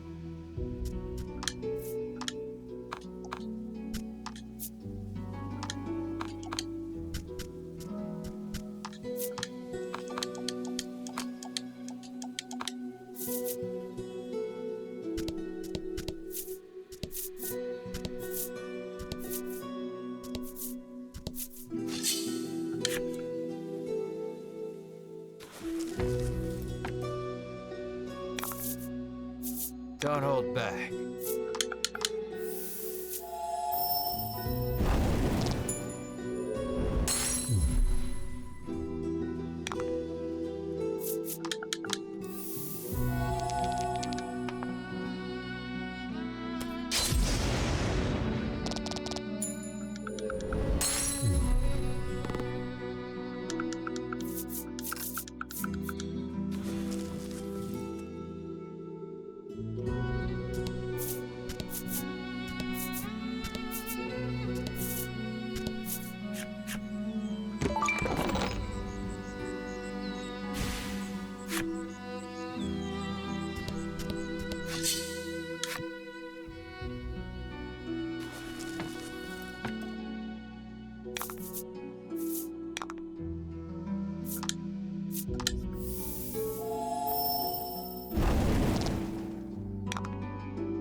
Your body is soothed by the gentle tone. It feels as though your fatigue has somehow washed away.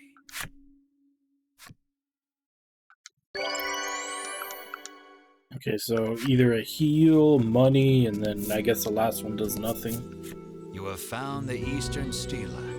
You see the words Melody of Fortune chiseled into the corner. You have investigated all 4 of the Stela and the bewildering wood. You hear a sound, and it's not all that far away.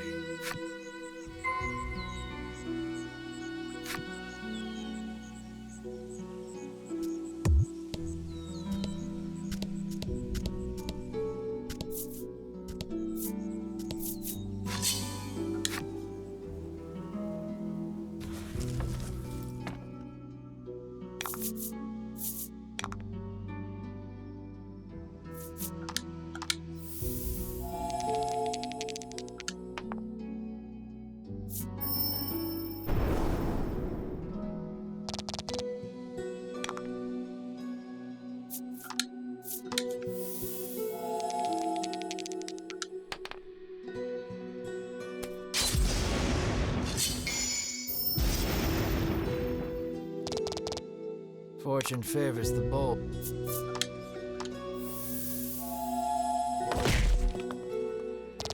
Oh, he left it with one.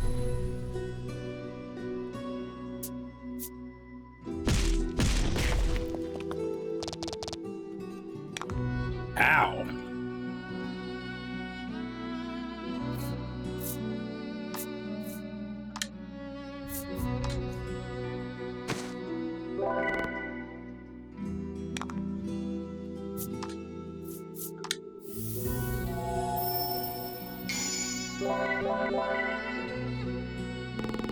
Oh?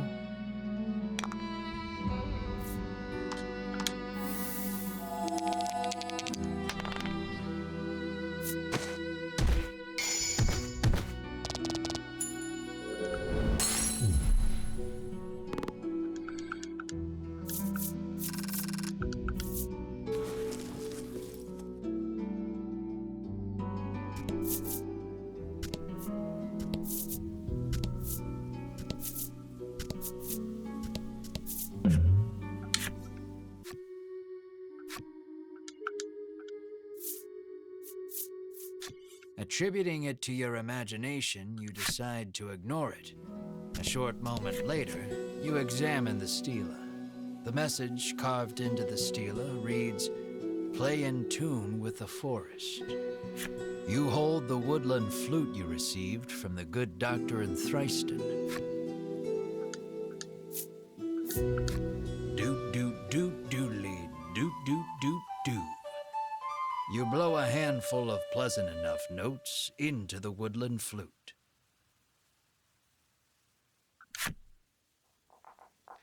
You soon become aware of accompanying percussion, which reveals itself to be a series of impeccably timed footfalls racing toward you. A young woman appears before you. "That was absolutely dreadful," she whinges, her jaunty gait betraying her enjoyment. She calls herself Ridis and declares herself a woodlander, resident of the bewildering wood. By sheer coincidence, the flute on which you played those notes was one designed to call the woodland people to your side. Stunned by your good fortune, you ask Ridis to lead you eastward out of the forest. What luck! She agrees far more readily than you ever anticipated. But, she continues, extending her hand, you'll have to hand over the woodland flute first.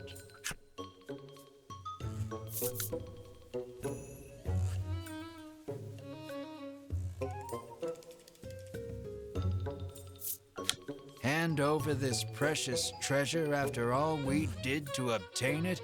Are you mad? You yell, thoroughly declining Ridis's offer. Okay then, enjoy roaming the bewildering wood for all of eternity, she says, striding off to who knows where.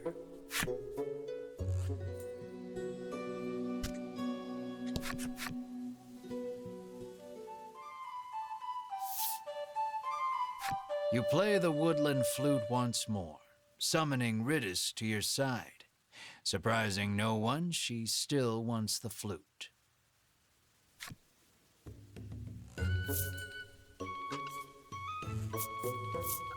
That'll cost you 1,000 gold pieces, you say smugly. Ugh, it's always about money with you travelers, she snorts derisively. Her face contorts in disgust. She reaches into her cloak. Hey, what about my money? You stammer. Before you can finish your thought, Mars' tongue whips across your hand, snatching the fruit and sliding it into his gullet. Ridis gasps. How could you let him do that? Just one of those fruits sells for 10,000 gold pieces, she shouts.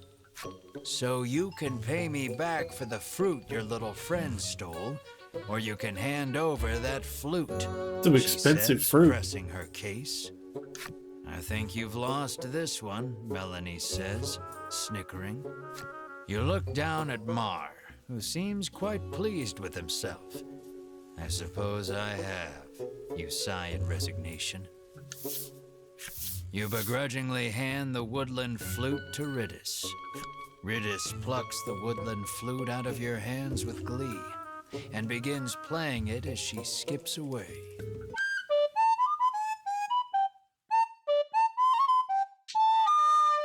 Oh, God. Well, playing is a generous term. It sounds as though she may as well be murdering. It sounds like that Jurassic Park on the recorder meme. Riddis makes it clear that the fastest way out of the woods is through woodland, where she lives. It's that-a-way, Riddis says gleefully, pointing past the stela before you.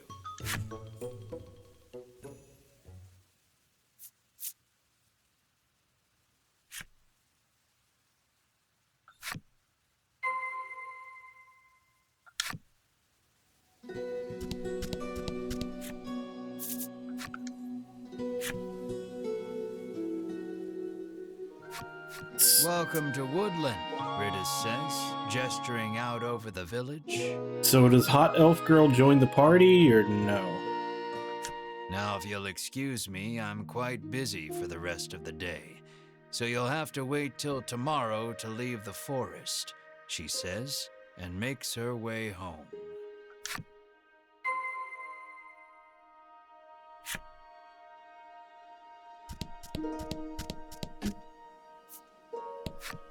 Welcome to the Forest Oasis, the man greets you warmly.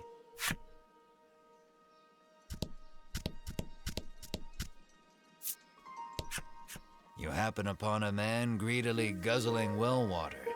Could it truly be that much better than ordinary water?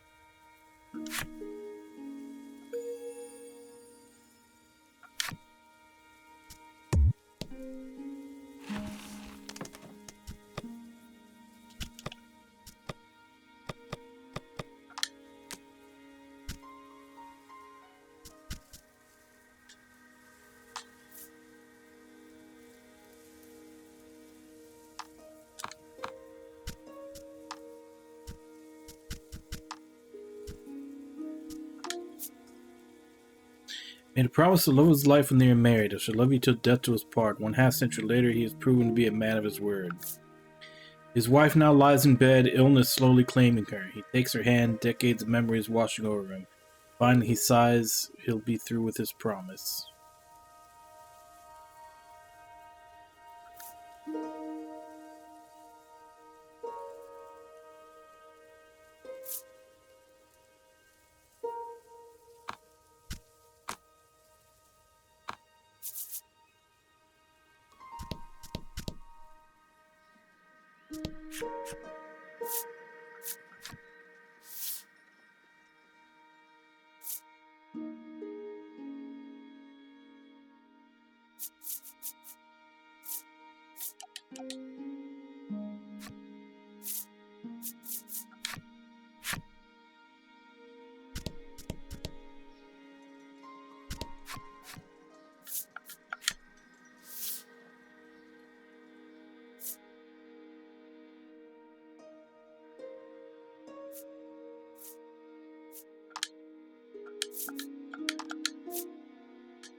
Defense goes down by 1, but her speed goes up.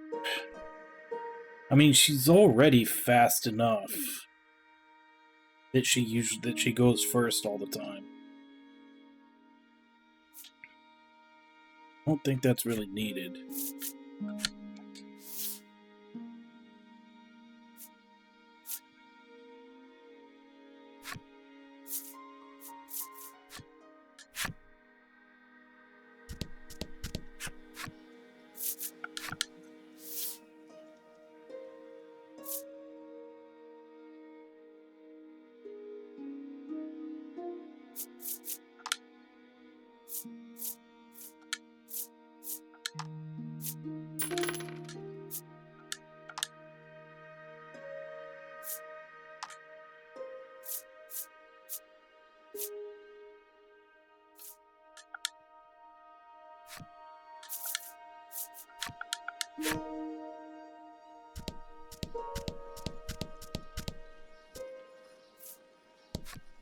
This shortcut is reserved for use by woodland citizens only, the guard barks, clearly unwilling to let you pass.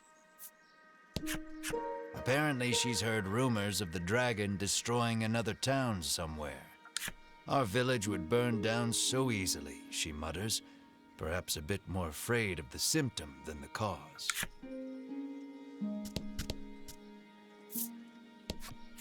You learn that Ridis's family is mired in debt and living hand to mouth. And I know how they got in so much trouble, the rumor mongerer says deliciously. We are not in the business of meddling in the personal affairs of others, Melanie says curtly, cutting her off.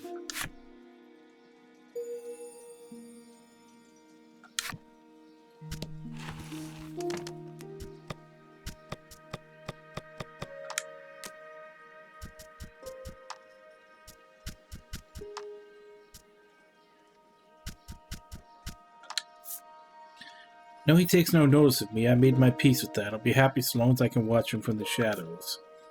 This place is a paradise. So many trees in which to gaze upon it from all angles every day of the year, forever and always. Okay, crazy stalker.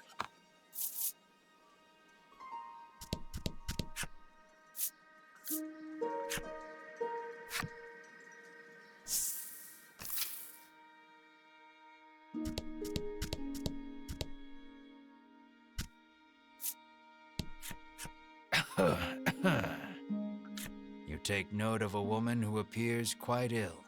As it turns out, she is none other than Ridis's mother. She is in no small amount of pain. Will you give her something to ease her suffering? Do I have anything?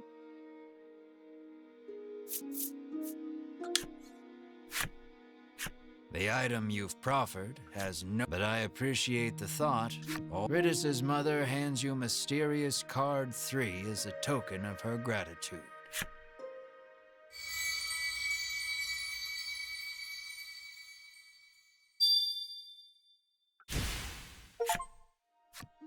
She begins speaking of Ridis, who has been preparing the medicine that helps her get through the day. She blames her illness, and therefore herself, for making Ridis's life so difficult. The more she talks, the more her face drops.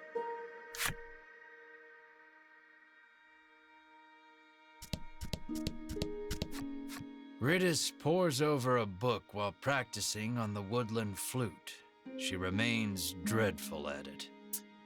The instant you begin speaking, she nearly leaps out of her skin and hides the book. She somehow hadn't noticed you. I thought you were the debt collectors. You can't sneak up on me like that, she stammers, struggling to regain her composure.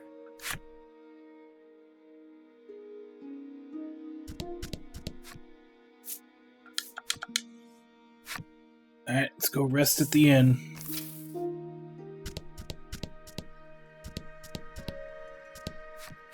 Been a while since we've had any outsiders. It turns out this inn is simply a place where the poor, lost souls trapped in the bewildering wood may recover.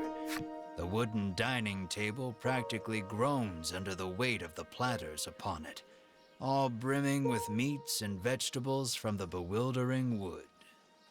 I've certainly earned this, you say to yourself, as you slide into your seat at the table, positively drooling over the feast before you. Melanie takes no note of your boorish behavior, uttering a small prayer of thanksgiving before reaching for a plate of vegetables. Mar sits, eyes fixed on the food upon the table, statuesque in his stillness. What a good boy. Mar clears the entire table in a matter of seconds, even emptying the water barrel in a single gulp. He lets out a self-satisfied burp that sends a small jet of just-drank water arcing out onto the floor. The sun sinks low, and the day draws to a close.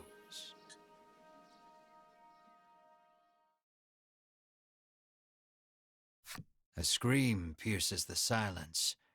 Fire! You leap out of bed, adrenaline coursing through your veins. The others follow suit, and before long you've burst through the front door and into the street. Ridis's house is ablaze, a nearby villager screams.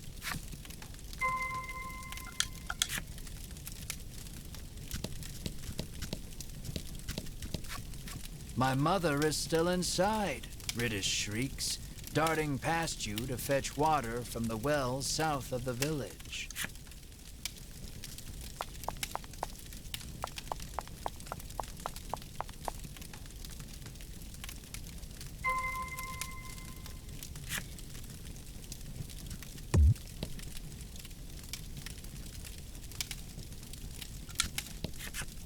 Ridis is gathering water in an attempt to fight the blaze all on her own.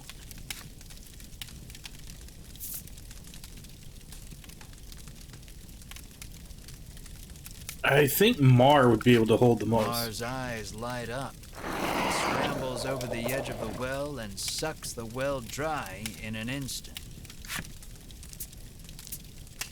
He pokes at his swollen belly and gestures toward Ridis's house, as if to say, "Get me back there, quick."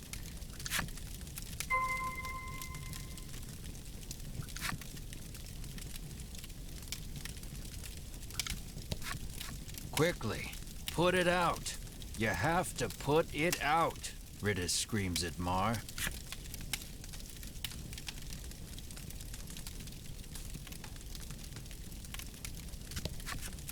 Mar douses the house with the water he sucked up from the well. The fire is reduced to mere embers, and all is well. Or so you think. Something darts out from behind the house and attacks.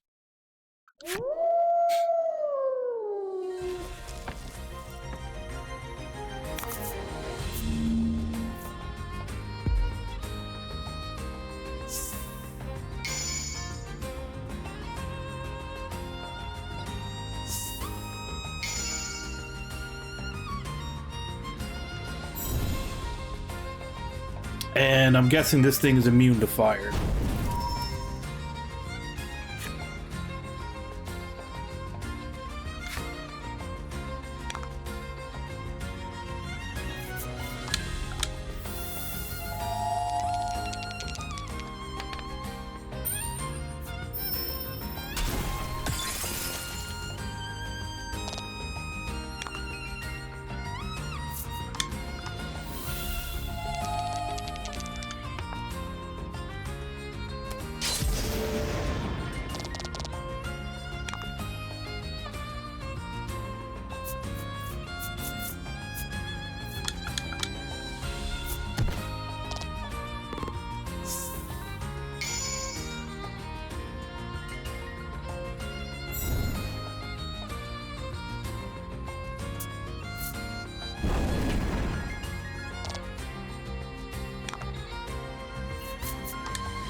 Yeah, I should have just normal attacked. That was a waste.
I think we're at about the level where we could probably take out the Ivory Order bastards if we fought them again.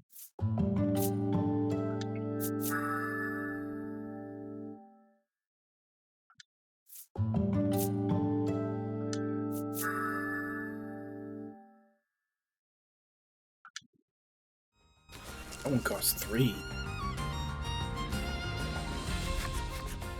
The fiery beast dispatched, you return to putting out the last of the blaze with Mars' help. Ridis's mother, now safe, tells you the creature came out of nowhere and set the house aflame. What would bring a creature of fire to a place like this, you wonder?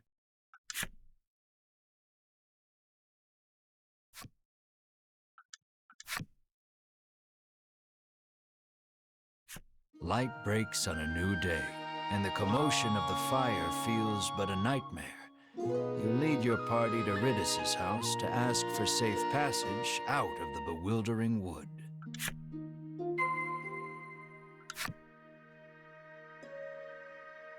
Alright, well, this is gonna have to be where we stop for today. Hopefully, Ridis is a party member. I know there's definitely more than just these 3, since they give you the option to switch people out. So I'm hoping she's a party member.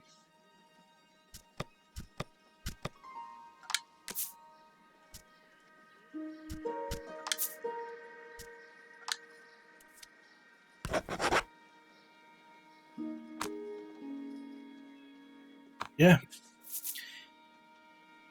Fun game so far, if a bit easy. I don't know if it's going to get any tougher later, but yeah, right now it's pretty easy.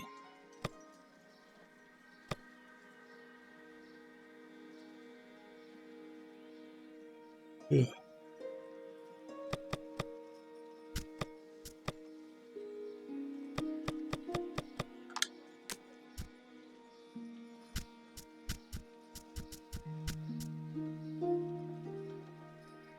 So I'm guessing either there's 7 chapters, or it's 6 chapters, and then this is the ending.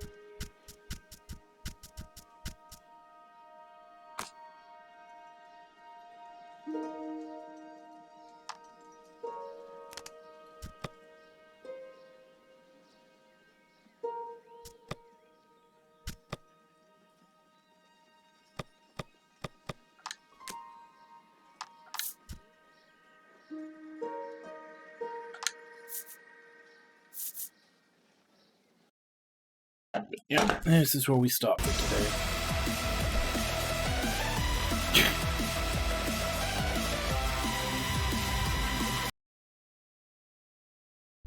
Okay, I'm guessing you probably finished your game early, and we're taking a chance to finally raid me, but I am literally ending. But thank you very much for the raid, Kaz. Yeah, that's what I'm saying. I'm guessing that you probably finished the binary domain early. Oh, you finished it 2 hours ago? Yeah, but yeah, I am literally getting ready to raid off to someone else. Poke Rogue. Oh, the servers died. Damn.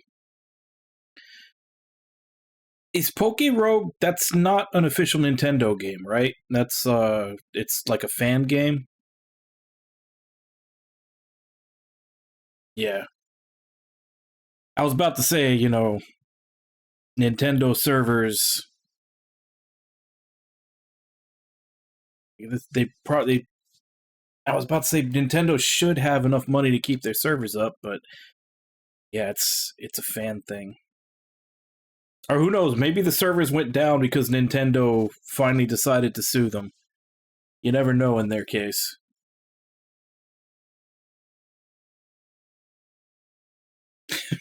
Well, that'll be funny if we if we're looking through like gaming sites tomorrow and be like yeah, Nintendo served C&D to Poke Rogue.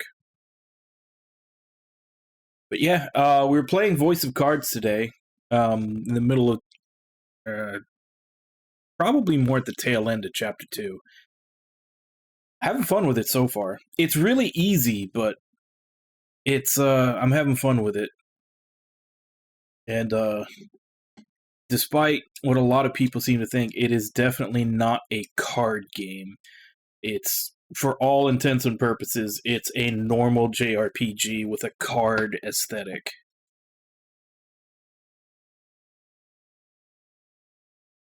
But, yeah, we will continue with this come Tuesday.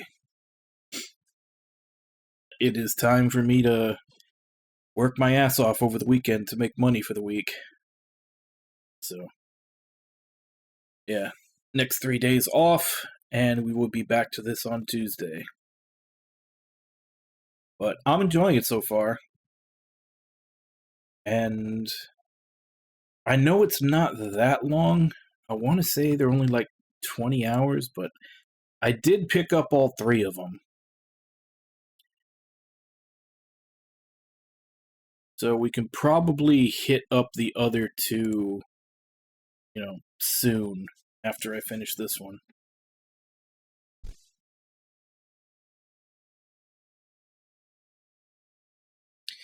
And this is my alarm to let me know that it's time to stop streaming. Right around the time that it's about time for me to end, he wakes up and demands attention.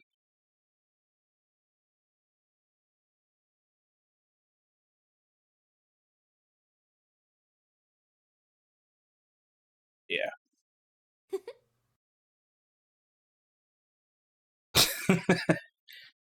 You actually got the waifu that you requested in the queue. Which reminds me, I haven't added anybody to the waifu queue for a long time. I need to actually go through the list of games I've completed and see if there's any more candidates to add in. There definitely are. I just haven't been keeping up with it. And Josie is now up on my... And there goes the webcam. Yep.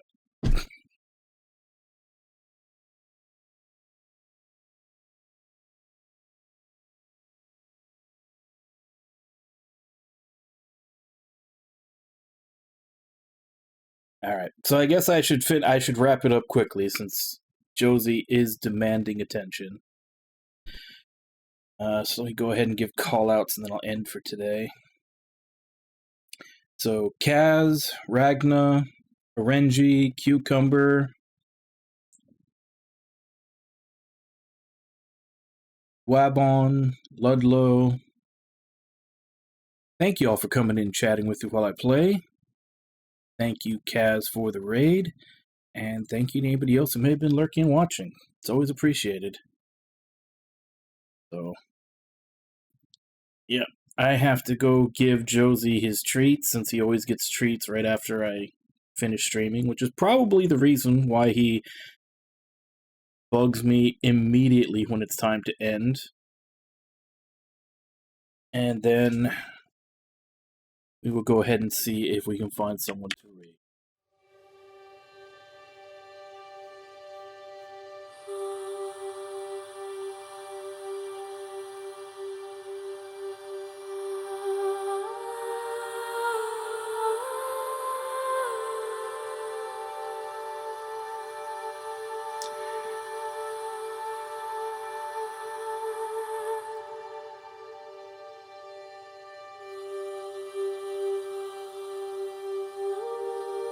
Trying to navigate all this with Josie right in front of my monitor. But let's go ahead and raid Bitwizard. It looks like he's playing Magic Knight Ray Earth. So, as per usual, let's go ahead and jump in, say hi. Hope to see you all next time, and until then. That didn't type in. Oh, that just ruined my outro. Bye-bye, everybody!